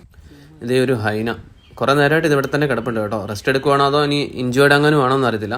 ഏതായാലും ഇവർ എത്രമാത്രം ക്രൂരന്മാരാണെന്നുള്ളത് നമ്മൾ ഇതിന് മുന്നത്തെ എപ്പിസോഡിൽ കണ്ടതാണല്ലോ. മാസായിമാരിലെ അവസാന ദിവസത്തെ ബ്രേക്ക്ഫാസ്റ്റ് കഴിക്കാൻ വേണ്ടിയിട്ട് നിർത്തിയേക്കുവാണേ. എന്തോ ബാക്ക്ഗ്രൗണ്ടിൽ അങ്ങനെ മലയിലൊക്കെ കാണുന്നതെല്ലാം വിൽഡ് ബീസ്റ്റുകളാണ് കേട്ടോ. ഇത് വളരെ ലൈറ്റായിട്ടുള്ള ബ്രേക്ക്ഫാസ്റ്റാണ്. പാക്ഡായിട്ട് എടുത്തുകൊണ്ട് വരുന്നതുകൊണ്ട് അപ്പം വലിയ ഐറ്റംസ് ഒന്നും രാവിലെ ഉണ്ടാക്കിക്കൊണ്ട് വരാൻ പറ്റത്തില്ല. പക്ഷേ എന്നാലും ഇവിടുത്തെ ബ്രേക്ക്ഫാസ്റ്റ് ആട്ടെ ബാക്കി എല്ലാ ഫുഡും നല്ല ഫുഡായിരുന്നു കേട്ടോ മൊത്തത്തിൽ. ഇതേ നമ്മുടെ ഡ്രൈവർ കം പിന്നെ 2 Awesome മാസായിയുടെ പാർട്ട്ണർ കം മാനേജറും കൂടെ ആയിട്ടുള്ള David. Hi. David. We are just here after a very wonderful morning game drive. This is Masai Mara, heart of Masai Mara.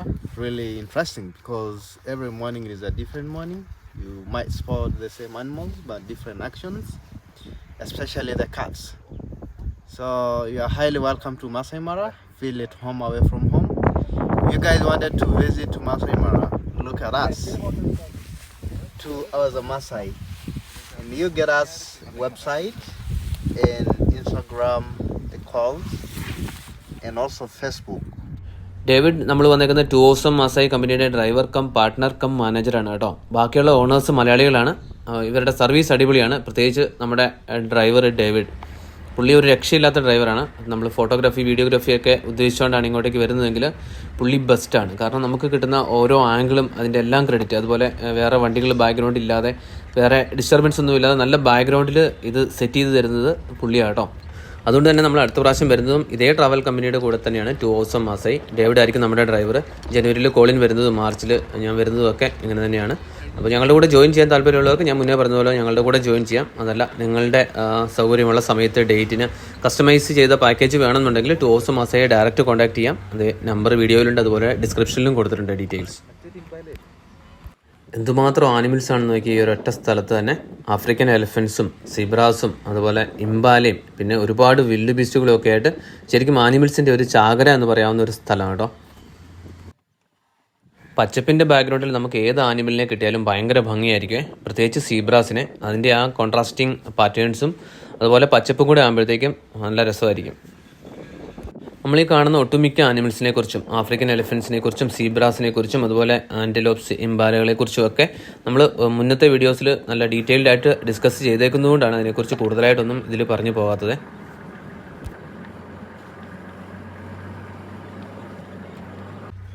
ആന നമ്മൾ മുന്നേ കണ്ടത് മാത്രമല്ല കേട്ടോ, അങ്ങോട്ടും ഇങ്ങോട്ടൊക്കെ മാറി കുറേ എണ്ണം നിൽപ്പുണ്ട്. അതുകൊണ്ട് കുറ്റിക്കാട്ടിനിടയിൽ ഒരെണ്ണം നിൽക്കുന്നത് നല്ല സൈസുള്ള ആനയാണ് കേട്ടോ. ഇത് കൊമ്പ് കണ്ടിട്ട് നമുക്ക് പറയാൻ പറ്റത്തില്ല. എനിക്ക് തോന്നുന്നത് പിടിയാന തന്നെയാണെന്ന് തോന്നുന്നു. ഒരുപാടെണ്ണം ഉണ്ട് കേട്ടോ ആനകൾ. ഇത് ഇങ്ങനെ പരന്ന് കിടക്കുമെന്ന് ഞാൻ പറഞ്ഞില്ലേ, എന്തുമാത്രം ആനിമൽസ് ആണെന്ന് നോക്കി. ഇതേ ആനയ്ക്ക് ചെറിയൊരു തമാശ, അത് ബാക്കിയുള്ള ആനിമൽസിനെ ഓടിക്കുന്നതുണ്ടോ, വിൽഡ് ബീസ്റ്റുകളെയും സീബ്രാസിനെയും ആനയെ ഓടിക്കുന്നതാണ് കാണുന്നത്. അപ്പോൾ മാസായിമാരിൽ വന്നിട്ട് ഇതുപോലത്തെ കിടിലൻ കാഴ്ചകളൊക്കെ കാണാൻ വേണ്ടിയിട്ട് ഏകദേശം എത്ര എക്സ്പെൻസ് വരും എന്നുള്ളത് എന്നോട് ഒത്തിരി പേര് മെസ്സേജൊക്കെ ഇട്ട് ചോദിച്ചായിരുന്നു.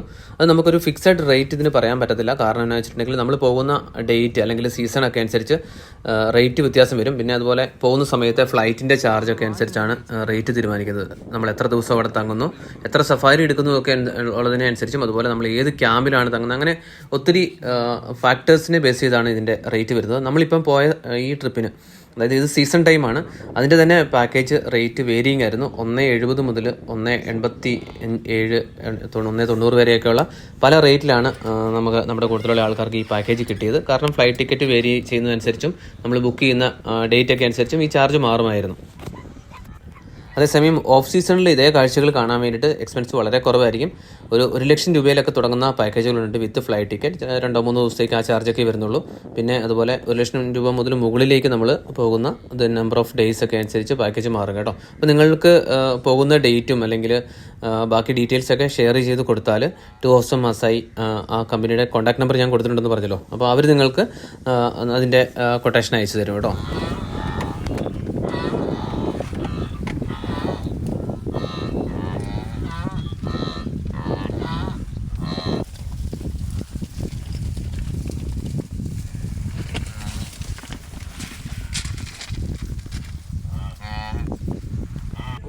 പൊതുവേ ആനകൾ ഈ നിരുപദ്രവകാരികളായിട്ടുള്ള സീബ്രാസിനോടും അല്ലെങ്കിൽ വിൽഡ് ബീസ്റ്റുകളോടൊന്നും പരാക്രമം കാണിക്കാറില്ല. ഇത് മിക്കവാറും ഒരു തമാശയ്ക്ക് എന്നുള്ള രീതിയിൽ ചെയ്യുന്നതായിരിക്കാനാണ് സാധ്യത, വികൃതി കാണിക്കുന്നതായിരിക്കണം.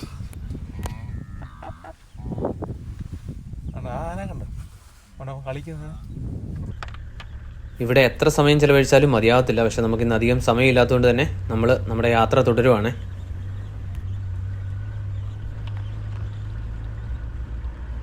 നമ്മുടെ മാസൈമാരയിലെ ഒരു ഭൂപ്രകൃതി ഇങ്ങനെ തന്നെയാണ്, മൊത്തത്തിൽ ഇങ്ങനെ പരന്ന് കിടക്കുകയാണ്. എന്നാൽ തന്നെ നല്ല റോഡൊന്നും അല്ല കേട്ടോ, ഏകദേശം ഓഫ് റോഡെന്ന് തന്നെ പറയാം. അപ്പോൾ ഇങ്ങനെ നല്ല ഓഫ് റോഡ് കേപ്പബിൾ ആയിട്ടുള്ള വണ്ടികളൊക്കെ ഉണ്ടെങ്കിലാണ് നമുക്ക് എല്ലാ സ്ഥലത്തും പോയിട്ട് ആനിമൽസിനെയൊക്കെ കാണാൻ പറ്റുള്ളൂ. ചില പാക്കേജുകളിലൊക്കെ ചെറിയ നമ്മുടെ ഇവിടുത്തെ ഓമിനി പോലത്തെ ഒരു ടൊയോട്ടയുടെ വണ്ടി അവിടെയുണ്ട്. അപ്പോൾ ആ ടൈപ്പ് വണ്ടി കൊണ്ടൊക്കെ സഫാരിക്ക് വരുന്നവരെ കാണാം. അവർക്കൊന്നും എല്ലാ സ്ഥലത്തും ഒന്നും പോയി കാഴ്ചകൾ കാണാൻ പറ്റത്തില്ല. അതുകൊണ്ട് തന്നെ ലാൻഡ് ക്രൂയിസർ അല്ലെങ്കിൽ ഡിഫൻഡർ അതൊക്കെയാണ് ഇവിടുത്തെ എനിക്ക് തോന്നുന്ന ഏറ്റവും ബെസ്റ്റ് സഫാരി വെഹിക്കിൾ. നമുക്ക് നമ്മുടെ ട്രാവൽ കമ്പനി പ്രൊവൈഡ് ചെയ്തേക്കുന്നത് ലാൻഡ് ക്രൂയിസറാണ്. അതും ഫുള്ളി ഓപ്പൺ ആണ് കേട്ടോ. നമുക്ക് ഫോട്ടോയ്ക്കും വീഡിയോയ്ക്കും ഒക്കെ പറ്റിയ രീതിയിൽ വണ്ടി മോഡിഫൈ ചെയ്തിട്ടാണ് നമുക്ക് തന്നേക്കുന്നത്. ഇതുകൊണ്ടോ വേറൊരു ആനിമൽ. ഇവിടെ ആഫ്രിക്കയിൽ കാണപ്പെടുന്ന ആൻറ്റലോപ്സിൽ പെട്ട ഏറ്റവും വലിയ ആനിമലായിട്ടുള്ള കോമൺ എലാൻഡ് എന്ന് പറയുന്ന സാധനം കേട്ടോ. ഇത് കണ്ടാൽ നമ്മുടെ കാളയെ പോലെയൊക്കെ ഇരിക്കും ഷേപ്പിൽ, പക്ഷെ മുഖത്തിൽ വ്യത്യാസമുണ്ട് കേട്ടോ. ഇവനൊരു ഒറ്റക്കൊമ്പനാണ്, എന്ന് വെച്ചാൽ ഒരു കൊമ്പ് ഒടിഞ്ഞു പോയതാണെന്ന് തോന്നുന്നു കേട്ടോ. വല്ല അറ്റാക്കോ അല്ലെങ്കിൽ തമ്മിലുള്ള ഫൈറ്റിനിടയ്ക്കോ അങ്ങനെ സംഭവിച്ചതായിരുന്നിരിക്കണം. പുറത്ത് കുറുകെയുള്ള ആ വരകൾ ശ്രദ്ധിച്ചോ, അതിതിൻ്റെ ഒരു പ്രത്യേകതയാണ്. ചില എലാൻഡിൽ അതിങ്ങനെ നല്ല പ്രൊമിനൻ്റ് ആയിട്ട് എടുത്തു നിൽക്കും, ചിലതിനകത്ത് ചെറിയ മങ്ങിയ ഒരു കളറായിരിക്കുമേ. ഏതായാലും നല്ല ഭംഗിയുള്ളൊരു ആനിമൽ. ഇത് വീണ്ടും ഒരു സീബ്രാക്കൂട്ടം. ശരിക്കും വരയൻ കുതിര എന്ന് കേട്ടോ മലയാളത്തിൽ ഇതിനെ പറയുന്നത്. കുതിരേനെ പിടിച്ച് പെയിൻ്റ് അടിച്ച് നിർത്തിയേക്കുന്നത് പോലെ ഇല്ലേ, ഇതിൻ്റെ ഷേപ്പ് കുതിരയായിട്ട് സിമിലർ ആയതുകൊണ്ടായിരിക്കാം. ഏതൊക്കെയോ ഒരു ആംഗിളിൽ നോക്കുമ്പം കഴുതയുടെ ഒരു ഷേപ്പ് തോന്നുന്നുണ്ട്, എന്നാൽ പോലും കുതിരയോടാണ് കൂടുതൽ സാമ്യം കേട്ടോ. സീബ്രകളുടെ ഇടയിൽ കൂടെ നടക്കുന്ന ആ ചെറിയ മൃഗത്തെ കണ്ടോ, എന്നാ രസമാണെന്ന് നോക്കി. കുറേ എണ്ണമുണ്ട്, വാലും ഇട്ട് ആട്ടി നടക്കുന്ന നടപ്പ് കണ്ടോ. ഇത് തോംസൺസ് ഗസൽസ് എന്നറിയപ്പെടുന്ന ആൻറ്റലോപ്പിൽ പെട്ട ഒരു ചെറിയ ആനിമലാണ്. ഇതിനെ ടൊമ്മി എന്നും വിളിക്കാറുണ്ട്. കാഴ്ചയിൽ കുഞ്ഞന്മാരാണെങ്കിലും ഇവന്മാരൊട്ടും മോശക്കാരല്ല. കരയിലെ വേഗം കൂടിയ 4ാമത്തെ മൃഗമാണ് ഈ ടൊമ്മി അല്ലെങ്കിൽ തോംസൺസ് ഗസൽസ് എന്നറിയപ്പെടുന്ന ഈ സാധനം കേട്ടോ. ഏകദേശം 90 കിലോമീറ്റർ സ്പീഡിലൊക്കെ ഇത് ഓടും. എത്ര സ്പീഡിൽ ഓടുമെന്ന് പറഞ്ഞിട്ട് കാര്യമൊന്നുമില്ല. ചീറ്റയുടെ അതുപോലെ ലെപ്പേഡിൻ്റെയൊക്കെ സ്ഥിരം ബലിമൃഗമാണ് ഇവൻ. നമ്മൾ ആദ്യം കണ്ട ലെപ്പേഡ് മരത്തിൽ പിടിച്ച് കയറ്റി വെച്ചിട്ടില്ലായിരുന്നു ഒരെണ്ണത്തിനെ, അത് ഇവനായിരുന്നു കേട്ടോ. ഏതായാലും ഇംബാലകളെയും അതുപോലെ ടോപ്പീസിനെയൊക്കെ പോലെ ഈ തോംസൺസ് ഗസൽസിനെയും കാണാൻ നല്ല ഭംഗിയാണ്. ഇതിനെ മാത്രമല്ല, ശരിക്കും ഈ ആൻറ്റലോപ്സിൽ പെട്ട എല്ലാ ആനിമൽസിനെയും കാണാൻ ഭയങ്കര ഭംഗിയാണ്. നമ്മൾ ഒരുപാട് ആൻറ്റലോപ്സിനെ ഇവിടെ കണ്ടു. അതിനെക്കുറിച്ചൊക്കെ ഡീറ്റെയിൽഡ് ആയിട്ട് നമ്മൾ മുൻപത്തെ എപ്പിസോഡുകളിൽ പറഞ്ഞിട്ടുണ്ട്. അപ്പോൾ അത് കാണാത്തവരുണ്ടെങ്കിൽ അതിൻ്റെ ലിങ്ക് എല്ലാം നമ്മുടെ ഈ വീഡിയോയുടെ ഡിസ്ക്രിപ്ഷനിൽ കൊടുത്തിട്ടുണ്ട്. ഇത് കണ്ടോ, ഒരു പരുന്ത്. സാധാരണ കാണപ്പെടുന്ന പരുന്തല്ല കേട്ടോ. ഇതിൻ്റെ പേര് ടോണി ഈഗിൾ എന്നാണ്. ശരിക്കും കാലിൽ നല്ല തൂവലുകളൊക്കെ ഉള്ളതുകൊണ്ട് ഇതിനെ ബൂട്ടഡ് ഈഗിൾ എന്നും പറയുന്നുണ്ട്. ഇത് ആഫ്രിക്കയിൽ മാത്രം കാണപ്പെടുന്ന ഒരു പരുന്തല്ല, ഇന്ത്യയിലും ഉണ്ട് കേട്ടോ. മാസായിമാരയുടെ ഭൂപ്രകൃതി ഞാൻ മുന്നേ പറഞ്ഞ പോലെ ഇങ്ങനെയാണ് കേട്ടോ, പരന്ന് കിടക്കുകയാണ്. അപ്പോൾ അതിനിടയ്ക്കിടയ്ക്ക് ചെറിയ ചെറിയ കുറ്റിക്കാടുകൾ. അപ്പം നമ്മുടെ കാടിൻ്റെ കോൺസെപ്റ്റൊക്കെ വെച്ച് നോക്കിക്കഴിഞ്ഞാൽ ഇതിനെ കാടെന്ന് വിളിക്കാൻ പറ്റത്തില്ല. പക്ഷേ ഈ പുൽമേടുകളും കുറ്റിക്കാടുകളും കാടിൻ്റെ ഭാഗമാണ് കേട്ടോ. നമ്മുടെ കാടുകളിലും പുൽമേടുകളുണ്ട്. ഇത്രയും വിസ്തൃതിയിൽ പരന്ന് കിടക്കുക അല്ലാന്ന് മാത്രം കേട്ടോ. ഇവിടുത്തെ പുൽമേടുകൾ ഇങ്ങനെ നീണ്ടു പരന്ന് കിടക്കുന്നതുകൊണ്ട് തന്നെ എത്ര ദൂരത്തു നിന്നും നമുക്ക് ആനിമൽസ് പ്രസൻസ് ഉണ്ടെങ്കിൽ നമുക്ക് തിരിച്ചറിയാൻ പറ്റും എന്നുള്ളതാണ് കേട്ടോ. അതുപോലെ തന്നെ ഒരു വണ്ടിക്കാർ കണ്ടു കഴിഞ്ഞിട്ടുണ്ടെങ്കിൽ അന്നേരം ഇവരുടെ ഇൻ്റർകോം അല്ലെങ്കിൽ വയർലെസ് സംവിധാനം വഴി ബാക്കിയുള്ള വണ്ടിക്കാരെ വിളിച്ചറിയിക്കും. അപ്പോൾ എല്ലാവരും വന്ന് കാണും. അങ്ങനെ ഇവിടെ അങ്ങനെ കോമ്പറ്റീഷനോ അല്ലെങ്കിൽ അങ്ങനെയൊന്നുമില്ല. പിന്നെ ഡ്രൈവർമാരുടെ കഴിവനുസരിച്ച് നമുക്ക് നല്ല ആംഗിൾസും പൊസിഷൻസും ഒക്കെ കിട്ടുമെന്ന് മാത്രം. ഇത് സ്ട്രൈപ്ഡ് ജാക്കിൾസ് ആണ്. നമ്മൾ മുന്നത്തെ വീഡിയോസിലൊക്കെ കണ്ടതാണ് കേട്ടോ. ഇവിടുത്തെ ആഫ്രിക്കൻ കുറുനരി എന്ന് വേണമെങ്കിൽ പറയാം. അപ്പോൾ ഇങ്ങനെ നീണ്ടു പരന്ന് കിടക്കുന്ന ആഫ്രിക്കൻ കാടുകളെ അല്ലെങ്കിൽ പുൽമേടുകളെയും കുറ്റിക്കാടുകളെയൊക്കെ ചേർത്ത് പറയുന്ന പേരാണ് സാവന്നാസ് എന്ന്. ഇവരിവിടെ കാട് അല്ലെങ്കിൽ ഫോറസ്റ്റ് എന്നുള്ള വേർഡ് അധികം ഉപയോഗിക്കാറില്ല. പൊതുവെ ആഫ്രിക്കൻ സാവന്നാസ് എന്നാണ് കേട്ടോ പറയാറ്. ഇതൊരു പ്രത്യേകതയുള്ള പക്ഷിയെ കണ്ടോ, അതിൻ്റെ നടപ്പും എടുപ്പും നോട്ടവും ഒക്കെ എന്തൊക്കെയോ പ്രത്യേകതകളുണ്ട്. ഇത് 3 ബാൻഡഡ് പ്ലോവർ അല്ലെങ്കിൽ 3 ബാൻഡഡ് സാൻ പ്ലോവർ എന്നറിയപ്പെടുന്ന ഒരു ബേർഡാണ് കേട്ടോ. കൂടുതലായിട്ടും ആഫ്രിക്കയിൽ കാണപ്പെടുന്നതാണ്. അപ്പോൾ അതിൻ്റെ ഈ പേര് വന്നേക്കുന്നത് ഉണ്ടോ, കഴുത്തിനടിയിൽ 2 കറുത്ത വരകൾ കണ്ടോ. ആ വരകൾ ആ അടിഭാഗത്തെ 3 ഭാഗമായിട്ട് തിരിക്കുന്നത് കൊണ്ടാണ് 3 ബാൻഡഡ് പ്ലോവർ എന്ന് പേര് വന്നേക്കുന്നത്. ഇത് നമ്മുടെ ആശാൻ്റെയും കൂട്ടരുടെയും ഇരിപ്പ് കണ്ടോ. ഇത്രയും ദിവസം ഇവിടെ ഉണ്ടായി ഒരുപാട് സഫാരി എടുത്തിട്ടും നമ്മുടെ മൊത്തത്തിൽ മാസായിമാരയിലെ സഫാരി തീരാൻ ഇനി 1.5 മണിക്കൂറേ ബാക്കിയുള്ളൂ. തീർന്നല്ലോ എന്നുള്ള ആവലാതിയിലിരിക്കുക കേട്ടോ. അവരെ ഒട്ടും കുറ്റം പറയാൻ പറ്റത്തില്ല. ഞാനും അതേ മാനസികാവസ്ഥയിൽ തന്നെയാട്ടോ ഇരിക്കുന്നത്. ഇത് ഈ കാഴ്ചകളൊക്കെ കണ്ടിട്ട് എങ്ങനെയാണ് ഇവിടുന്ന് പോകാൻ തോന്നുന്നത്. നമ്മൾ ആഫ്രിക്കൻ സവന്നാസിലൂടെ എതിലേ പോയാലും കാണാൻ പറ്റുന്ന ഒരു ജീവിയാട്ടോ ഇത്. വാർത്തോക്സ് അല്ലെങ്കിൽ ആഫ്രിക്കൻ പൂമ്പാസ് എന്ന് പറയുന്ന ഈ സാധനം നമ്മുടെ നാട്ടിലെ കാട്ടുപന്നിയില്ലേ, അതിൻ്റെ ആഫ്രിക്കൻ വകഭേദം എന്ന് വേണമെങ്കിൽ പറയാം. ഇവിടെ ഇതിനെ കെനിയൻ എക്സ്പ്രസ് എന്ന് കളിയാക്കി വിളിക്കാറുണ്ട്. എന്തെങ്കിലും ഒരു ത്രെറ്റോ അല്ലെങ്കിൽ ഹ്യൂമൻ പ്രസൻസോ ഒക്കെ കിട്ടിക്കഴിഞ്ഞിട്ടുണ്ടെങ്കിൽ വാലും പൊക്കി പിടിച്ചിട്ട് നല്ല 100 ഓടും. നമ്മൾ പല വീഡിയോസിലും കണ്ടായിരുന്നത്. അപ്പോൾ അതുകൊണ്ടാണ് ഇതിനെ കെനിയൻ എക്സ്പ്രസ് എന്ന് വിളിക്കുന്നത്.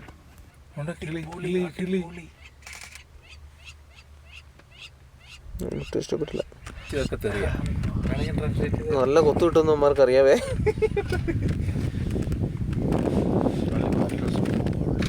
ഇത് കണ്ടില്ലേ, 2 കഴുകന്മാർ ഒരു മരത്തിൻ്റെ തുഞ്ചത്തിരിക്കുന്നത്. നമ്മൾ മുന്നേ കണ്ടില്ലായിരുന്നു ഒരു മരത്തിൽ നിറയെ കഴുകന്മാരെ. അപ്പോൾ അതിനകത്ത് പറന്നു പോകുന്ന ഒരു കഴുകനെ കണ്ടില്ലായിരുന്നു, ലാപ്പറ്റ് ഫേസ്ഡ് വൾച്ചർ എന്ന് ഞാൻ പറഞ്ഞില്ലേ. അപ്പോൾ അതേ ടൈപ്പിൽ വരുന്ന അല്ലെ അതേ കാറ്റഗറിയിൽ വരുന്ന 2 കഴുകന്മാരാട്ടോ ഇത്. അയ്യോ പാവം, ദാഹിച്ചു പോയെന്ന് തോന്നുന്നേ. ഒരു വിൽഡ് ബീസ്റ്റിൽ നിന്ന് വെള്ളം കുടിക്കുന്നതാണ്ടോ. ഭയങ്കര രസമാട്ടോ ഇതിനെ കാണാൻ വേണ്ടിയിട്ട്. ഇതിന് ആരാണ് ബീസ്റ്റ് എന്ന് പേരിട്ടതെന്ന് എനിക്കറിയത്തില്ല. ഇതിനെ കണ്ട ഒരു ബീസ്റ്റ് അല്ല, ഒരു പാവത്താൻ ലുക്കാട്ടോ തോന്നുന്നത്. നമ്മുടെ മസായിമാര സീരീസിലെ 5ാമത്തെയും അവസാനത്തെയും വീഡിയോ ആണ് ഇതെന്ന് ഞാൻ പറഞ്ഞായിരുന്നല്ലോ. അപ്പോൾ ഇതിന് മുന്നത്തെ എപ്പിസോഡിലൊക്കെ ഒരുപാട് കമൻറ്റ്സ് വന്നിരുന്നു, നമ്മുടെ നാട്ടിലെ വീഡിയോസൊക്കെ മിസ് ചെയ്യുന്നെന്നും പറഞ്ഞ്. അപ്പോൾ ഇതുപോലത്തെ പുറത്തെ വീഡിയോസ് അല്ലെ കേരളത്തിന് പുറത്തുള്ള സഫാരി വീഡിയോസൊക്കെയാണോ നമ്മുടെ നാട്ടിലെ കാടിൻ്റെ വീഡിയോസാണോ കൂടുതൽ വേണ്ടതെന്നുള്ളത് നിങ്ങളുടെ അഭിപ്രായം ഒന്ന് കമൻറ്റ് ഇട്ടാൽ നന്നായിരുന്നു കേട്ടോ. അപ്പോൾ നമ്മൾ സഫാരി തീരാനായ സങ്കടത്തിൽ ഇങ്ങനെ പോയിക്കൊണ്ടിരിക്കുമ്പോഴത്തേക്കുമാണ് നമുക്ക് ലെപ്പേഡിൻ്റെ സൈറ്റിംഗ് ഉണ്ടെന്ന് പറഞ്ഞ് കോൾ വന്നതേ. അമ്പോ, ലെപ്പേഡിൻ്റെ സൈറ്റിങ്സ് എന്ന് പറഞ്ഞപ്പോഴത്തേക്കും ഇത്രയും പ്രതീക്ഷിച്ചില്ല കേട്ടോ. ലെപ്പേഡ് വിത്ത് കബ്സ് ആദ്യമായിട്ടാണ് കേട്ടോ ലെപ്പേഡിൻ്റെ കുഞ്ഞുങ്ങളെ കാണുന്നത്. നോക്കിയേ, എന്നാ കുരുത്തം കെട്ട കുഞ്ഞുങ്ങളാന്ന് നോക്കിയേ, കുത്തിമറിയാണേ. നമ്മളിതിന് മുന്നത്തെ എപ്പിസോഡിൽ സിംഹത്തിൻ്റെ കുഞ്ഞുങ്ങളെ കണ്ടായിരുന്നല്ലോ. ഏതാണ്ട് അതേ ലുക്കും ഫീലും ഒക്കെയുള്ള കുഞ്ഞുങ്ങളാട്ടോ ഇതിൻ്റേതും. കളറും പുള്ളിയും മാത്രമേ ഉള്ളൂ വ്യത്യാസം. നമ്മൾ നോക്കി നിൽക്കുമ്പോഴത്തേക്കും ലെപ്പേഡ് കുഞ്ഞുങ്ങളെയും കൂട്ടിയിട്ട് നമ്മുടെ വണ്ടിയുടെ തൊട്ടടുത്തൂടെ ക്രോസ് ചെയ്ത് പോകുന്നുണ്ടോ. ഇത്രയും വണ്ടികൾ നിരന്ന് കിടന്നിട്ട് അതിനൊരു പേടിയില്ല കേട്ടോ. അതിന് നടുക്കൂടെ കുഞ്ഞുങ്ങൾക്കാണെങ്കിലും ഒട്ടും പേടിയില്ല, അതിന് നടുക്കൂടെ നടന്നു പോകുന്നു. നമ്മുടെ നാട്ടിലൊക്കെ ലെപ്പേഡ് ആളനക്കോ വണ്ടിയുടെ ഒച്ചയൊക്കെ കേട്ടോ 100 വിട്ടു പോകാറല്ലേ ഉള്ളൂ. ഇവിടെ അത്രയ്ക്കും പരിചയമായി കേട്ടോ. ഈ ലെപ്പേഡ് കുഞ്ഞുങ്ങളെ ആക്ച്വലി ഒളിപ്പിച്ച് വെച്ചേക്കുമായിരുന്നേ. ദൂരെ മരത്തിൽ എവിടെയോ ഒരു ഇരയെ പിടിച്ച് കൊന്ന് കയറ്റി വെച്ചിട്ടുണ്ട്. അപ്പം കുഞ്ഞുങ്ങൾക്ക് കൊടുക്കാൻ വേണ്ടിയിട്ട് തിരിച്ചു വന്ന് അതിന് കുഞ്ഞുങ്ങളെ കൂട്ടിക്കൊണ്ട് പോകുന്ന ഭാഗമായിട്ടോ ഈ കാണുന്നത്. പുലിയാണെന്നൊന്നും പറഞ്ഞിട്ട് കാര്യമില്ല. ഈ ഇതുങ്ങളുടെ കുഞ്ഞുങ്ങൾക്കും ത്രെറ്റുണ്ട്. സിംഹങ്ങളോ അല്ലെങ്കിൽ ഹൈനകളോ ഒക്കെ ഇവയുടെ കുഞ്ഞുങ്ങളെ തക്കം കിട്ടിയാൽ പിടിക്കാറുണ്ട് കേട്ടോ. അതുകൊണ്ട് തന്നെ വളരെ സേഫായിട്ട് എവിടെയെങ്കിലുമൊക്കെ ഒളിപ്പിച്ചാണ് നിങ്ങൾ കുഞ്ഞുങ്ങളെ വെക്കാറുള്ളത്. ഇത് നമ്മൾ ആദ്യത്തെ എപ്പിസോഡുകളിലൊക്കെ കണ്ട വളരെ ഫേമസ് ആയിട്ടുള്ള ഒരു ലെപ്പേഡാണ് ഇവിടുത്തെ. ലുലൂക്ക എന്ന് കേട്ടോ ഇതിൻ്റെ പേര്. 2 കബ്സാണ് ഇപ്പോൾ ഉള്ളത്. നമ്മളിങ്ങോട്ട് പോകുന്ന ശേഷം ഒരാഴ്ചയൊക്കെ കഴിഞ്ഞപ്പോഴത്തേക്കും അവിടുന്ന് കിട്ടിയ ഒരു ഇൻഫർമേഷൻ അനുസരിച്ച് ഇതിൻ്റെ ഒരു കുഞ്ഞിപ്പോൾ നിലവിൽ മിസ്സിംഗ് ആണ് കേട്ടോ. അതായത് ഞാൻ മുന്നേ പറഞ്ഞ പോലെ തന്നെ ഹൈനയോ അല്ലെങ്കിൽ ലയണോ വല്ലതും പിടിച്ചിട്ടുണ്ടാവാനാണ് സാധ്യത. ഉണ്ടോ മരത്തേൽ കില്ല് ചെയ്ത് കൊണ്ട് വെച്ചേക്കുന്നുണ്ടോ. ഇതിൻ്റെ ഫുഡ് നമ്മൾ മുന്നേ കണ്ട ലെപ്പേർഡ് നടന്നു വരുന്നത്, കബ്സുമായിട്ട് നടന്നു വരുന്നത് ഈ മരത്തേൽ വെച്ചേക്കുന്ന സാധനം കഴിക്കാൻ വേണ്ടിയിട്ടാണ് കേട്ടോ. നല്ല ദൂരത്തിലാണ്, അതുകൊണ്ടാണ് ക്ലാരിറ്റിയിൽ ഒരു ചെറിയ പ്രശ്നം. മരത്തിനിടയ്ക്ക് നമുക്ക് കാണാൻ പറ്റും. മിക്കവാറും വന്ന് അവിടെ കയറുമായിരിക്കേ. നോക്കി, പുള്ളിപ്പുലിയും കുഞ്ഞുങ്ങളും നടന്നു പോകുന്നതിൻ്റെ ബാക്ക്ഗ്രൗണ്ടിലായിട്ട് ഒരുപാട് ആനിമൽസ്. ഇത് കുഞ്ഞുങ്ങളെയും കൊണ്ട് പോകുന്നതുകൊണ്ട് അറ്റാക്ക് ചെയ്യില്ല എന്ന് ഉറപ്പുള്ളത് കൊണ്ടാണോ അതോ ലെപ്പേഡിനെ പേടിയില്ലാത്തതുകൊണ്ടാണോ അതോ ഇനി കാണാത്തതുകൊണ്ടാണോ എന്ന് അറിയത്തില്ല കേട്ടോ. ഇങ്ങനെ നിങ്ങൾ കണ്ടത് എനിക്ക് കണ്ടിട്ട് ഇപ്പോഴും മനസ്സിലാവുന്നില്ല. എന്ത് കണ്ടല്ല, അത് ക്യാമറയിൽ കൂടെ കാണാൻ പറ്റുള്ളൂ. അല്ല ഇങ്ങനെ അല്ലാതെ ശരി, ഒരു ചെറിയ വെള്ളം കാണാം അല്ലേ. പക്ഷെ എന്നാലും അത് അതാണെന്ന് പറയാൻ പറ്റില്ല. അല്ല ഉറപ്പില്ലായിരുന്നു, ഞാൻ ജസ്റ്റ് ആയിരിക്കുമെന്ന്. സെക്കൻഡ്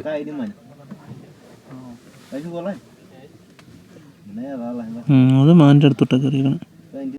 ഇത് കുറ്റിക്കാട്ടിലോട്ട് കയറിയ തള്ളേനെ കാണാനില്ല കേട്ടോ. കുഞ്ഞുങ്ങൾ 2 മരത്തെ കയറിയിട്ടുണ്ട്. തള്ള മിക്കവാറും അതിൻ്റെ ചോട്ടിൽ കാണും, വെയിറ്റ് ചെയ്തിരിക്കുമായിരിക്കുമേ. തള്ള കയറി വരാതെ നിങ്ങൾക്ക് കഴിച്ചു തുടങ്ങാനും പറ്റത്തില്ല. അപ്പോൾ നമ്മുടെ ഈ മരം നിൽക്കുന്ന അങ്ങ് കുറ്റിക്കാടിന് നടുക്കാണേ. നമ്മുടെ വണ്ടിയൊക്കെ ഇട്ടേക്കുന്നതിന് ഒരുപാട് ദൂരത്തോട്ടാണ്. നമുക്ക് അങ്ങോട്ടേക്ക് വണ്ടി കൊണ്ട് പോകാൻ പെർമിഷൻ ഇല്ല, പോകാൻ പറ്റത്തുമില്ല കേട്ടോ. കുറ്റിക്കാടുകളാണ്. അപ്പം വളരെ ദൂരത്തായതുകൊണ്ട് തന്നെ നമുക്ക് ശരിക്കും കാണാൻ പറ്റത്തില്ല കേട്ടോ.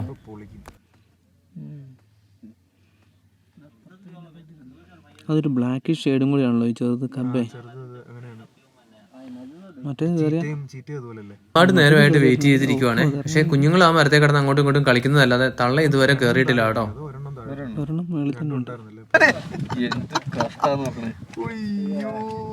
ഒരുപാട് നേരം ക്യാമറ ഓൺ ചെയ്ത് വെച്ചിട്ട് ജസ്റ്റ് ഓഫ് ചെയ്ത സമയം നോക്കിയിട്ട് ആ പരട്ടപ്പുലി ചാടി അങ്ങോട്ട് കയറി കേട്ടോ. നമുക്കിതേ കയറി ഇങ്ങനെ നിൽക്കുന്ന സീനാണ് കേട്ടോ കിട്ടുന്നത്. അങ്ങനെ നമ്മുടെ ക്യാമറകളെ പറ്റിച്ച് മരത്തിലോട്ട് ചാടി കയറിയിട്ട് കില്ലിനടുത്തോട്ട് പോകാതെ നേരെ അപ്പുറത്തെ കൊമ്പേ പോയി റെസ്റ്റ് ചെയ്യുക കേട്ടോ പുള്ളിപ്പുലി. ലുലൂക്ക പണി തന്നെന്ന് പറയാം. എന്നെ മാരൊക്കെ കാഴ്ചയെന്ന് നോക്കിയാൽ ലെപ്പേർഡ് വിത്ത് കബ്സ്, അതും കില്ലുമായിട്ട് മരത്തിന് മുകളിലെ. അപ്പോൾ ഡ്രീം സൈറ്റിങ്സ് എന്നൊക്കെ പറയാവുന്ന കാഴ്ചയാണ്. അതും നമ്മുടെ മാസായിമാരയുടെ അവസാന നിമിഷങ്ങളിൽ നമുക്ക് കിട്ടിയതാണ് കേട്ടോ. ഏറ്റവും ബെസ്റ്റ് അവസാനത്തേക്ക് മാറ്റി വെച്ചേക്കുമായിരുന്നു പറഞ്ഞ പോലെ കേട്ടോ. വളരെ റെയർ ആയിട്ടുള്ള ഒരു സൈറ്റിങ്സ് ആണ്. ലെപ്പേർഡ് മരത്തിൽ കില്ലുമായിട്ടിരിക്കുന്നത് നമുക്ക് ഈ ഒരു ദിവസം തന്നെ പല പ്രാവശ്യം കിട്ടി.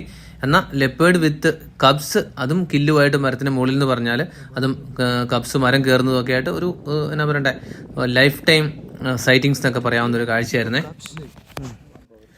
നമ്മൾ ഒരുപാട് നേരമായിട്ട് വെയിറ്റിംഗ് ആണ് കേട്ടോ. പക്ഷേ ലുലൂക്ക് അവിടുന്ന് എഴുന്നേക്കാനുള്ള പ്ലാനൊന്നുമില്ല. നമ്മളിതിന് മുന്നേ കണ്ട 2 പുള്ളിപ്പുലികളെയും പോലെ തന്നെ മരത്തിന് മുകളിൽ തീറ്റയായിട്ട് ഇരിക്കുക കേട്ടോ. തിരക്കൊന്നും പിടിക്കണ്ടല്ലോ, സമാധാനമായിട്ട് കഴിച്ചാൽ മതി. മരത്തിന് മുകളിലാണ്, സേഫാണ് താനും. നമ്മളെ സംബന്ധിച്ച് നമുക്ക് ഒരുപാട് തിരക്കുണ്ട്. തിരിച്ച് ചെന്നിട്ട് നമുക്ക് എയർപോർട്ടിലോട്ട് പോകാനുള്ളതാണ്. നമ്മുടെ മാസായിമാരിലെ സഫാരിയും ദിവസങ്ങളും ഇവിടെ തീർന്നിരിക്കുകയാണ് കേട്ടോ. അങ്ങനെ നമ്മൾ മാസായിമാരയിലെ വിൽഡ് ബീസ്റ്റുകളോടും സീബ്രകളോടും ഒക്കെ ബൈ ബൈ പറഞ്ഞ് തിരിച്ചു പോവുകയാണേ. ഇനി നേരെ നമ്മൾ താമസിക്കുന്ന മാരാഡിമ ക്യാമ്പിൽ ചെന്നിട്ട് ലഞ്ചും കഴിഞ്ഞിട്ട് എയർപോർട്ടിലോട്ടുള്ള യാത്രയാണ്.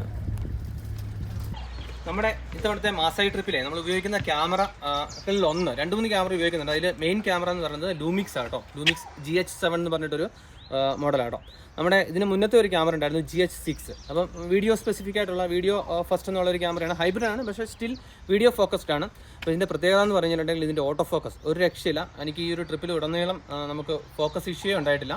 അതുപോലെ തന്നെ 4K 120 frames per second shoot ചെയ്യാം. നമുക്ക് അൾട്രാ സ്ലോ മോഷനും കാര്യങ്ങളൊക്കെ ഷൂട്ട് ചെയ്യാം. പിന്നെ വീഡിയോ സ്പെസിഫിക് ആയതുകൊണ്ട് തന്നെ ഇതിന് ഫാനും കാര്യങ്ങളൊക്കെ ഉണ്ട്. പിന്നെ അരി ലോഗ് എന്ന് പറഞ്ഞിട്ട് പുതിയൊരു ഫീച്ചർ ഉണ്ട് കേട്ടോ. പുതിയൊരു ലോഗ് നമുക്ക് അതിൽ ഷൂട്ട് ചെയ്യാൻ പറ്റും. അങ്ങനെ ഒരുപാട് ഫീച്ചറുള്ള ഒരു കിടക്കൻ ക്യാമറ കേട്ടോ. അപ്പോൾ നമ്മുടെ GH6-ൻ്റെ അപ്ഗ്രേഡഡ് വേർഷനാണ്. ഫേസ് ഡിറ്റക്ഷനും മാനുവൽ ഐ ഡിറ്റക്ഷനും ഒക്കെ ആയിട്ട് ഒരു എന്നാ പറയണ്ടേ നമ്പർ 1 പിന്നെ micro four third sensor camera എന്ന് വേണമെങ്കിൽ പറയാം. അങ്ങനെ നമ്മൾ മാരാഡിമ ക്യാമ്പിൽ നിന്ന് ചെക്കൗട്ട് ചെയ്തിട്ട് എയർപോർട്ടിലോട്ട് പോയിക്കൊണ്ടിരിക്കുകയാണേ. പോകുന്ന വഴിയിൽ കണ്ട ഒരു കാഴ്ച കേട്ടോ. എന്നാ കിടിലൻ മഴവില്ലാന്ന് നോക്കി. മഴവിൽ നമ്മൾ മുന്നേ കണ്ടിട്ടുണ്ടെങ്കിലും ഇത്രയും വലിപ്പം, ഇത്രയും നീളത്തിലുള്ളൊരു മഴവിൽ ആദ്യമായിട്ടാണ് കേട്ടോ കാണുന്നത്. അങ്ങനെ നമ്മളെ കെനിയയിൽ നിന്ന് യാത്ര അയക്കാൻ വേണ്ടിയിട്ട് പ്രകൃതി ഒരുക്കിയ കാഴ്ച ഉണ്ടോ. വാവ്.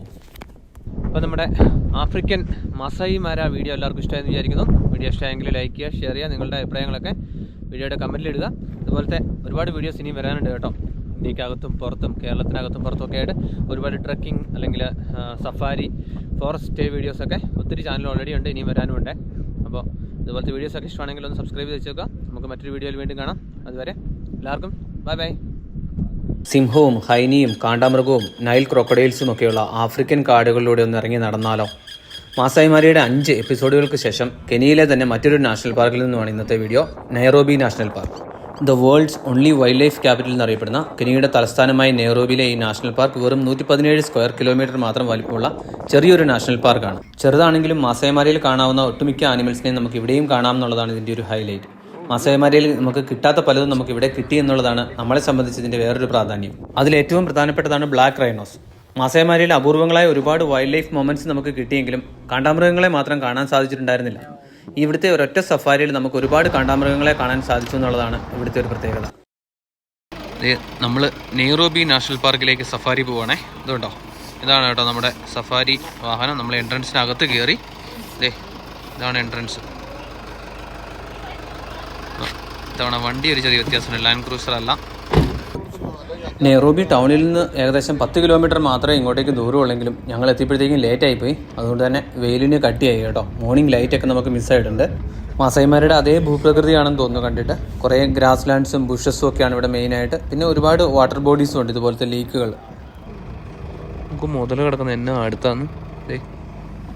ഇവിടെ വണ്ടിയായിട്ട് ഇത്ര അടുത്ത കേട്ടോ. വാ പൊളിച്ചങ്ങനെ അങ്ങ് കിടപ്പാണ് ആശാൻ. ഒരു അനക്കവും ഇല്ല കേട്ടോ. ഒരുപാട് നേരമായിട്ട് ഈ ഒരു ക്രൊക്കഡൈൽ ഇങ്ങനെ വായും പൊളിച്ച് കിടക്കുക കേട്ടോ. എന്തെങ്കിലുമൊക്കെ ആക്ഷൻ പ്രതീക്ഷിച്ച് ഞങ്ങൾ കുറേ നേരം വെയിറ്റ് ചെയ്തു. പക്ഷേ പുള്ളി ഇങ്ങനെ സ്റ്റാച്യു പോലെ ഒരു ഒറ്റ ഇരിപ്പാണ് വായും തുറന്ന്. മുതലുകൾ ഇങ്ങനെ കരക്കി കയറി കിടക്കുന്നത് മെയിനായിട്ട് ബോഡി ടെമ്പറേച്ചർ അഡ്ജസ്റ്റ് ചെയ്യാൻ വേണ്ടിയിട്ടാണ്. ഇത് ശരിക്കും പറഞ്ഞാൽ കോൾഡ് ബ്ലഡഡ് ആനിമൽസിൻ്റെ കാറ്റഗറിയിലാണ് മുതൽ വരുന്നത്. അതായത് ശീതരക്തമുള്ള ആനിമലാണ്. അപ്പോൾ അതുകൊണ്ട് തന്നെ സ്വന്തമായിട്ട് ഹീറ്റ് ഉൽപ്പാദിപ്പിക്കാനുള്ള കഴിവ് ഇതിൻ്റെ ബോഡിക്കില്ല. അപ്പോൾ ബോഡി തണുപ്പിക്കാനാണെങ്കിലും ചൂടാക്കാനൊക്കെ ആണെങ്കിലും ഇത് കരയ്ക്ക് കയറി കിടക്കുകയാണ് ചെയ്യുന്നത്. ശരിക്കും തണുപ്പിക്കാനാണെങ്കിൽ ഇതുപോലെ വാ തുറന്ന് കിടക്കും. അപ്പോൾ അന്തരീക്ഷ ഊഷ്മാവിലേക്ക് അല്ലെങ്കിൽ ആ ഒരു എയറിലേക്ക് ഇതിൻ്റെ അകത്തെ കോശങ്ങളൊക്കെ എക്സ്പോസ് ആവുകയും അതിൻ്റെ ടെമ്പറേച്ചർ അങ്ങനെ കൺട്രോൾഡ് ആവുകയും ചെയ്യും. അതേസമയം വെയിൽ കൊള്ളാൻ വേണ്ടിയിട്ട് ബോഡി ചൂടാക്കാൻ വേണ്ടിയിട്ടാണെങ്കിൽ ഇതിങ്ങനെ വെറുതെ കരയ്ക്ക് കയറി കിടക്കും വാ തുറക്കാതെ. അപ്പോൾ അങ്ങനെയാണെങ്കിൽ ചൂടിടിക്കാൻ വേണ്ടിയിട്ടാണ് കിടക്കുന്നത്.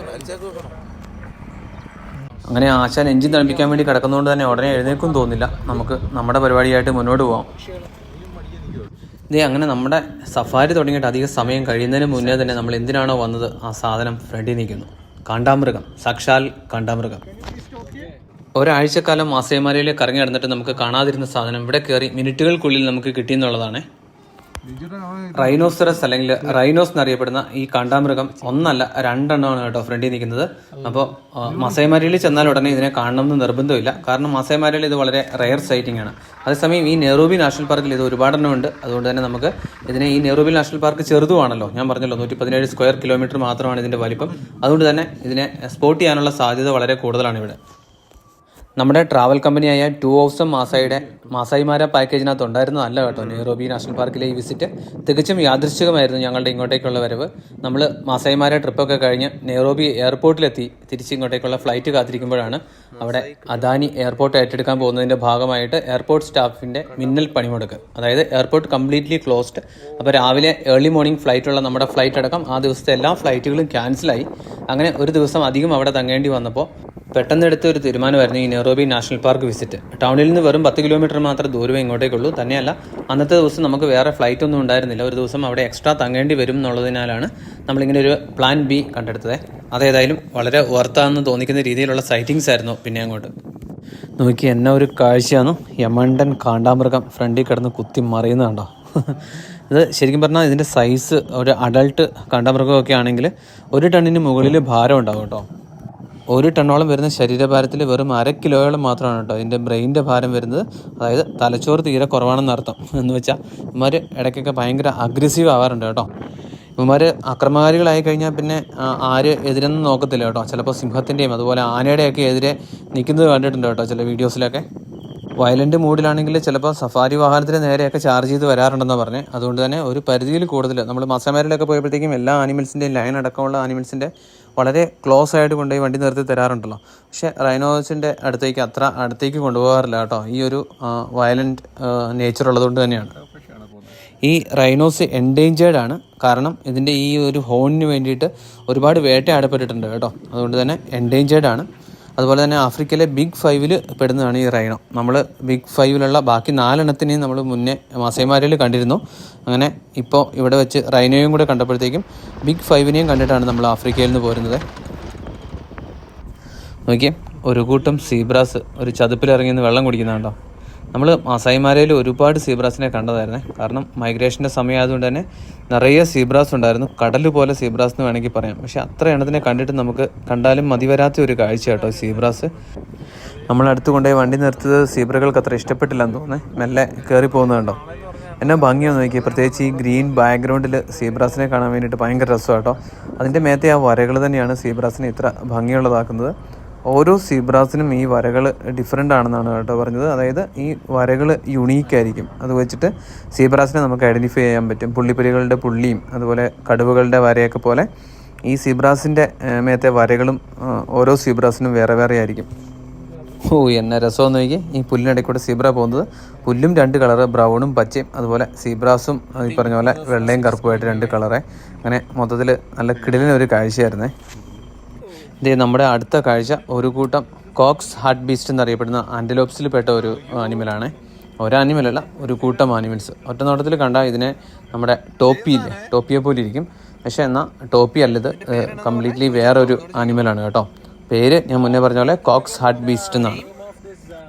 ഇവയെ പൊതുവെ ആഫ്രിക്കയിലെ ടാൻസാനിയയിലും കെനിയയിലുമൊക്കെയുള്ള വരണ്ട പ്രദേശങ്ങളിലാണ് കാണപ്പെടുന്നത്. മൊത്തത്തിൽ 6 മുതൽ 30 വരെയുള്ള കൂട്ടങ്ങളായിട്ടാണ് ഫീമെയിൽസിനെ കാണപ്പെടാറുള്ളതെങ്കിൽ ചിലപ്പോൾ 35 എണ്ണം വരെയൊക്കെയുള്ള വലിയ മെയിൽ ഗ്യാങ്ങുകളായിട്ട് ഇതിനെ കാണാറുണ്ട് കേട്ടോ. അമ്പോ, വണ്ടിയുടെ മുന്നിൽ കൂടെ പട്ടാളത്തിൻ്റെ മാർച്ച് പാസ്റ്റ് പോലെ വരിയായിട്ട് നടന്നു നീങ്ങുന്ന സാധനങ്ങളെ കണ്ടോ. ജിറാഫുകളാട്ടോ. നമ്മൾ ആഫ്രിക്കയിൽ ഭംഗിയുള്ള ആനിമൽസിനെ ഒരുപാട് കണ്ടു. കൂടുതൽ സീബ്രാസും അതുപോലെ കുറച്ച് മുന്നേ ഹാർട്ട് ബീസ്റ്റിനെയൊക്കെ കണ്ടു. അതിൽപ്പെടുന്ന അല്ലെങ്കിൽ അതുപോലെ തന്നെ ഭംഗിയുള്ള നമുക്ക് കുട്ടിക്കാലം മുതൽ ഒരുപാട് കൗതുകം ഉണർത്തുന്ന ഒരു ജീവിയായിരുന്നു കേട്ടോ ഈ ജിറാഫ്. ഇതിനെയും ഇവിടെ ആഫ്രിക്കയിൽ വന്നപ്പോൾ ഒരുപാട് നമ്മൾ നേരിട്ട് കണ്ടു. മാസൈ മാരയിൽ പോയി കഴിഞ്ഞാൽ നമുക്ക് തീർച്ചയായിട്ടും കാണാൻ പറ്റുന്ന ജീവികളിലൊന്നാണ് കേട്ടോ ജിറാഫ്. ഈ നെയ്റോബി നാഷണൽ പാർക്ക് ചെറിയൊരു നാഷണൽ പാർക്ക് ആയതുകൊണ്ടും ഒരുപാട് വാഹനങ്ങൾ ഡെയിലി വിസിറ്റ് ചെയ്യുന്നതായതുകൊണ്ടും തന്നെ ഇവയ്ക്ക് വാഹനങ്ങളെ അങ്ങനെ വലിയ പേടിയൊന്നുമില്ല. വണ്ടിയുടെ മുന്നിൽ കൂടെ കുറേ ദൂരം പതിയെ നടന്ന ശേഷമാണ് വണ്ടി തൊട്ടടുത്തെത്തിയപ്പോഴത്തേക്കും കാട്ടിലേക്ക് കയറിപ്പോയത്. കരയിലെ ഏറ്റവും ഉയരം കൂടിയ ജീവിയാണ് ജിറാഫെന്ന് എല്ലാവർക്കും അറിയാമല്ലോ. അതുകൂടാതെ ഒരുപാട് കൗതുകരമായ വസ്തുതകൾ ജിറാഫിനെ പറ്റി ഉണ്ട് കേട്ടോ. ശരിക്കും ആനകളുടേതിന് സമാനമായിട്ടുള്ളൊരു ദിനചര്യയാണ് ജിറാഫിനുള്ളത്. ദിവസത്തിൻ്റെ ഭൂരിഭാഗവും ഇതുപോലെ തിന്ന് മേഞ്ഞ് നടക്കാറാണ് പതിവ് കേട്ടോ.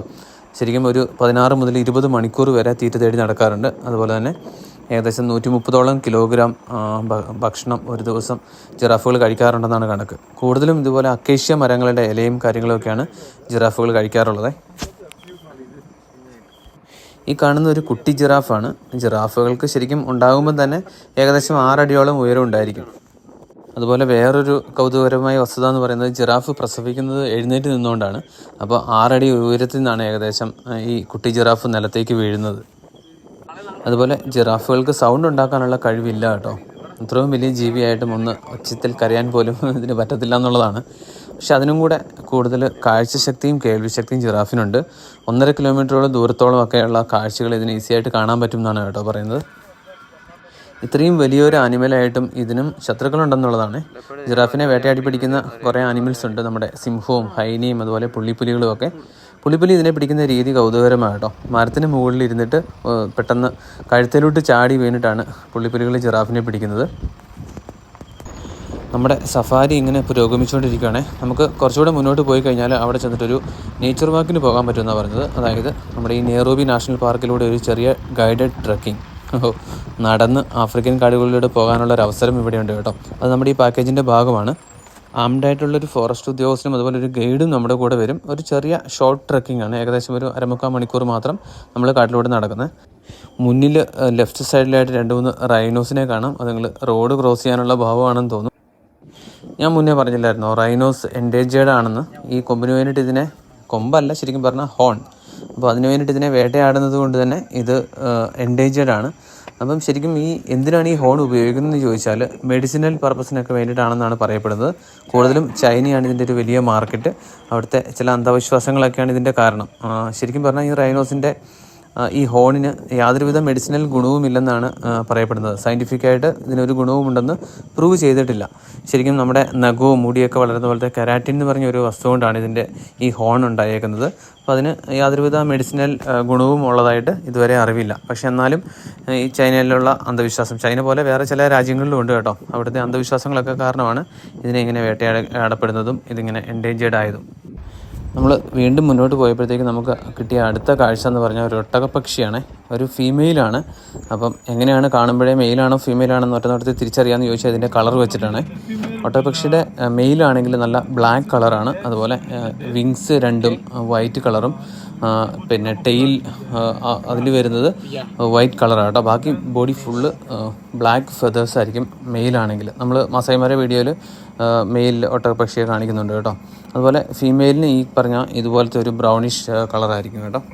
ഇതേ വീണ്ടും കാണ്ടാമൃഗം. നമ്മളിന്നിവിടെ കയറിയ പിന്നെ എത്രാമത്തേതിനെയാണെന്ന് എനിക്ക് തന്നെ അറിയത്തില്ല. ഒരുപാട് എണ്ണത്തിനെ കണ്ടു കേട്ടോ. ഇത്തവണ കുറേ സീബ്രകളുടെ കൂടുതലാണ് കിടക്കുന്നത്. ഏതായാലും നമ്മൾ ഒരുപാട് എണ്ണത്തിനെ കണ്ടുകൊണ്ട് തന്നെ ഒരുപാട് സമയം ഇവിടെ ചിലവഴിക്കുന്നില്ല. നമ്മൾ ആഫ്രിക്കൻ കാടുകളിലൂടെ നടന്ന് ട്രെക്ക് ചെയ്യാനുള്ളതിൻ്റെ ഒരു എക്സൈറ്റ്മെൻറ്റിലാണ്. ഇത് നമ്മൾ റിവർ സൈഡിൽ കൂടെ ഇറങ്ങിയിട്ട് ഒരു ട്രക്കിങ്ങിന് പോവുകയാണേ. African കാടുകളിലൂടെ trekking ചെയ്യുന്നതിനിട്ടുണ്ടോ. അതാണ് സംഭവം കേട്ടോ. ലയൺസും ഹിപ്പോസും താഴെ ഇപ്പോൾ കാണിച്ച റിവറിൻ്റെ സൈഡിൽ മുതലയൊക്കെ ഉണ്ടെന്നാണ് ഇവർ പറയുന്നത്. നമുക്ക് പോയി നോക്കാം. നമ്മുടെ കൂടെ തോക്കുമൊക്കെ ആയിട്ട് ആൾക്കാരുണ്ട് കേട്ടോ. അവർ ഫ്രണ്ടിൽ പോകുന്നുണ്ട്.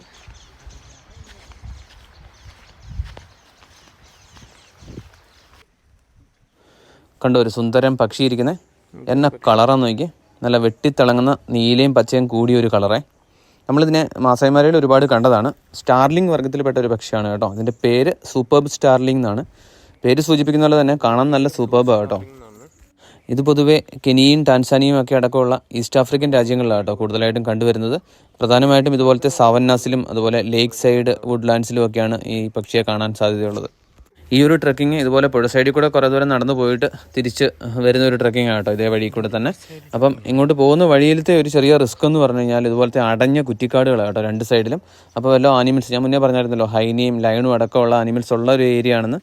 അപ്പോൾ അങ്ങനെ എന്തെങ്കിലും ഈ കുറ്റിക്കാട്ടിലെ വല്ലതും ഉണ്ടെങ്കിൽ നമുക്ക് കാണാൻ പറ്റത്തില്ല എന്നുള്ളതൊരു ചെറിയ റിസ്ക്കാണ്. പക്ഷേ പൊതുവേ അങ്ങനെ ഇവിടെ പ്രശ്നങ്ങളൊന്നും ഇതുവരെ ഉണ്ടായിട്ടില്ല. കാരണം എനിക്ക് തോന്നുന്നത് ഈ ഏരിയയിൽ ട്രക്കിംഗ് നടക്കുന്നതുകൊണ്ട് തന്നെ ചിലപ്പം ആനിമൽസ് മാറി നിൽക്കുന്നുണ്ടാവും, ഈ ഏരിയയിലോട്ട് അങ്ങനെ വരാറുണ്ടാവില്ലായിരിക്കും. എനിക്ക് നമ്മൾ നടന്നു പോകുന്ന പുഴയുടെ സൈഡിൽ മുതല കിടക്കുന്നത് ചത്തപോലെ കിടക്കുക കേട്ടോ.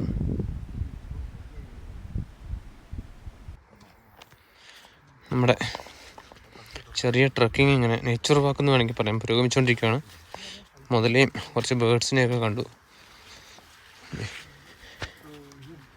ഹിപ്പോ ഉണ്ടെന്ന് പറഞ്ഞാൽ ഇവിടെ അങ്ങോട്ടേക്ക് പോയിക്കൊണ്ടിരിക്കുകയാണ്. അപ്പുറത്തെ കരയിലൊക്കെ ഇഷ്ടംപോലെ ആമകളുണ്ടേ. ഉണ്ട് നമ്മുടെ ചെറിയൊരു റിവർ പോകുന്നുണ്ടോ, ആദി റിവർ എന്നാണ് കേട്ടോ പറഞ്ഞത്. നോക്കിയാൽ ഞാൻ പുഴയിൽ ആമ കയറി തടിയിലിരിക്കുന്നുണ്ടോ, വെയിൽ കൊള്ളാൻ കയറിയിരിക്കണ.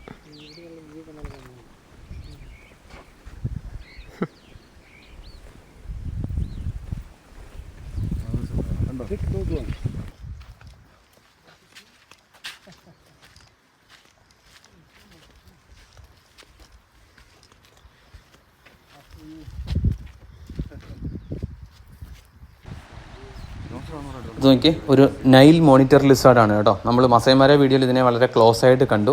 ഇതിൻ്റെ ഡിസൈൻ പാറ്റേണൊക്കെ ഉണ്ടോ, നമ്മുടെ നാട്ടിലെ ഉടുമ്പ് പോലെ തന്നെ, പക്ഷേ അതിൻ്റെ പുറത്ത് നല്ല കളർഫുള്ളായിട്ടുള്ള പാറ്റേൺസ് ഉണ്ടെന്ന് മാത്രം.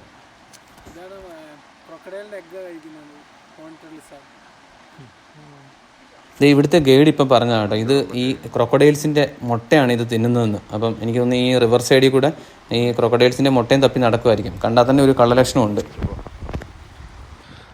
ഉണ്ടോ ഒരു കെനിയക്കാരൻ ഫോറസ്റ്റ് ഓഫീസർ തോക്കൊക്കെ പിടിച്ച് നമ്മുടെ കൂടെ വരും ട്രക്കിങ്ങിന്. ഇത് ഹിപ്പോ പൂൾ എന്നാണ് ഈ സ്ഥലത്തിൻ്റെ പേര്.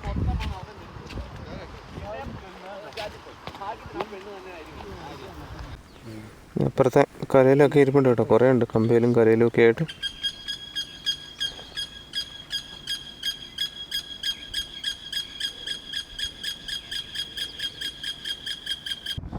അങ്ങനെ ട്രക്കിംഗ് ഒക്കെ കഴിഞ്ഞ് നമ്മൾ തിരിച്ച് വന്ന് സഫാരി കണ്ടിന്യൂ ചെയ്യുവാണ്. കാര്യമായി സൈറ്റിങ്സ് ഒന്നും ഇല്ലായിരുന്നെങ്കിൽ തന്നെ നല്ലൊരു എക്സ്പീരിയൻസ് ആയിരുന്നു ആഫ്രിക്കൻ കാട്ടിലൂടെയുള്ള ആ ട്രക്കിംഗ്. ഇത് നമ്മളൊരു ലേക്കിൻ്റെ സൈഡിൽ എത്തിയേക്കുവാണ്. എന്തുമാത്രം സ്റ്റോക്സ് ആണെന്ന് നോക്കി, മാര ബുഷ് സ്റ്റോക്സ് എന്നറിയപ്പെടുന്ന കൊറ്റി വർഗത്തിൽപ്പെട്ട പക്ഷികളാണ് കേട്ടോ. നല്ല വലിപ്പമുണ്ട് അതിന്. എത്ര എണ്ണം ഒന്ന് നോക്കി നിരന്നിരിക്കുന്നത്. എനിക്ക് വെള്ളത്തിൽ നിന്നൊരു മുതല നീന്തി കയറി വന്ന് കരയിൽ കിടക്കുന്നത്. മുഴുവൻ സ്റ്റോർക്ക് അതിന് ചുറ്റും നീക്കുകയാണ്. മുതലയുടെ കുഞ്ഞാണ് ശരിക്കും.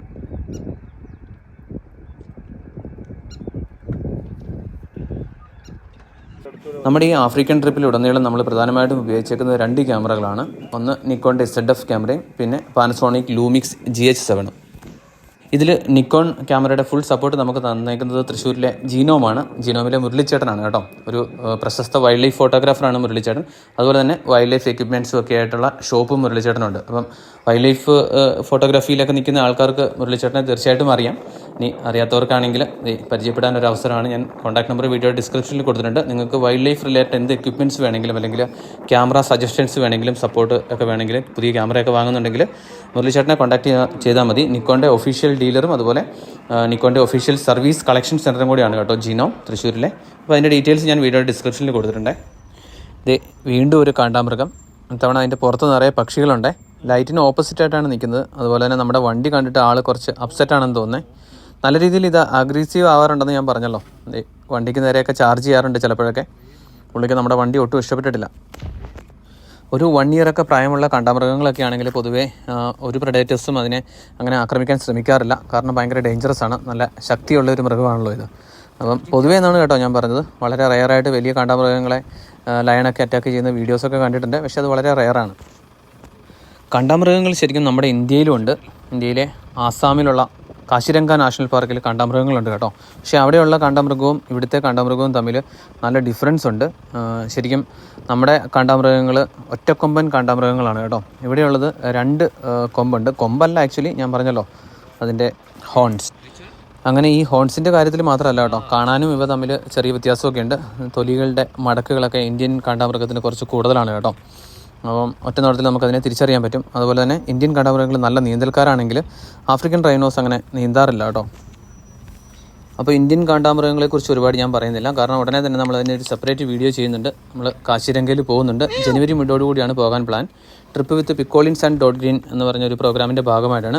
പിക്കോളിൻസ് വൈബിലെ കോളിൻ്റെയും എൻ്റെയും കൂടെ യാത്ര ചെയ്യാൻ താല്പര്യമുള്ളവർക്ക് ഞങ്ങളെ കോൺടാക്റ്റ് ചെയ്യാം.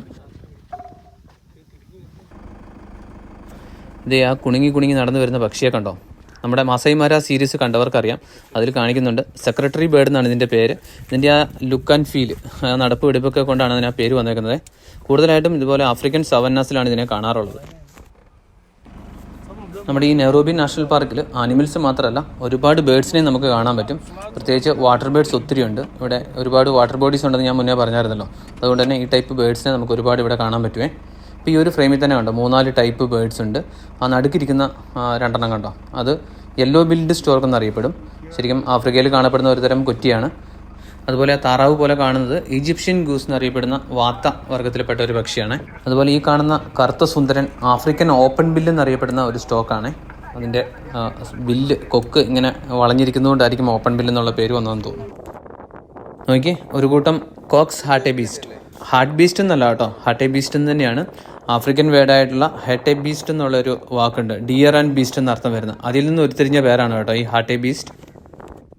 മസൈമാരിയിലും നമ്മൾ ഹാർട്ട് ബീസ്റ്റിനെ കണ്ടെങ്കിലും ഒറ്റയും പെട്ടയൊക്കെ ആയിട്ടായിരുന്നു. പക്ഷേ ഇവിടെ എന്നാൽ വലിയൊരു കൂട്ടത്തെ കാണാൻ പറ്റി. കുറ്റിക്കാടിനിടയ്ക്ക് നിന്ന് ഒളിഞ്ഞു നോക്കുന്ന ആളെ കണ്ടോ? ഒരു ജിറാഫിൻ്റെ തല മാത്രം കാണാവേ.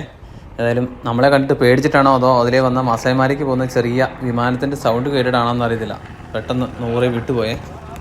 ഇതേ കുറ്റിക്കാടിനിടയ്ക്കൂടെ നടക്കുന്ന ഒരു കാണ്ടാമൃഗത്തെ കണ്ടോ? ശരിക്കും കാണത്തില്ല, കാട് നന്നായിട്ട് വളർന്ന് നിൽക്കുന്നുണ്ട്. പക്ഷേ അതിൻ്റെ കൊമ്പ് ശരിക്കും കാണാവേ. നല്ല നീളത്തിൽ നിൽക്കുന്ന ഫ്രണ്ടിലത്തെ കൊമ്പ് കൂടാതെ തൊട്ടു പുറകിലൊരു ചെറിയ കൊമ്പും കൂടെ കണ്ടോ? ജിറാഫിനെ നമ്മൾ ഒരുപാട് കണ്ടു. എന്നാലും തെളിഞ്ഞ സ്ഥലത്ത് കാണുന്നതിനെക്കാട്ടിലും എത്രയോ രസമല്ലേ ജിറാഫിനെ ഈ കാടിൻ്റെ ഒരു ബാക്ക്ഗ്രൗണ്ടിൽ കാണുന്നത്. ഇതേ വേറൊരു പക്ഷി വെള്ളത്തിൽ കൂടെ നൈസായിട്ട് പതുങ്ങി നടക്കുന്നത് മീൻ പിടിക്കാനാണെന്ന് തോന്നുന്നത്. ഗ്രേ ഹെറോണാണിത്. നമ്മൾ മുന്നേയൊക്കെ കണ്ടത് സ്റ്റോർക്ക് വർഗ്ഗത്തിൽപ്പെട്ടതാണെങ്കിൽ ഇത് ഹെറോണാണ്. അപ്പോൾ ഇതിനെ തമ്മിൽ മെയിനായിട്ട് തിരിച്ചറിയുന്നതേ ഇതിൻ്റെ വലിപ്പമൊക്കെ തന്നെയാണ് കേട്ടോ. മെയിനായിട്ട് ഇതിൻ്റെ കൊക്കിൻ്റെ വലിപ്പം. ഹെറോൺ ആകുമ്പോഴത്തേക്കും ചെറിയ നീളം കുറഞ്ഞ അല്ലെങ്കിൽ തടി കുറഞ്ഞ കൊക്കുകളായിരിക്കും. അതേസമയം സ്റ്റോക്കിൻ്റെ നല്ല നീളവും പിന്നെ അതുപോലെ വണ്ണമൊക്കെ കൂടിയ വലിയ കൊക്കുകളാണ് കേട്ടോ. ഇത് ഒരു മരം നിറയെ പക്ഷി ഇരിക്കുന്നതാണോ? നമ്മൾ മുന്നേ കായലിൻ്റെ സൈഡിൽ കണ്ട സെയിം മാര ബുഷ് സ്റ്റോക്കാണ്. എനിക്ക് മരം നിറയുണ്ടേ. ഇത് വീണ്ടും റൈനോസ് കേട്ടോ. എത്ര റൈനോയെ കണ്ടെന്ന് എനിക്ക് തന്നെ അറിയാൻ പറ്റില്ല. നമ്മൾ ഒരു റൈനോയെങ്കിലും കാണണമെന്ന് വിചാരിച്ചിട്ടായിരുന്നു വന്നത്. അപ്പോൾ ഒന്നല്ല, അവസാനം കണ്ട് മടുത്തെന്ന് വേണമെങ്കിൽ പറയാം കേട്ടോ. അതിന് മാത്രം എണ്ണം ഈ നെയ്റോബി നാഷണൽ പാർക്കിലുണ്ട്. ഞാൻ മുന്നേ പറഞ്ഞായിരുന്നല്ലോ, ഇത് നമ്മുടെ ഫ്ലൈറ്റ് ക്യാൻസലായിട്ട് വളരെ അപ്രതീക്ഷിതമായിട്ട് നമ്മളിവിടെ വന്നതാണ്. നമ്മുടെ പാക്കേജിലോ അല്ലെങ്കിൽ നമ്മുടെ പ്ലാനിലോ ഉണ്ടായിരുന്നില്ല നെയ്റോബി നാഷണൽ പാർക്കിലെ ഈ വിസിറ്റ്. പക്ഷേ ഇവിടെ വിസിറ്റ് ചെയ്തില്ലായിരുന്നെങ്കിൽ നമുക്ക് വലിയൊരു നഷ്ടമായിരുന്നു കേട്ടോ. കാരണം നമുക്ക് മസൈമാരയിൽ റൈനോസിനെ കാണാൻ പറ്റിയിട്ടുണ്ടായിരുന്നില്ല. ഇവിടെ വെച്ചിട്ടാണ് ഇതിനെ കണ്ടത്. അതുപോലെ ഒരുപാട് നല്ല കാഴ്ചകൾ കണ്ടു ഈ ഒരു ദിവസത്തെ സഫാരിയിൽ ഇവിടെ കേട്ടോ. അപ്പോൾ നമ്മുടെ മാസൈമാര ട്രിപ്പിൻ്റെ ഭാഗമായിട്ടാണ് നമ്മളിവിടെ കെനിയയിൽ വന്നത്. അപ്പോൾ ഈ മാസൈമാര ട്രിപ്പ് നിങ്ങൾക്ക് പോകാനൊക്കെ താല്പര്യമുണ്ടെങ്കിൽ നമ്മൾ വന്ന 2 Awesome മാസായി കമ്പനിയുടെ കോൺടാക്ട് ഡീറ്റെയിൽസും കാര്യങ്ങളൊക്കെ ഞാൻ വീഡിയോയുടെ ഡിസ്ക്രിപ്ഷനിൽ കൊടുത്തേക്കാം. വളരെ ബഡ്ജറ്റായിട്ട് മാസൈമാര പോയി വരാൻ പറ്റുന്ന പാക്കേജുകൾ അവരുടെ കയ്യിലുണ്ട്. നിങ്ങൾക്ക് ഡയറക്റ്റ് അവരെ കോൺടാക്ട് ചെയ്യാം. ഇനി വരുന്ന ട്രിപ്പ് എന്ന് പറഞ്ഞാൽ ഞാൻ മാർച്ച് എൻഡോടുകൂടി ഞാൻ പോകുന്നുണ്ട്. 4 ദിവസത്തെ ട്രിപ്പാണ് മാസൈമാര. ഞങ്ങളിപ്പോൾ പോയൊരു ട്രിപ്പിൻ്റെ അതേ സെയിം റിപ്പീറ്റാണ്. അപ്പം ഓഫ് സീസണൊക്കെ ആയതുകൊണ്ട് റേറ്റൊക്കെ കുറച്ച് കൂടെ കുറവുണ്ട് കേട്ടോ മുന്നത്തെക്കാട്ടിലും. ഏതായാലും അങ്ങനെ ആർക്കെങ്കിലും പോകാൻ താല്പര്യമുണ്ടെങ്കിൽ ഞങ്ങളെ കോൺടാക്ട് ചെയ്യാം. നമ്മൾ മുന്നേ മാര ബുഷ് സ്റ്റോക്ക് കുറേ എണ്ണം ഒരു ലേക്കിൻ്റെ സൈഡിലിരിക്കുന്നത് കണ്ടില്ലായിരുന്നു. നമ്മൾ തിരിച്ച് ആ സ്ഥലത്തേക്ക് തന്നെ എത്തിയിട്ടുണ്ട്. എനിക്ക് ഇപ്പോഴും കുറേ എണ്ണം കരയിൽ ഇരിപ്പുണ്ട്. ഇതെനിക്ക് തോന്നുന്ന വെള്ളത്തിൽ നിന്ന് എന്തെങ്കിലുമൊക്കെ പിടിക്കാനൊക്കെ ആയിട്ട് ഇരിക്കുന്നതായിരിക്കണം എന്ന് തോന്നുന്നത്. പക്ഷേ വെള്ളത്തിൽ കിടക്കുന്ന സാധനത്തെ കണ്ടോ? ഒരു യമണ്ടൻ മുതല, നമ്മുടെ നൈൽ ക്രോക്കോഡൈലാണ് കേട്ടോ വെള്ളത്തിൽ കൂടെ നടക്കുന്നത്. വലുതാണ്. നമ്മൾ കുറേ നേരം ഇങ്ങനെ വെയിറ്റ് ചെയ്തു. മിക്കവാറും അത് സ്റ്റോക്കിൽ ഒരെണ്ണത്തിനെ പിടിക്കുമോ എന്ന് നോക്കാൻ വേണ്ടിയിട്ട്. ഈ ബുഷ് സ്റ്റോക്കാണെങ്കിൽ ഇതിനെ കണ്ടിട്ട് യാതൊരു പേടിയില്ലാതെയാണ് കേട്ടോ നിൽക്കുന്നത്. നിങ്ങൾക്കിതൊരു സ്ഥിര കാഴ്ചയാണെന്ന് തോന്നുന്നു. എനിക്ക് തോന്നുന്നു ഒന്നുകിൽ സ്റ്റോക്കിനെ പിടിക്കത്തില്ലായിരിക്കും, അതല്ലെങ്കിൽ പിന്നെ നിങ്ങൾക്ക് അത്ര പേടിയില്ലാത്തതാണെന്ന് തോന്നുന്നു കേട്ടോ. കാരണം അത്ര അടുത്ത് മുതൽ വന്ന് നിന്നിട്ട് മൈൻഡ് ചെയ്യാതെ നിങ്ങൾ നിൽക്കുന്നതുണ്ടോ. ഏത് നിമിഷവും ഞങ്ങളൊരു എൻകൗണ്ടർ പ്രതീക്ഷിച്ചായിരുന്നു. ഒന്നുകിൽ ബുഷ് സ്റ്റോക്കിനെ മുതല പിടിക്കും, അതല്ലെങ്കിൽ ഈ സ്റ്റോക്കെല്ലാം കൂടെ മുതലയെ കൊത്തും എന്നുള്ളത്. പക്ഷെ രണ്ടും ഉണ്ടായില്ല. നിങ്ങൾ തമ്മിലൊരു മ്യൂച്വൽ അണ്ടർസ്റ്റാൻഡിങ്ങിലാണെന്ന് തോന്നുന്നു.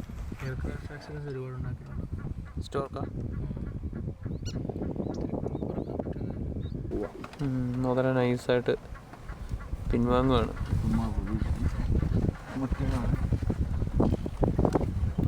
വെറുതെ ഇവന്മാരുടെ കൊത്തുകൊണ്ട് ചാണ്ടെന്ന് വിചാരിച്ചാന്ന് തോന്നുന്നു.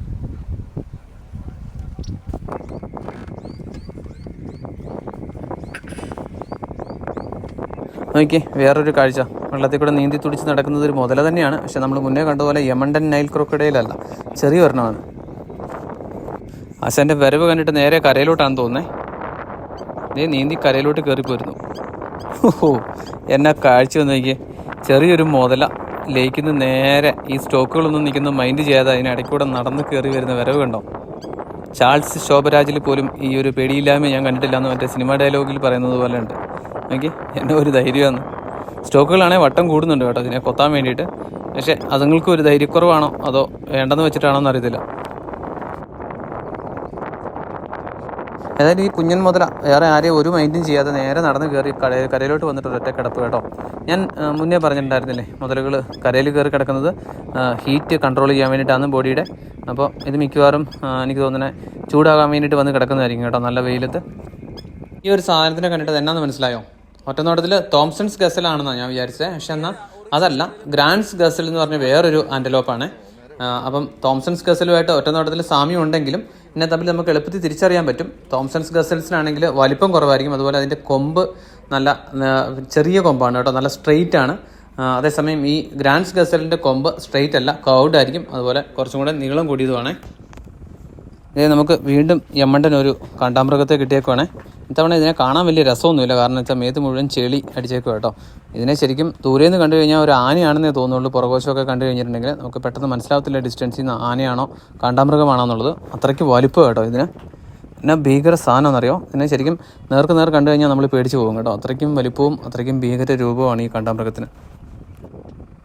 ബാക്ക്ഗ്രൗണ്ടിൽ യമണ്ടൻ ബിൽഡിങ്ങുകളും ഒക്കെ ആയിട്ട് നമ്മൾ ഒരുപാട് വൈൽഡ് ലൈഫ് ഫോട്ടോസ് കണ്ടിട്ടുണ്ടല്ലോ. അത് മിക്കവാറും ഈ നൈറോബി നാഷണൽ പാർക്കിൽ നിന്ന് എടുക്കുന്നതായിരിക്കും. ഇതിൻ്റെ ഒരു പ്രത്യേകതയാണ്, ഞാൻ പറഞ്ഞല്ലോ ഇത് സിറ്റിയിൽ തന്നെയാണെന്ന്. അതുകൊണ്ട് തന്നെ ഇതിൻ്റെ ബാക്ക്ഗ്രൗണ്ടിൽ എപ്പോഴും അമ്പരചുംബികളായ ബിൽഡിംഗ് നമുക്ക് കാണാൻ പറ്റുമേ. അതുകൊണ്ട് തന്നെയാണ് the world's only wild life capital എന്ന് ഈ നൈറോബി നാഷണൽ പാർക്കിനെയും നൈറോബിയെയും വിളിക്കുന്നത്. നമ്മുടെ ആഫ്രിക്കൻ സീരീസിലെ ഏറ്റവും അവസാനത്തെ വീഡിയോ കേട്ടോ ഈ നൈറോബി നാഷണൽ പാർക്കിൻ്റെ വീഡിയോ. ഇതിന് മുന്നേ നമ്മൾ മാസായി മാര സീരീസ് 5 എപ്പിസോഡായിട്ട് ചെയ്തിട്ടുണ്ടായിരുന്നു. അപ്പോൾ മാസായി മാര സീരീസ് കാണാത്തവരുണ്ടെങ്കിൽ ആ വീഡിയോസിൻ്റെയൊക്കെ ലിങ്ക് ഞാൻ ഇതിൻ്റെ ഡിസ്ക്രിപ്ഷനിൽ കൊടുത്തേക്കാമേ. അപ്പോൾ ഒരുപാട് മറക്കാനാവാത്ത വൈൽഡ് ലൈഫ് മൊമെൻറ്റ്സ് നമുക്ക് മാസായി മാരയിൽ കിട്ടിയിട്ടുണ്ടായിരുന്നു. അപ്പോൾ അത് കാണാത്തവരുണ്ടെങ്കിൽ തീർച്ചയായിട്ടും കാണണം. ഇതുപോലത്തെ ഒരുപാട് വൈൽഡ് ലൈഫ് സഫാരീസ് അല്ലെങ്കിൽ ഫോറസ്റ്റ് സ്റ്റേസ്, ട്രെക്കിങ്, അങ്ങനെ ഒരുപാട് കാടിൻ്റെ വീഡിയോസ് നമ്മുടെ ചാനലിൽ ഓൾറെഡി കിടപ്പുണ്ട് കേട്ടോ. അതുപോലെ ഫാമിലിയായിട്ട് പോകാൻ പറ്റിയ കാടും കാട്ടിലെ സ്ഥലങ്ങളും അതുപോലെ പ്രകൃതി രമണീയമായ ഒരുപാട് മറ്റ് സ്ഥലങ്ങളുടെ വീഡിയോസൊക്കെ ചാനലിലുണ്ട്. ഇങ്ങനെ നേച്ചർ റിലേറ്റഡ് ആയിട്ടുള്ള അല്ലെങ്കിൽ കാട് ഫോക്കസ്ഡ് ആയിട്ടുള്ള വീഡിയോസാണ് കൂടുതലും നമ്മുടെ ചാനലിൽ. ഇങ്ങനത്തെ വീഡിയോസൊക്കെ കാണാൻ താല്പര്യമുള്ളവരുണ്ടെങ്കിൽ ചാനലൊന്ന് സബ്സ്ക്രൈബ് ചെയ്ത് വെച്ചേക്കുക. അപ്പോൾ വീഡിയോ ഇഷ്ടപ്പെട്ടെങ്കിൽ ലൈക്ക് ചെയ്യുക, ഷെയർ ചെയ്യുക, നിങ്ങളുടെ അഭിപ്രായങ്ങളൊക്കെ വീഡിയോയുടെ കമൻറ്റിലിടുക. മറ്റൊരു വീഡിയോയിൽ വീണ്ടും കാണാം. അതുവരെ എല്ലാവർക്കും ബൈ ബൈ.